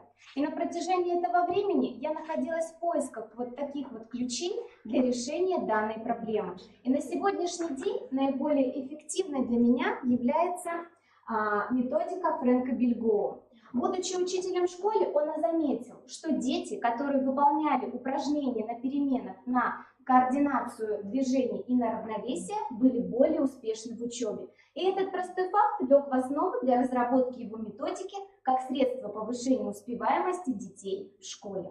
Я думаю, вы со мной согласитесь, что речь обеспечивается совместной работой разных отделов головного мозга. И вот одним из них является мозжечок. Очень долгое время ученые думали о том, что мозжечок отвечает за координацию и за равновесие. Но в результате различных исследований они пришли к выводу, что мозжечок – это малый мозг. По своему строению мозжечок напоминает целый мозг. Мозжечок – это быстро действующий механизм. В нем сосредоточено более 50% нервных клеток от всего головного мозга. Чем быстрее работает мозжечок, тем быстрее работает мозг, тем быстрее ребенок может усвоить новые знания. Мозжечок связан со всеми отделами головного мозга. Стимулируя мозжечок, мозжечок в свою очередь стимулирует развитие связанных с ними отделов головного мозга. То есть, таким образом, мозжечок – это ключ к речевому, интеллектуальному и эмоциональному развитию ребенка. Так что же это за методика и из чего она состоит? Данная методика состоит из комплекса упражнений, которые выполняются на балансировочной доске Бельгро. Данная доска имеет округлую основу, которая способствует тому, чтобы ребенок, балансируя, искал точку равновесия. Ребенок, балансируя, ищет точку равновесия, стимулирует тем самым работу мозжечка, да, и повышает пластичность всего мозга в целом. Ребенок начинает быстрее думать и понимать. Вот я стою на доске, я довольно-таки легко нашла свою точку равновесия, да?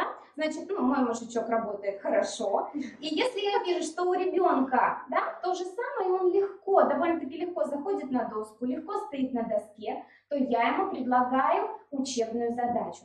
Какую я ему могу предложить учебную задачу в рамках логопедического пункта в школе? Да, это посчитать количество гласных в слове, разделить слово на слоги, определить позицию звука в слове и так далее. То есть характер задач может варьироваться.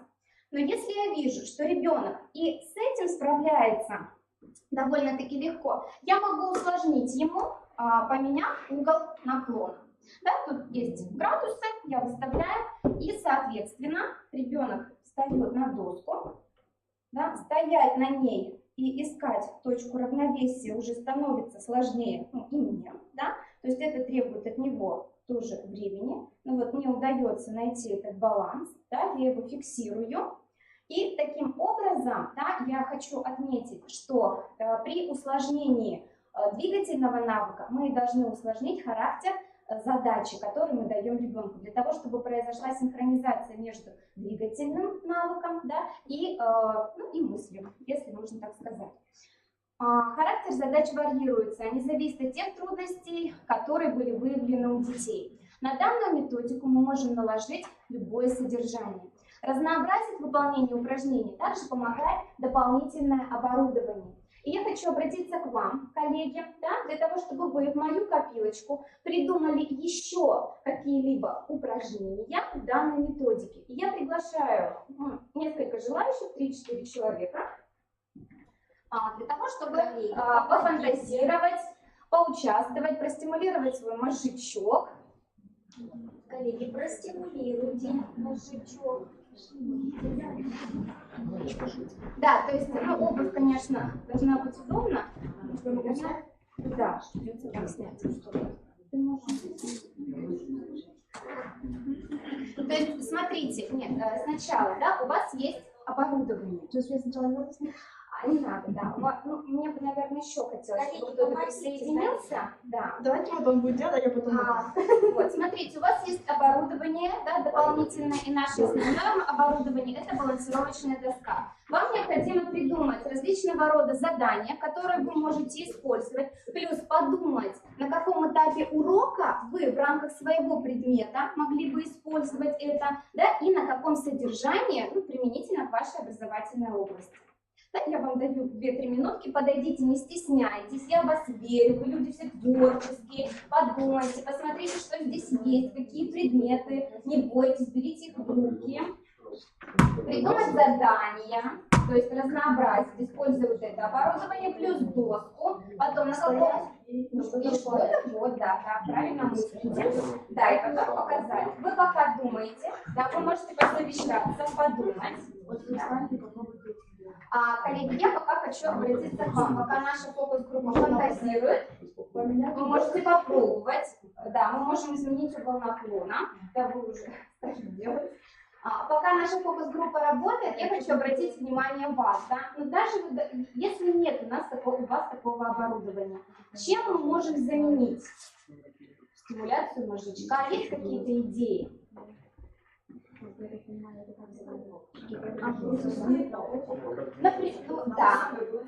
Да, конечно, то есть каким-то подручным оборудованием, да. Но существует ряд еще физических упражнений, которые бы могли и способствовали развитию двигательного навыка и познавательного навыка. Это всеми известная нам,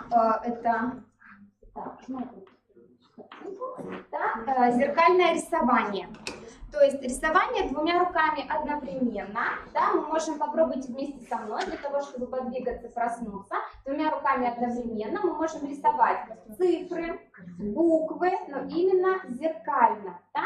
А таким образом зеркальное рисование способствует тому, чтобы наши оба полушария, обе руки сактивизировались. Да? Второе упражнение – это упражнение слон.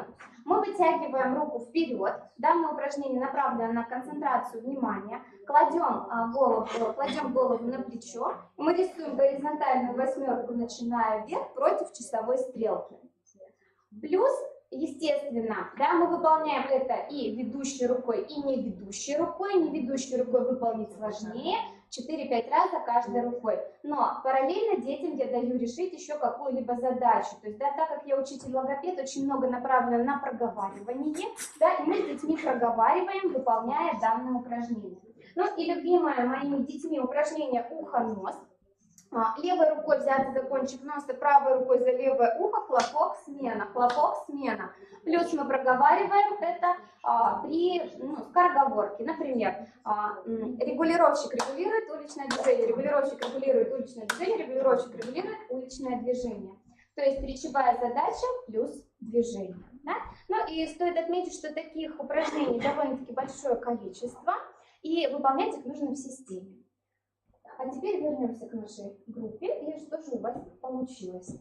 Я попробую, я не уверена в своем новичке. Давайте я поменяю. Да, я попробую поменять.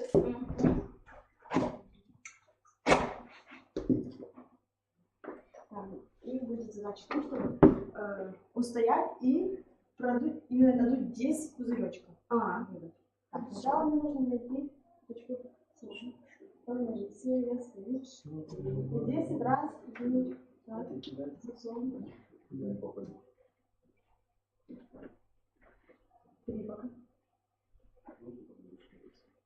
Какую задачу мы можем предложить? Мы берем оборудование мыльные пузыри. Что мы можем предложить детям сделать? Выдох, допустим, как логопеду. Воздушную струю, хорошо, соглашусь. Вот, конечно, да. На счет, например, если вы там учитель начальных классов, да, также педагог может... Все что угодно. Но чаще всего мыльные пузыри на выдох. На дыхание. Да, на дыхание. Хорошо, а также можно использовать вот это упражнение, попробовать устоять и попасть колечком.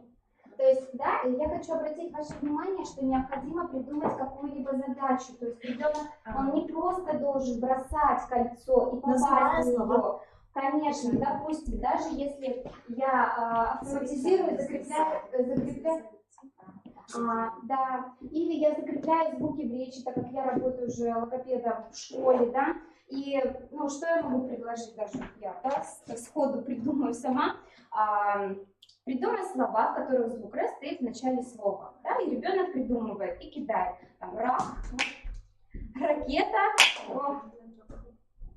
работа. К сожалению, я никуда не попала. То есть, смотрите, да, как бы, да, важно, чтобы был двигательный навык и какая-либо задача, чтобы ребенок балансировал на доске. Еще, чтобы придумали, оборудования было много. Еще. Могу еще раз придумать. Мне понравилась эта восьмерка. Стоять на доске. Получается какой-то промежуток времени крутить в одну сторону, потом в другую. Параллельно можно говорить вместо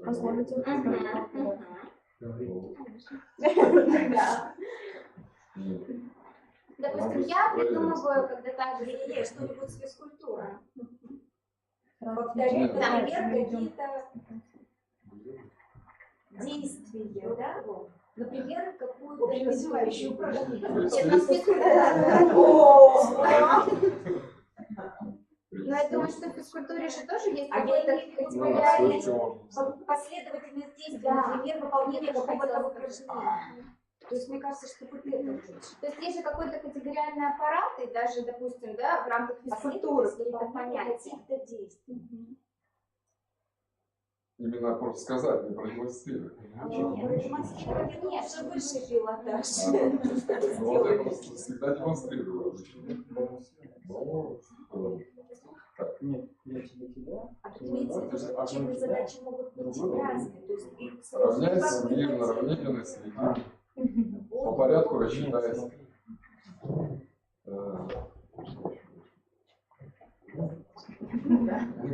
Спасибо большое. Да, ага.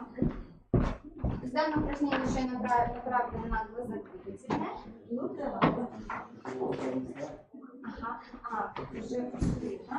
И уважаемые коллеги, которые помогали мне, да, в данной методике, я бы вам хотела подарить вот такой вот диплом в виде ключика, да, так как вы поучаствовали в моем мастер-классе, приобрели опыт, да, в виде данной методики. Это вот ваш ключик. Да, я вам хотела подарить и поблагодарить за участие в моем мастер-классе.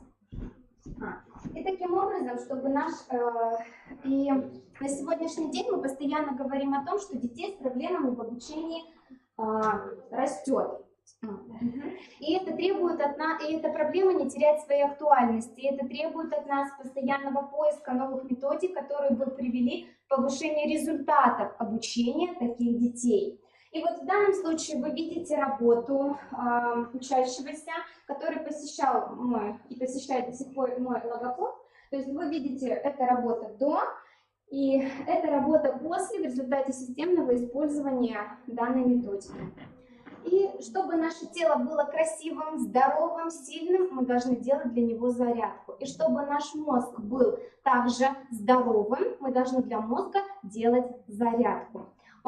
Спасибо большое за внимание, и надеюсь, в вашу копилку добавился еще один ключик в виде данной методики.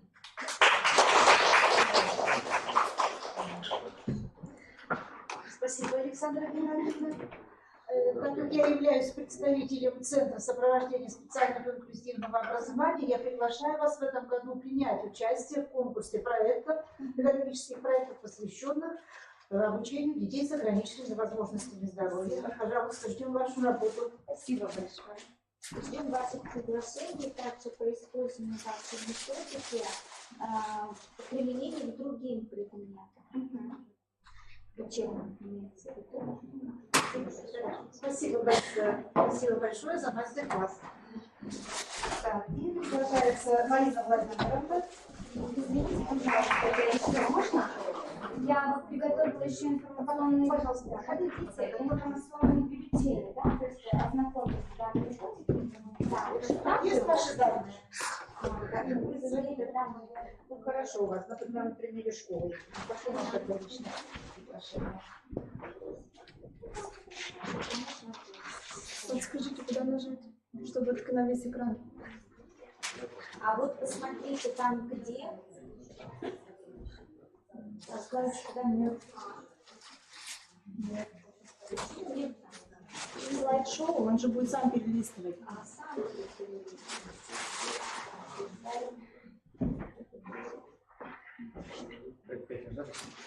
Не понимаю, не больше Нет, слайд-шоу, он не будет сам.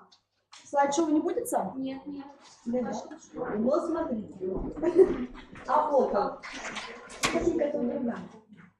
Да, ну я попрошу сразу, наверное, выйти помощникам, чтобы они уже были готовы. Мне нужно 4 человека, то есть по 2 человека. Да, 2 пары. Ой, Валя. Да. И еще один. Анастасия, пожалуйста, на помощь. Юрий Васильевна. Чтобы было по 2. Взаимопомощь. Здравствуйте, меня зовут Дудкина Марина Владимировна, я учитель начальных классов Первомайской школы Сысоцкого района. Предлагаю вашему вниманию мастер-класс на тему формирования и развития речевых умений и навыков учащихся через внеурочную деятельность «Умницы и умники». Курс внеурочной деятельности разработан мною на основе ВГОС начального образования и программы Холодовой «Юным умникам и умницам». Программа представляет систему интеллектуально развивающих занятий для учащихся начальных классов. Актуальность выбора внеурочной деятельности определена тем, что упражнения представлены в пособии Холодовой, выполнены в определенной последовательности и тем самым обеспечивают комплексное развитие различных видов памяти, внимания, развивают наблюдательность, воображение, способствуют развитию сенсорной и двигательной сфер ребенка, формируют нестандартное мышление, что служит хорошей основой для развития речевых умений и навыков учащихся. Цель данного курса – развитие познавательных способностей учащихся на основе системы развивающих занятий. Основные задачи курса: развитие мышления в процессе формирования основных приемов мыслительной деятельности, развитие психических познавательных процессов, развитие языковой культуры и формирование речевых умений, формирование навыков творческого мышления и развитие умения решать нестандартные задачи. Далее развитие познавательной активности и самостоятельной мыслительной деятельности учащихся, формирование и развитие коммуникативных умений, формирование навыков применения полученных знаний и умений в процессе изучения школьных дисциплин и практической деятельности. Таким образом, принципиальной задачей предлагаемого курса является именно развитие познавательных способностей и общеучебных умений и навыков. Данное пособие является вспомогательным средством и позволяет осваивать общеобразовательную программу начальной школы. Приведу пример структуры занятия. Первое, это с чего начинается, с разминки. В течение 3-5 минут учитель читает вопросы, а учащиеся в быстром темпе отвечают на них. Например, сколько дней в неделе, сколько хвостов у 2 котов и так далее. Далее идут специальные задания, стимулирующие психические процессы. При выполнении заданий взрослый только помогает, объясняет, направляет. Вот, к примеру, упражнение на развитие внимания, тренировки зрительной памяти. Ребенку предлагается посмотреть изображение сначала в течение 8 секунд, далее уже с последствием занятий время сокращается до 4 секунд. И ребенок должен по памяти зарисовать как можно точнее данные таблички.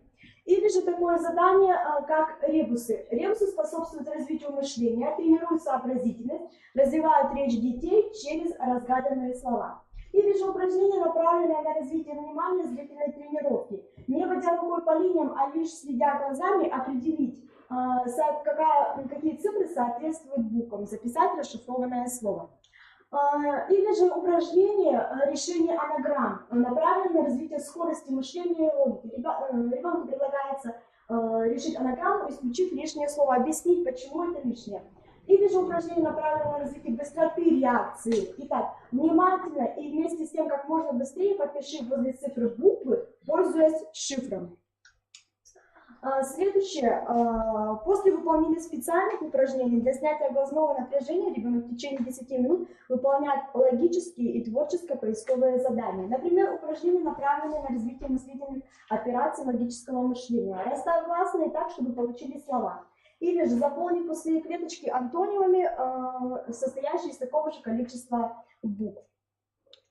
Далее в течение 2-3 минут надо выполнять упражнение веселой переменки, так как полезно чередовать не только различные виды умственной деятельности, но и совмещать ее с деятельностью физической. Я предлагаю вам сейчас всем немножко привстать и попробовать выполнить данную физминутку, да, так называемую. Она перекликается вот с теми заданиями, которые предлагала предшествующая коллега, да, как раз на развитие внимания. Я предлагаю вам всем встать. Привстать немного. Вы уже все засидели. Встать или встать? Привстать, встать, встать.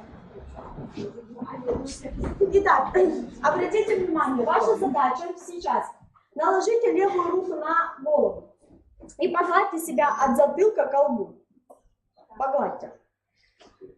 Заметьте, левой рукой. Я просто держу. Левой рукой. А теперь в это же время правой рукой, пожалуйста, на животе делайте круговые движения. То есть выполняем, молодцы, спасибо, присаживайтесь. То есть одновременно выполняем разные движения, да, и развиваем ребенка.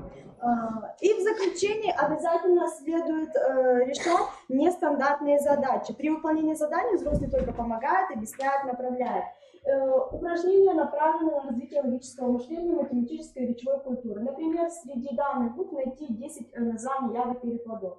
Или же составить из спичек такую фигуру, убрать 4, чтобы осталось 2 квадрата. Или решить какую-либо логическую задачу. Обратите внимание, в данном пособии нет как таковых тематических занятий. Они идут в последовательной нумерации, имеют постепенно нарастающий уровень сложности упражнений, направленных на развитие познавательных процессов. Иногда в своей практике я составляю и использую тематические занятия. В этом году большое внимание уделялось юбилейной дате 75 лет со дня снятия блокады Ленинграда. И я решила провести тематическое внеурочное занятие «Умницы и умники», опираясь на полученные ранее знания по работе с игровыми упражнениями, которые представлены в пособии. Я подобрала информацию о блокаде Ленинграда. Дети с удовольствием узнавали интересные факты об этом событии через игровые упражнения, развивая познавательные процессы и коммуникативные умения. Предлагаю сейчас вам недолго стать учениками и погрузиться в занятия. Итак, сегодня наше занятие будет связано с очень важной и серьезной темой, а какой попробуйте разгадать. Итак, вот предлагается такое задание. Итак, вам необходимо зачеркнуть все иностранные буквы и оставшиеся буквы соединить в слово.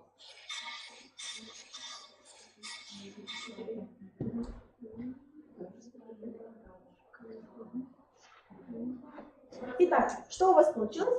У вас получилась блокада, а у вас Ленинград. Совершенно верно. Тема сегодняшнего нашего занятия – это блокада Ленинграда. Следующее занятие, которое предлагается, это как раз на развитие внимания. Итак, не водя рукой, не ручкой, а лишь глазами, вам необходимо определить, какая цифра соответствует букве. Вот вы пара вот сюда, а вы сюда.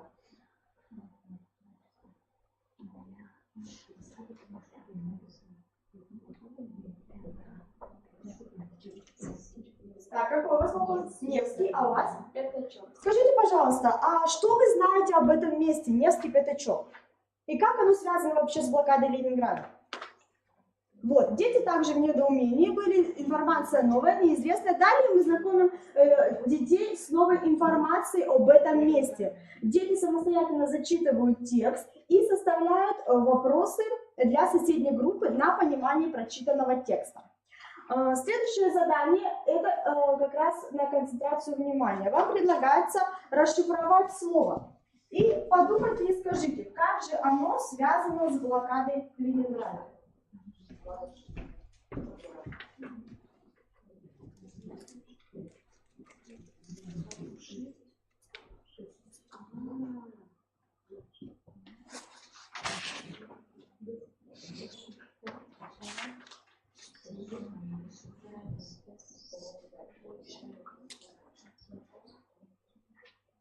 Какое? Ладожское. Ладожское. Совершенно верно.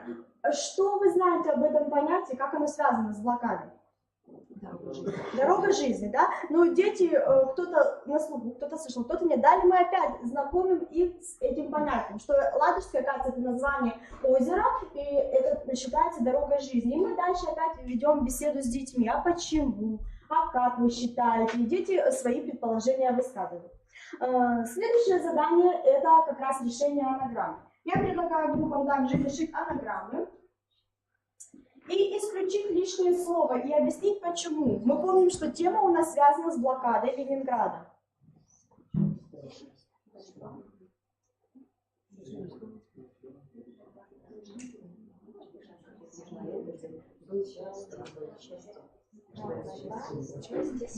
Счастье, страх. Так, первой группы счастье и страх, а у второй борьба, смех. Борьба, смех. Какое слово вы выдвинули лишним? Но тут сомнений нет. Если мы возьмем счастье, они ждали счастья, но был страх. Либо был в то время страх, они ждали счастья. Да. Ну, дети более, да, они объясняют, что лишнее счастье, потому что во время войны было мало счастья. А вторая группа, у вас какие слова получились? Борьба, смех, у нас тоже лишний будет смех. Смех, да. И опять же детей спрашивают, почему, да, смех лишний. И опять же дети объясняют, что во время войны было вовсе не до смеха. Итак, следующее задание это направлено как раз на развитие творческо-логические задания. Итак, чтобы ответить на данный вопрос, как называлась блокадная печка, вам необходимо решить ребус.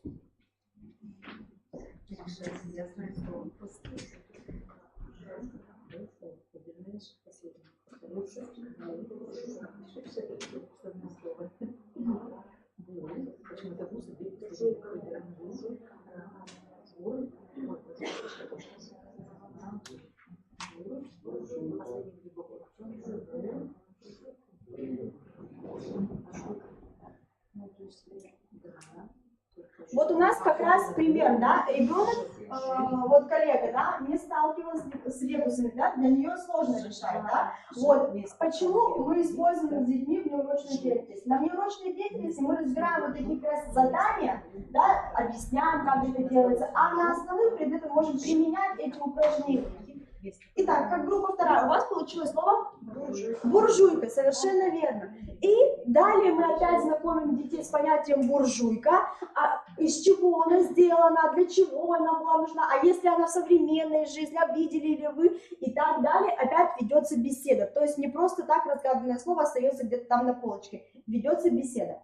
Далее, на основе данных таблицы, ну, у детей я печатала, потому что шрифт не очень, вам необходимо решить задачу.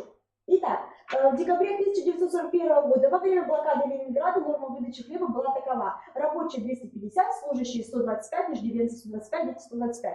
Первая группа, для вас вопрос. Сколько граммов хлеба могли получить за один день два служащих? 250. Вторая группа. Сколько граммов хлеба могли получить за один день два ребенка? 250. Вот сейчас коллеги отвечают просто 250, а я с детей просто требовала полных ответов на данный вопрос. Не только число, да? Да, совершенно верно. Итак, далее мы просматривали видеоролик, связанный как раз о цене хлеба и вывод детей на эмоции и на чувства. Видеоролик я принесла с собой. В конце, если будет время, я покажу. Итак, далее мы по просмотру видеоролика уже беседовали, задавали вопросы о том, какие чувства дети испытали о увиденном просмотренном видеоролике. Итак, следующее задание – это расставьте, пожалуйста, гласные буквы, так, чтобы получилось имя и фамилия героя блокады Ленинграда. И тут подсказка для детей, чтобы они не терялись. Что вы знаете об этой девочке? Так, группы? Таня Савичева, совершенно верно. И опять далее мы знакомим детей с Таней Савичевой, говорим о том, что она была жительницей, да, Ленинграда и вела печальный дневник, в котором записывала гибель своих близких и родных. Далее идет задание. Вам необходимо подобрать синонимы и антонимы к словам. Итак, первая группа, давайте вы будете синонимы, вторая группа антонимы. Вот пока сейчас подумайте минутку.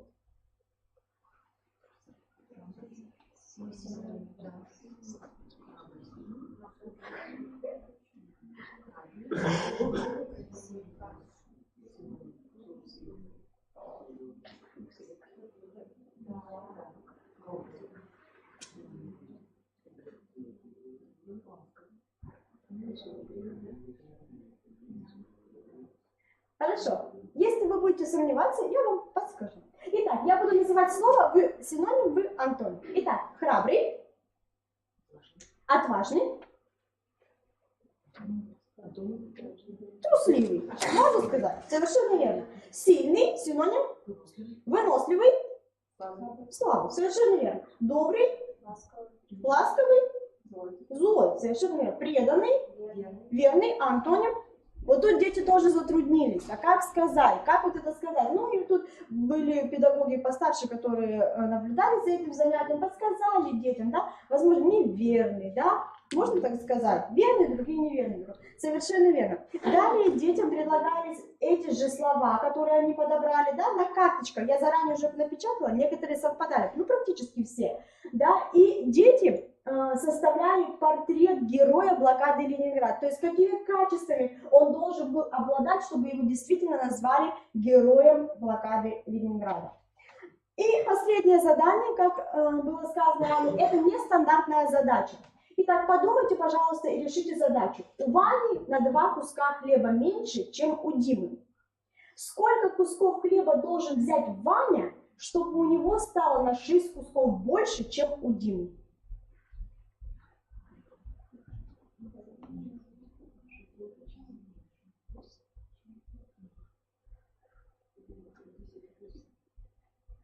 Давайте посмотрим. У Вани на сколько кусков меньше? На 2. То есть ему обязательно уже сколько нужно взять? чтобы сравняться с Димой? 2 обязательно уже нужно взять. Потом смотрим, вопрос какой? На 6. На 6 было больше, чем, значит, еще добавляем к 2 кускам 6. И получается в итоге 8 кусков. Совершенно верно. Молодцы. И на этом занятие заканчивается, грубо говоря.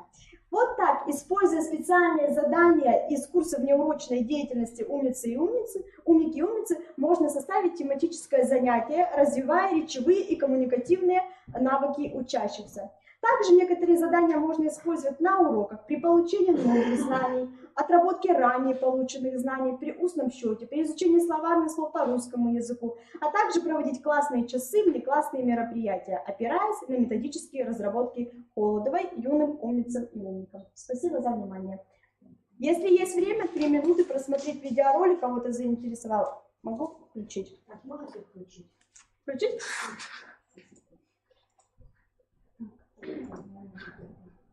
Может быть, будет очень громко? Так, давай.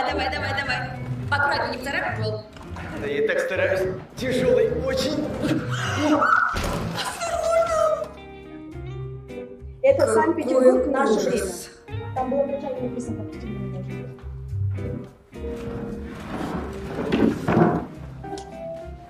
Слушай, там что-то есть. Это же старый дом, здесь может быть все что угодно.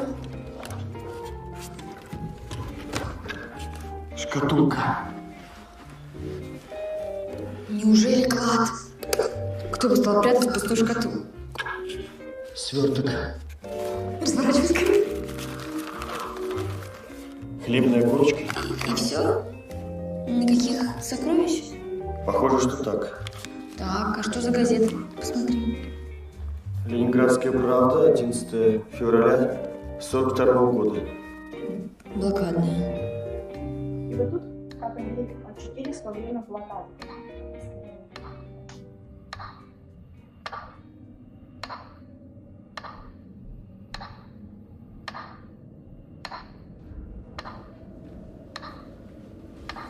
Оленька, послушай меня внимательно. Это наш с тобой последний кусочек хлеба. Это наше с тобой сокровище. Я его специально прячу так далеко, чтобы мы не смогли его сразу съесть. Но если я уйду и не вернусь, тебе нужно будет его взять и уйти отсюда. Тебе его хватит на целый день, пока ты будешь искать людей. Ты меня поняла, Оля? Мамочка, ну уйди, пожалуйста. Не надо уходить. Прости меня, пожалуйста. Я без тебя не смогу. Мамочка, пожалуйста. Не уходи, без тебя не смогу. Оля, ты должна сделать так, как я тебе говорю. Ты меня поняла? Повтори. Оля, это очень важно. Ты должна сделать так, как я тебе сказала. Тебе этого кусочка хватит на целый день.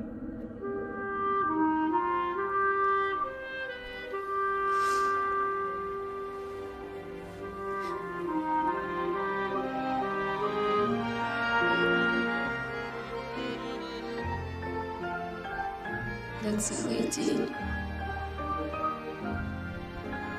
На целый день.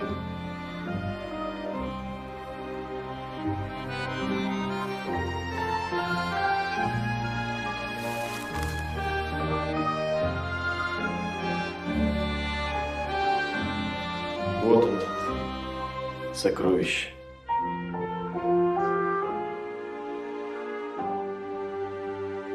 Вот такой видеоролик. То есть у нас было более конкретизировано, тема звучала, у нас была подвиг героев Ленинграда. И мы к концу занятия подошли к тому, что героями называют только не тех людей, которые воевали, были с оружием, а то, что и дети, и женщины, все являются героями блокады Ленинграда. Спасибо за внимание.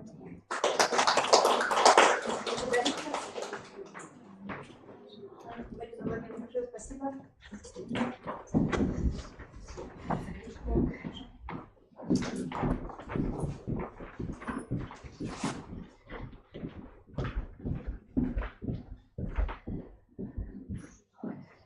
Ну вот и выступили все наши участники замечательного фестиваля. За 2 дня мы с вами посмотрели очень много мастер-классов, в которых вы представили нам содержание технологий и методов обучения содержательного материала, который действительно поможет нам сделать уроки не только познавательными, но и человечными. И я сейчас докажу под впечатление. Ролик это так. Занятия, которые вы нам продемонстрировали, посмотрите, они показали очень большой диапазон, где можно применять вот эти вот передовые технологии. Это и учреждение дошкольного образования, это и начальная школа, это и средняя общеобразовательная школа. И прекрасно, что к нам присоединяются педагоги профессионального образования. И таким образом мы все вместе работаем над тем, чтобы наше поколение лучше стало и соответствовало тем новым целям и задачам, которые ставит перед нами государство.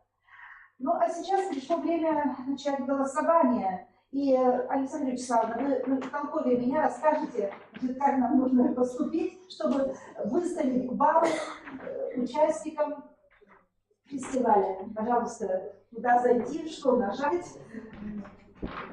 На сайте КРИРО 27 числа находится новость о том, что фестиваль «Молодые педагоги» стартовал.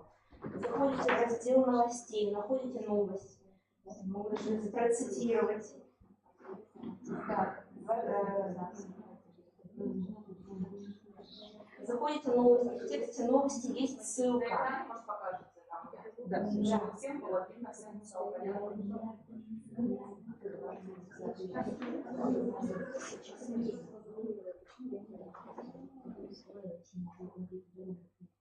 По одному? Так, давайте попробуем найти сейчас, да, ссылку.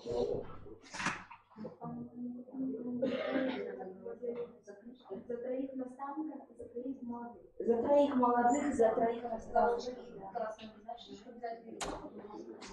Тройка. Ну, можно и больше, конечно.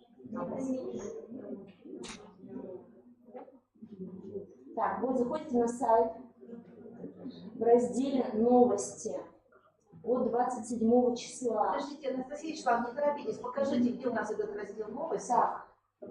Так, вот сайт наш, раздел «Новости» на главной странице.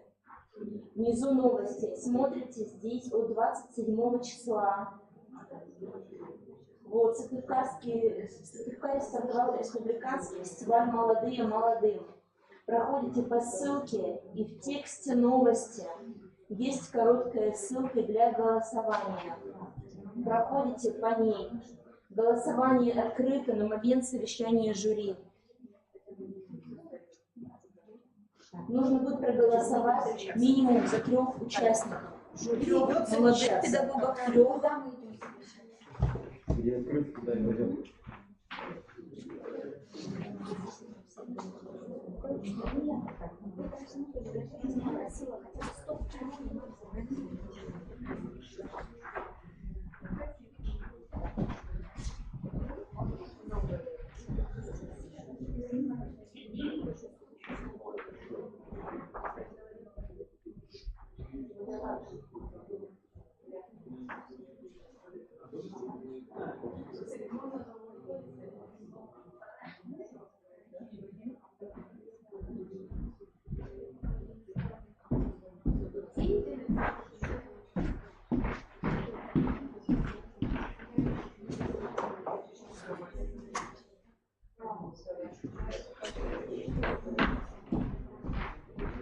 Открытие фестиваля будет осуществлять ректор. Да? Большой 4 часа. Представитель профсоюза педагогических работников. Помните, что обещали профсоюзы? Оплатить командировку, какой-то хороший город, где можно проходить семинары обучающие. Все оплатить педагогам суточные.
Да, потому что сейчас 4 часа вот собираемся, уже у нас заключительное слово.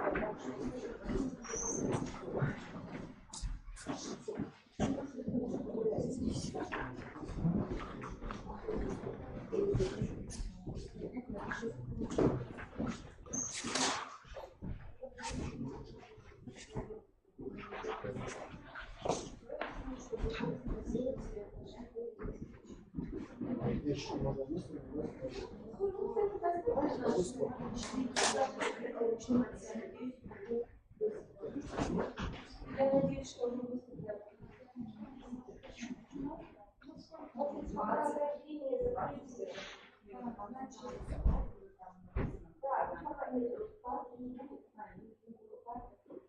Такой вопрос, ну или что, скажи, какой вопрос?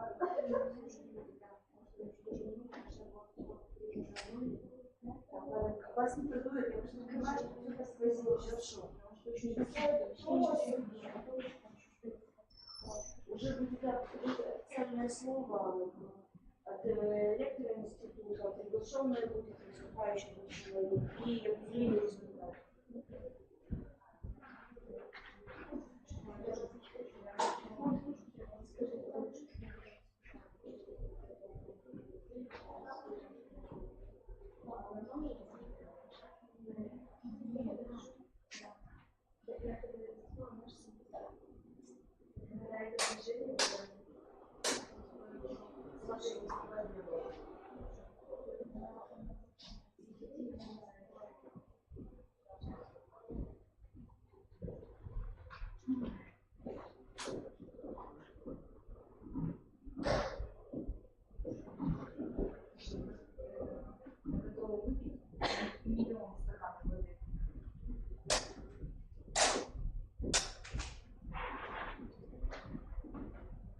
Слышишь, да? Камера же работает.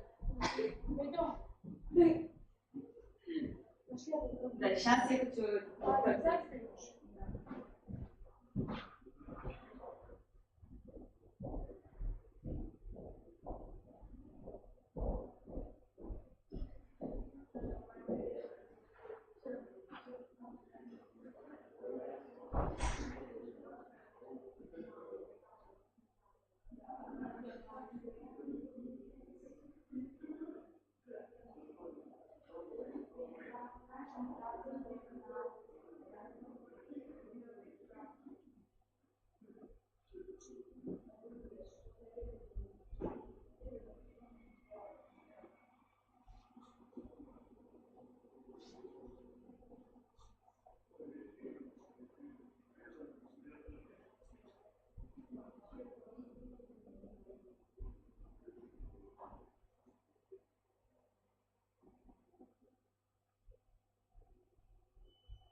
Наверное, у нас все жюри, может, выглядит сюда. Я не без разницы. Я могу отстреляться и я сюда.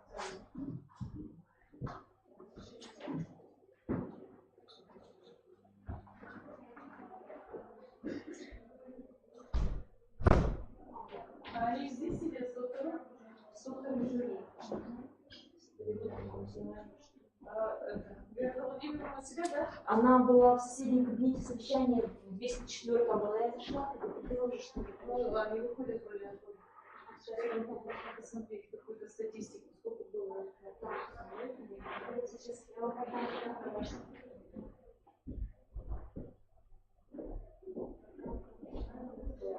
У нас вчера уже в момент выступления отсутствовала одна девушка, а вечером не смогли в последний момент даже зарегистрировались и смогли выступить. Ну, не было, не было одной девушки, участника, и сегодня не бывало, не смогли. Но много все равно было, ну, 14 человек.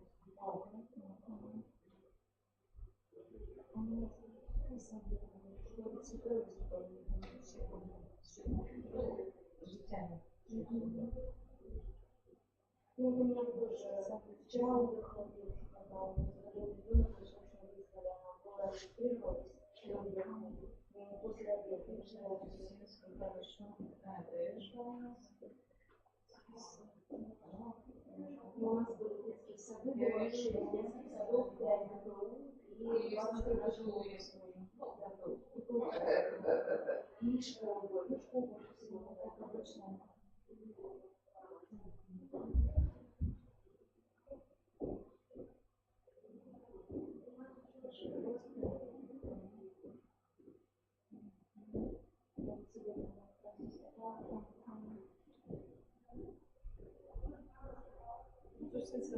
Очень много, мы всегда активно участвуем.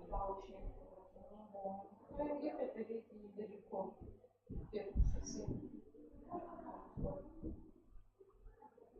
Скажем, лет.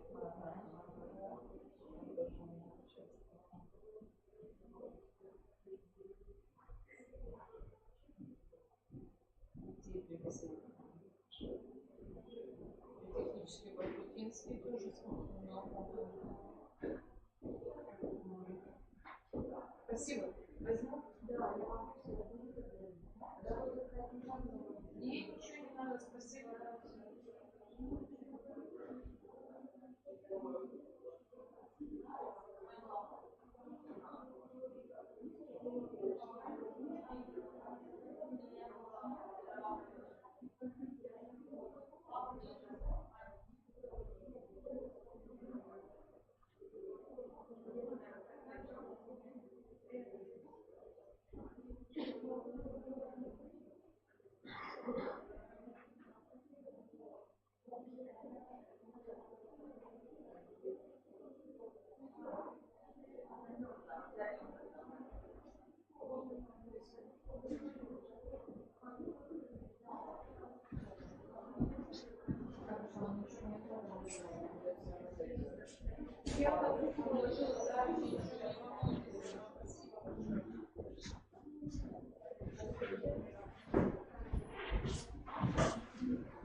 Давайте, да. Биткоин, Java? Нет, не говори. Кучу грамот, файлики. Они у Екатерины Владимировны. Мне Морозов Уважаемые участники фестиваля, сейчас ждет сказала, да? стоп. Она сказала, я подошел к маркету, они увидели на ближайшей конференции кучу. Вот так все дела. Я все отдал. Так что вот так вот.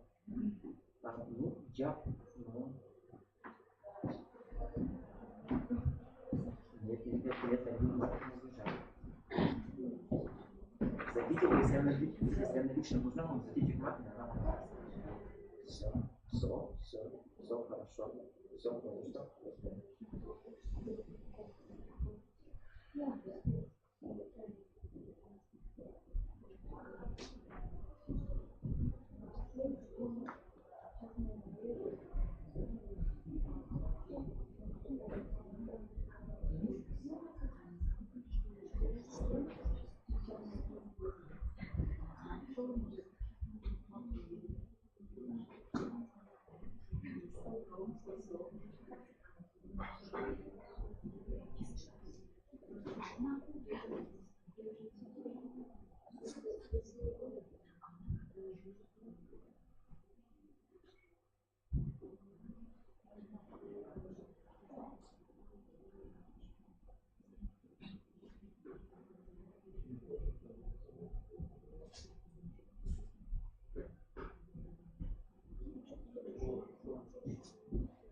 И она попросила пригласить.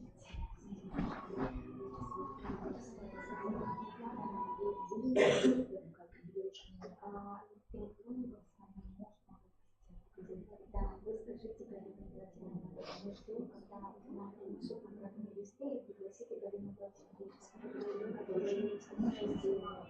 вы скажите, что она знает уже, что сказать.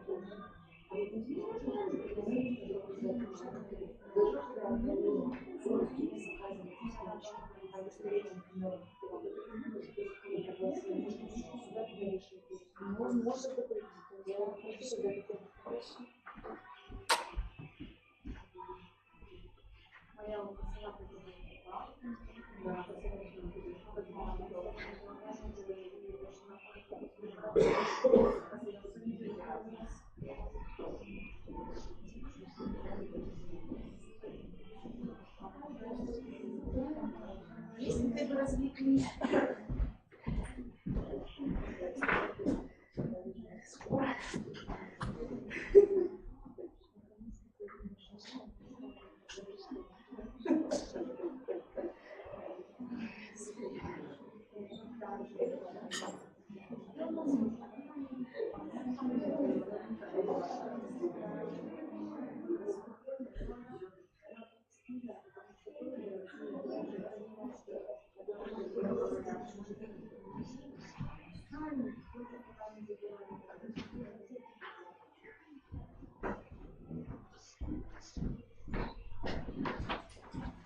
Уважаемые коллеги, давайте, чтобы пауза не затягивалась, и чтобы не затягивать какие-то наши пожелания, да, вот мне бы хотелось лично от себя, поскольку я надеюсь, что я с вами еще буду встречаться на курсах повышения квалификации, и, безусловно, вы большие молодцы.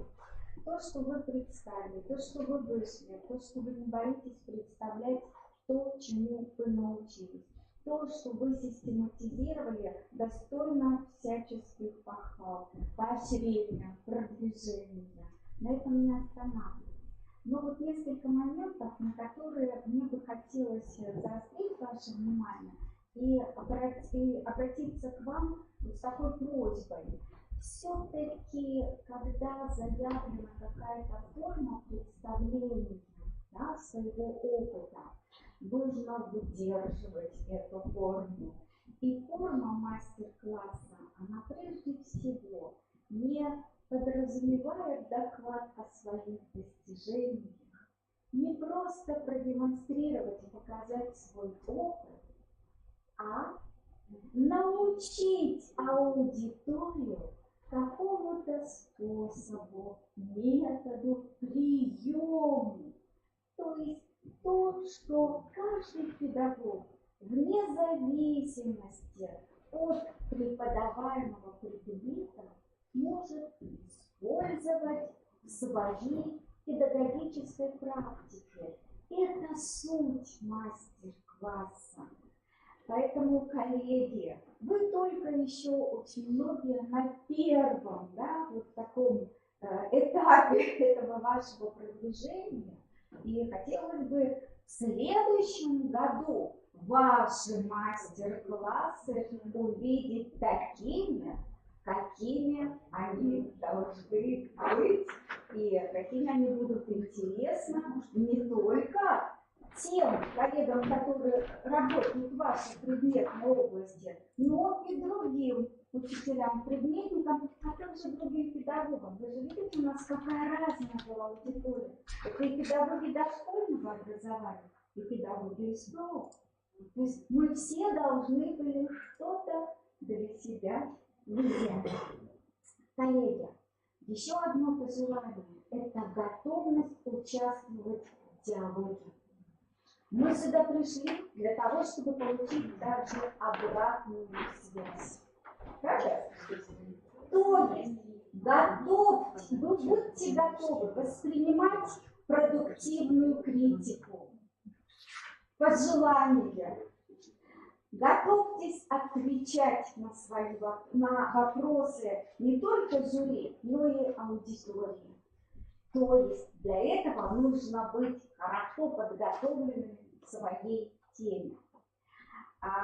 И давайте все-таки будем уважать друг друга, соблюдать регламент, да, и чтобы наши телефоны не звонили, когда выступают наши коллеги, чтобы мы сильный такой фоновый шум не создавали, и всячески выказывали свое не только уважение, но и готовность поддержать своих коллег. Не бойтесь участвовать, когда вас приглашают, потому что вы оказываетесь в таком же положении.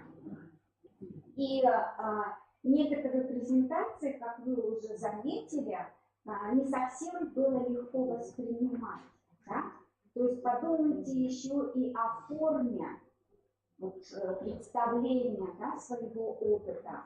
Потому что вот эти вот все, когда разбегаются куда-то, да, строчечки, там еще что-то, убегают, исчезают, не очень хорошо воспринимается аудиторией. Уважаемые коллеги, еще раз вот мне хочется просто со своей стороны пригласить вас, в том числе на курсы повышения квалификации, еще раз вас поблагодарить за то, что вы участвуете, Старайтесь обобщать свой опыт не только устно, но и письменно.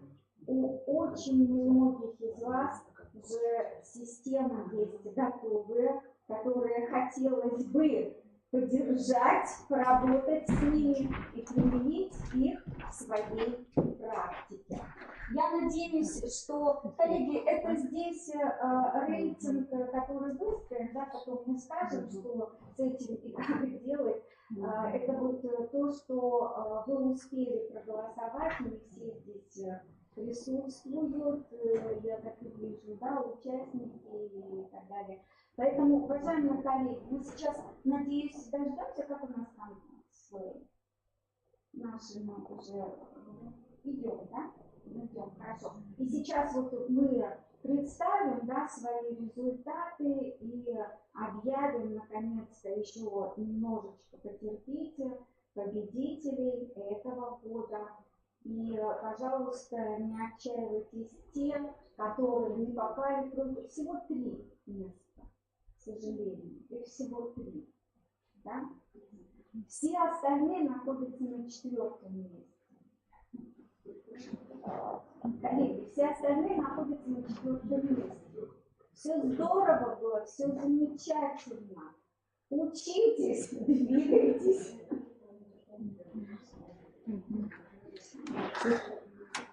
Так, мне тоже хочется сказать, что я получила очень большое такое профессиональное удовлетворение от общения с вами, от просмотра и прослушивания ваших мастер-классов. Так, я, конечно, хочу отметить, что да, пусть даже у кого-то, может быть, мастер-класс пока не получился, но зато то теоретическое обобщение, то обобщение практического опыта, которое вы сделали, готовясь к этому фестивалю, это уже имеет для вас очень большое значение, и это будет для вас одной из ступеней, да, для вашего дальнейшего педагогического роста. И мне до сих пор вспоминаю, как одна из участниц наших юных сказала: я работаю уже 3 года. А я про себя думаю: господи, боже мой, сколько же я уже работаю, и можно сказать, еще только работаю, еще работаю только, и могу еще дальше работать, пока не выгонят. Поэтому хочется пожелать вам творческих успехов, и чтобы вы дальше продвигались в своем педагогическом мастерстве, а значит и детям с вами будет лучше. И всем нам будет хорошо. Так, ну что ж, ваше слово тогда, я пару слов тоже скажу, чтобы потом времени не затягивать. А уже, наверное, результаты, да? Бегут. Или у меня еще пару минут. У вас есть еще не пришли. Я не буду говорить, что вы здесь 4-й, вы здесь лучшие. Нас так учили. Я относительно недавно сам участвовал в конкурсе, я полностью вас понимаю, серьезно. Сидите там, вот, я так же. У меня конкурс был, может быть, для меня еще самый важный в жизни. Учитель года, муниципальный, республиканский, потом еще и представлял нашу республику в Санкт-Петербурге. Я понимаю, что такое, да, волноваться и так далее. Но нас научили там уже, что ну, мы лучшие. Вы приехали с образовательной организации, да, вы молодые, но вы для нас лучшие. Единственное, не останавливаться, двигаться дальше. Сюда можно не смотреть, нас тоже этому научили, это все да, за нас там голосовали, у нас там были все. Но в итоге говорили одного победителя по интернет-голосованию, и все, нам даже результат не говорили. Здесь выводим. Да, у меня все, спасибо, приятно было посмотреть на тему.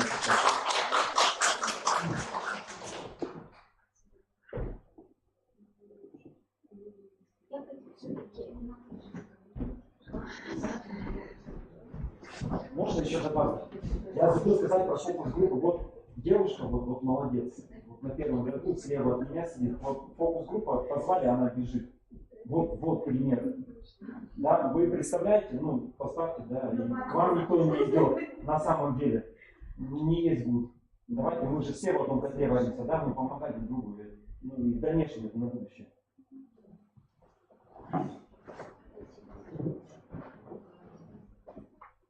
Чтобы тоже не подводить итоги, да?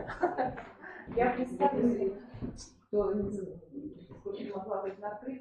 Меня зовут Александра Васильевна Шмидт, я председатель Ассоциации общеобразовательных учреждений педагогов Республики Коми. Данный конкурс молодых педагогов «Первые шаги» был инициирован ассоциацией где-то 5-7-8 назад. И вот уже 3-й год мы очень рады, что Коммерческий институт развития образования подхватил этот конкурс, расширил его границы, и сейчас есть программа работы с молодыми педагогами, которая у нас является круглогодичной. Я хочу спросить, кто-то в прошлом году участвовал в этом конкурсе, да? А участвовали ли вы в летней сессии, которую участвовали в форуме педагогическом, когда работают площадки для молодых учителей, тоже на учреждениях, первые шаги, да, для молодых педагогов. Ну еще раз мероприятие, еще ряд мероприятий входит вот в этот проект «Молодые педагоги». Ну и вот в прошлом году, по-моему, да, мы уже когда решили провести вот «Молодые молодым», чтобы вы для себя это показывали и учились, потому что, понятно, выйти на какую-то аудиторию взрослых, где уже педагоги-стажисты, достаточно проблематично. Но я хочу, знаете, вас призывать к чему? Вот в наше время такого не было, чтобы мы сами как-то учились. У нас учителя-наставники, мы перед ними дрожали, но каких-то, я не помню вообще конкурсных мероприятий, потому что годы юности, 5 лет назад, не было ничего. Абсолютно.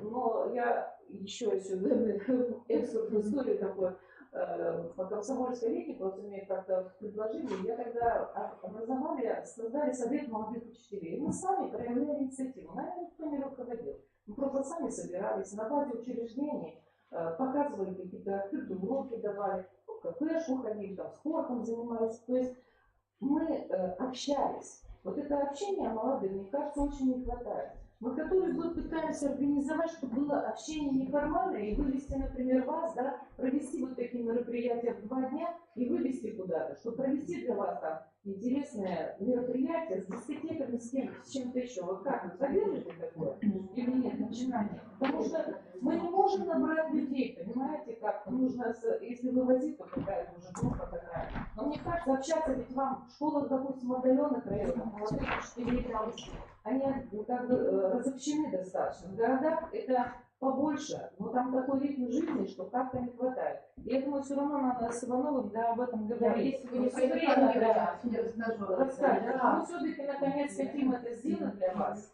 Ну вот, и я призываю, активно участвуйте. Если надо, вот мы еще что-нибудь придумаем для них, для вас, потому что это очень здорово. Я знаю, что иногда боятся, я своих вот молодых учителей там, гоню там, боятся. Почему боятся? Боятся не соответствовать. Правильно? Я говорю, если ты ни разу сам, ну как, когда ты научишься лучше, когда сам кого-то обучаешь, правильно? Я когда урок наконец после урока выйду, о, теперь я знаю эту тему, так ведь, да?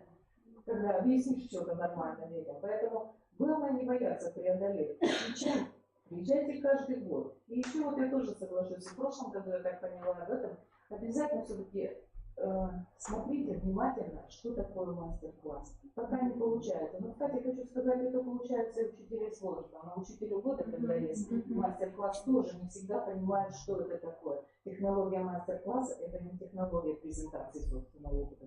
Это вот 30 минут, за которые даешь предмет одной методы, там, ну, сегодня уже говорили, там, Дмитрий говорила. Поэтому я вас призываю активность, социальной активности. У нас вот в ассоциации молодых учителей как-то мало, они не очень активны. Мы готовы работать. Приходите, любую вашу инициативу поддержим. Причем это безвозмездно, то есть не надо никаких вливаний, никаких у нас нет членских взносов и так далее. Только ваше желание, ваша идея, а мы на уровне Министерства образования, причем КРИРО, да, профсоюз наш работников, плюс заместитель главы всегда нас поддерживает, Наталья Алексеевна Харчева. Любые начинания и любые проекты готовы реализовывать. Проявляйте только социальную активность и вот такую гражданскую позицию, чтобы вам развиваться и расти. Потому что вы наше будущее. А дети за вами, да, это будущее страны. Успехов вам, активно. Итак, слово для награждения предоставляется ректору Галине Владимировне Китайгородской. Добрый день, уважаемые участники Республиканского фестиваля. Я очень рада, что сегодня в рамках подведения итогов мы наградим лучших. Но сразу хочу сказать, что когда я открывала данный фестиваль, я напомнила всем, что наш институт является федеральной инновационной площадкой. И что сегодня, благодаря именно вам, формируется та практика сопровождения молодых педагогов, которая должна быть представлена в конце этого календарного года уже на федеральном уровне. Я очень рада, что наше профессиональное жюри действительно подошло очень серьезно к оцениванию мастер-классов, потому что именно тот профессионализм, который необходим для определения результатов, он должен быть оценен. У нас было два формата оценивания: профессиональное жюри и жюри, которое является общественным. И сегодня мы подводим итоги фестиваля именно как результат вашей деятельности, оценку которой дало профессиональное жюри. Но самое главное, сегодня Александра Васильевна действительно очень точно идеологически еще раз подтвердила, что это фестиваль, который позиционируется именно как молодежный фестиваль, который сопровождает сегодня, прежде всего, вашу профессиональную инициативу и социальную активность. И я очень рада, что сегодня на уровне республики Коми уже наставники, молодые педагоги, педагоги с опытом, именно год наставничества позиционируют именно ту систему работы, которая позволяет нам сопровождать вас, уважаемые коллеги, наши молодые коллеги, которые являются педагогами и настоящего, и педагогами будущего. Именно сегодня мы очень рады, что в рамках фестиваля были представлены мастер-классы педагогов общеобразовательных организаций, воспитателей дошкольных образовательных организаций, и у нас были преподаватели организаций среднего профессионального образования. Вы знаете, мы второй раз проводим такой фестиваль. Если в прошлом году общее количество участников у нас всего лишь было 20, то в этом году уже 32 участника. И мы очень надеемся, что именно такая практика проведения фестивалей, которая позволяет действительно продемонстрировать, что молодые педагоги сегодня готовы быть социально активными, профессионально активными, что вы готовы сегодня, коллеги, стать лидерами профессионального сообщества, взять на себя инициативу, которую мы уже 2 года подряд вам предлагаем, создать ассоциацию молодых педагогов, чтобы вы могли взаимодействовать между собой не только во время фестивалей и различных конкурсов, которые проводятся в институте, совместно с ассоциацией общеобразовательных организаций, совместно с профсоюзом, а чтобы ваша коммуникация позволяла нам уже подводить итоги вашей деятельности именно в рамках конкурсов и фестивалей. И второе, что я хочу сегодня отметить, что я хочу, наверное, еще раз вам напомнить, что в июне этого года состоится летняя школа для молодых педагогов. У нас уже есть договоренность с профсоюзом работников народного образования Республики Коми, и Михаил Юрьевич Иванов передает вам самые наилучшие профессиональные пожелания. И мы уже определили, что после 20 июня мы будем ждать молодых педагогов на базе одной из организаций летнего отдыха. И мы с вами на протяжении 3-4 дней будем профессионально погружены действительно в те инновационные практики, которые позволяют вам повысить, прежде всего, те профессиональные компетенции, которые необходимы сегодня для включения каждого из вас в национальный проект образования, который состоит из 10 федеральных проектов. Поэтому, конечно, Да, за вами и настоящее. Это наши наставники. И за вами будущее. Это и наши молодые педагоги, и наставники. Я очень рада, что такая кооперация у нас есть в республике. И, конечно, очень важно, что победитель, который я буду озвучивать, будет иметь возможность бесплатно принять участие в школе молодых педагогов, которая состоится в конце апреля в Москве. И мы будем ждать уже тех, кто примет участие в этой федеральной школе молодых педагогов, именно как тьютеров, которые вместе с нами будут принимать участие в летней школе для молодых педагогов.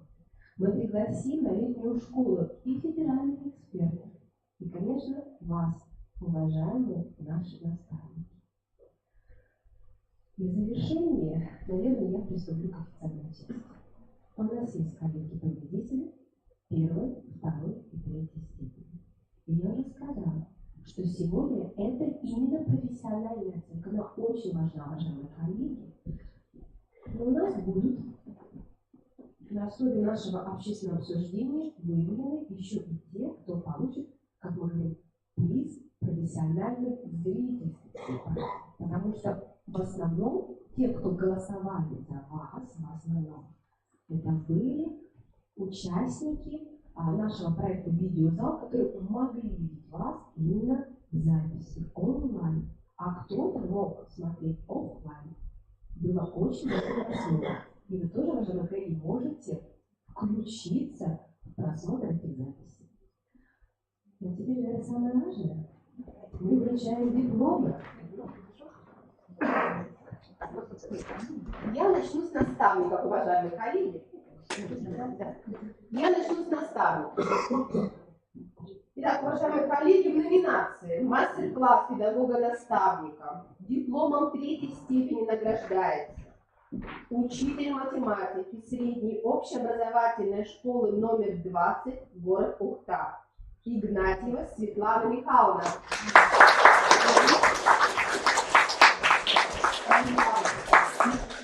Поздравляем вас! Мы очень рады, что вы лидер профессионального сообщества, который готов сегодня представить мастер-класс на высоком уровне. Спасибо. Поздравляем. Дипломом второй степени награждается учитель русского языка и литературы средней общеобразовательной школы номер 10, город Ухта, Некрасова Анна Анатольевна.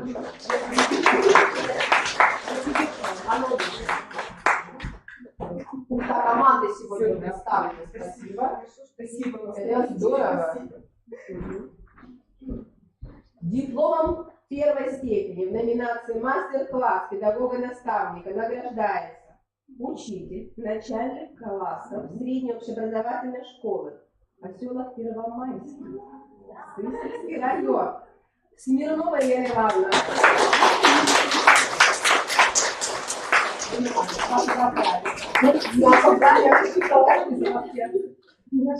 Я очень рада, что сегодня был лучший наставник в номинации «Мастер-класс». Я очень надеюсь, что вы с нами будете взаимодействовать и примете участие в летней школе. Спасибо большое. В номинации «Мастер-класс молодых педагогов» дипломом третьей степени награждается преподаватель Печорского промышленно-экономического техникума Михеева Татьяна Александровна.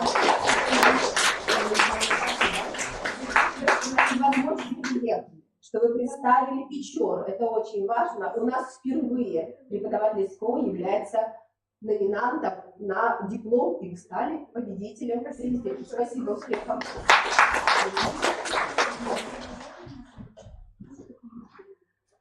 Диплом второй степени в номинации «Мастер-класс молодых педагогов» награждается учитель-логопед средней общеобразовательной школы номер 21, город Ухта, Душенко Александра Геннадьевна.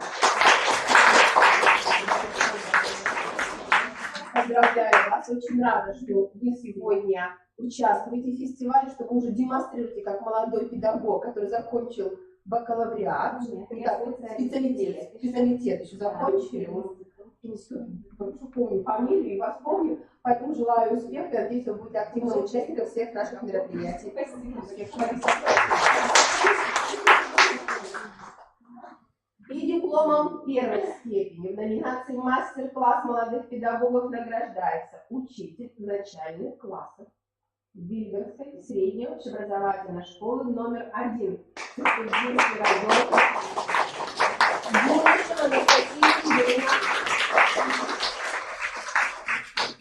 Я как-то принимаю участие в наших мероприятиях или первый раз. Никогда не были ни на летней школе, никогда не были. Теперь вы будете, и мы надеемся, что вы будете с нами в роли тьюторов, потому что, коллеги, те, кто получил дипломы, вы в Москве должны представить республику.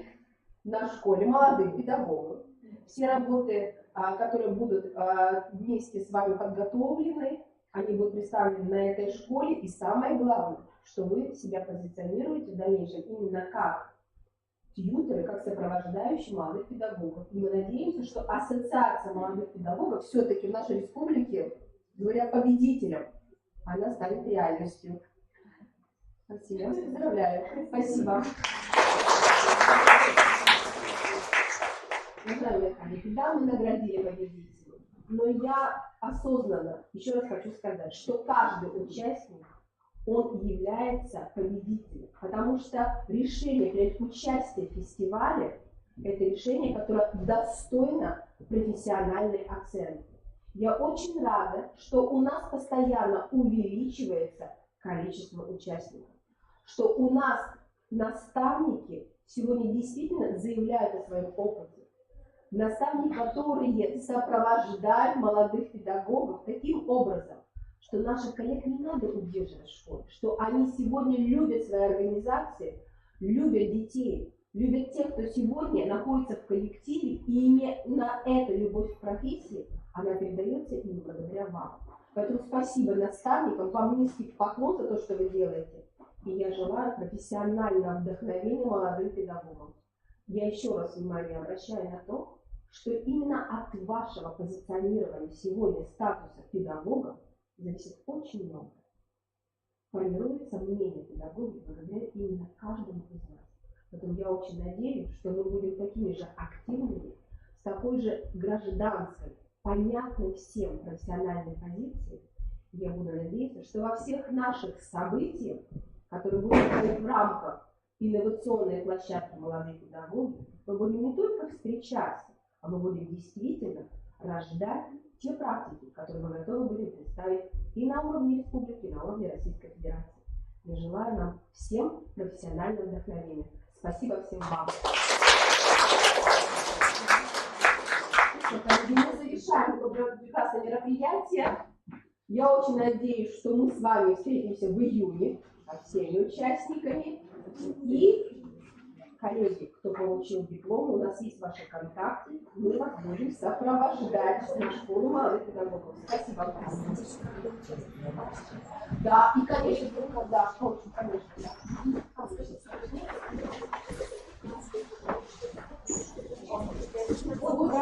да. Будет приказ и будут сертификаты каждому участнику. Коллеги, каждый участник слышали, да, получит свои сертификаты. Аттестацию, у вас будет, что у вас. Спасибо, что время, возможно, мы будем на вас рассчитывать. Спасибо. Хорошо, вам удачи. Спасибо.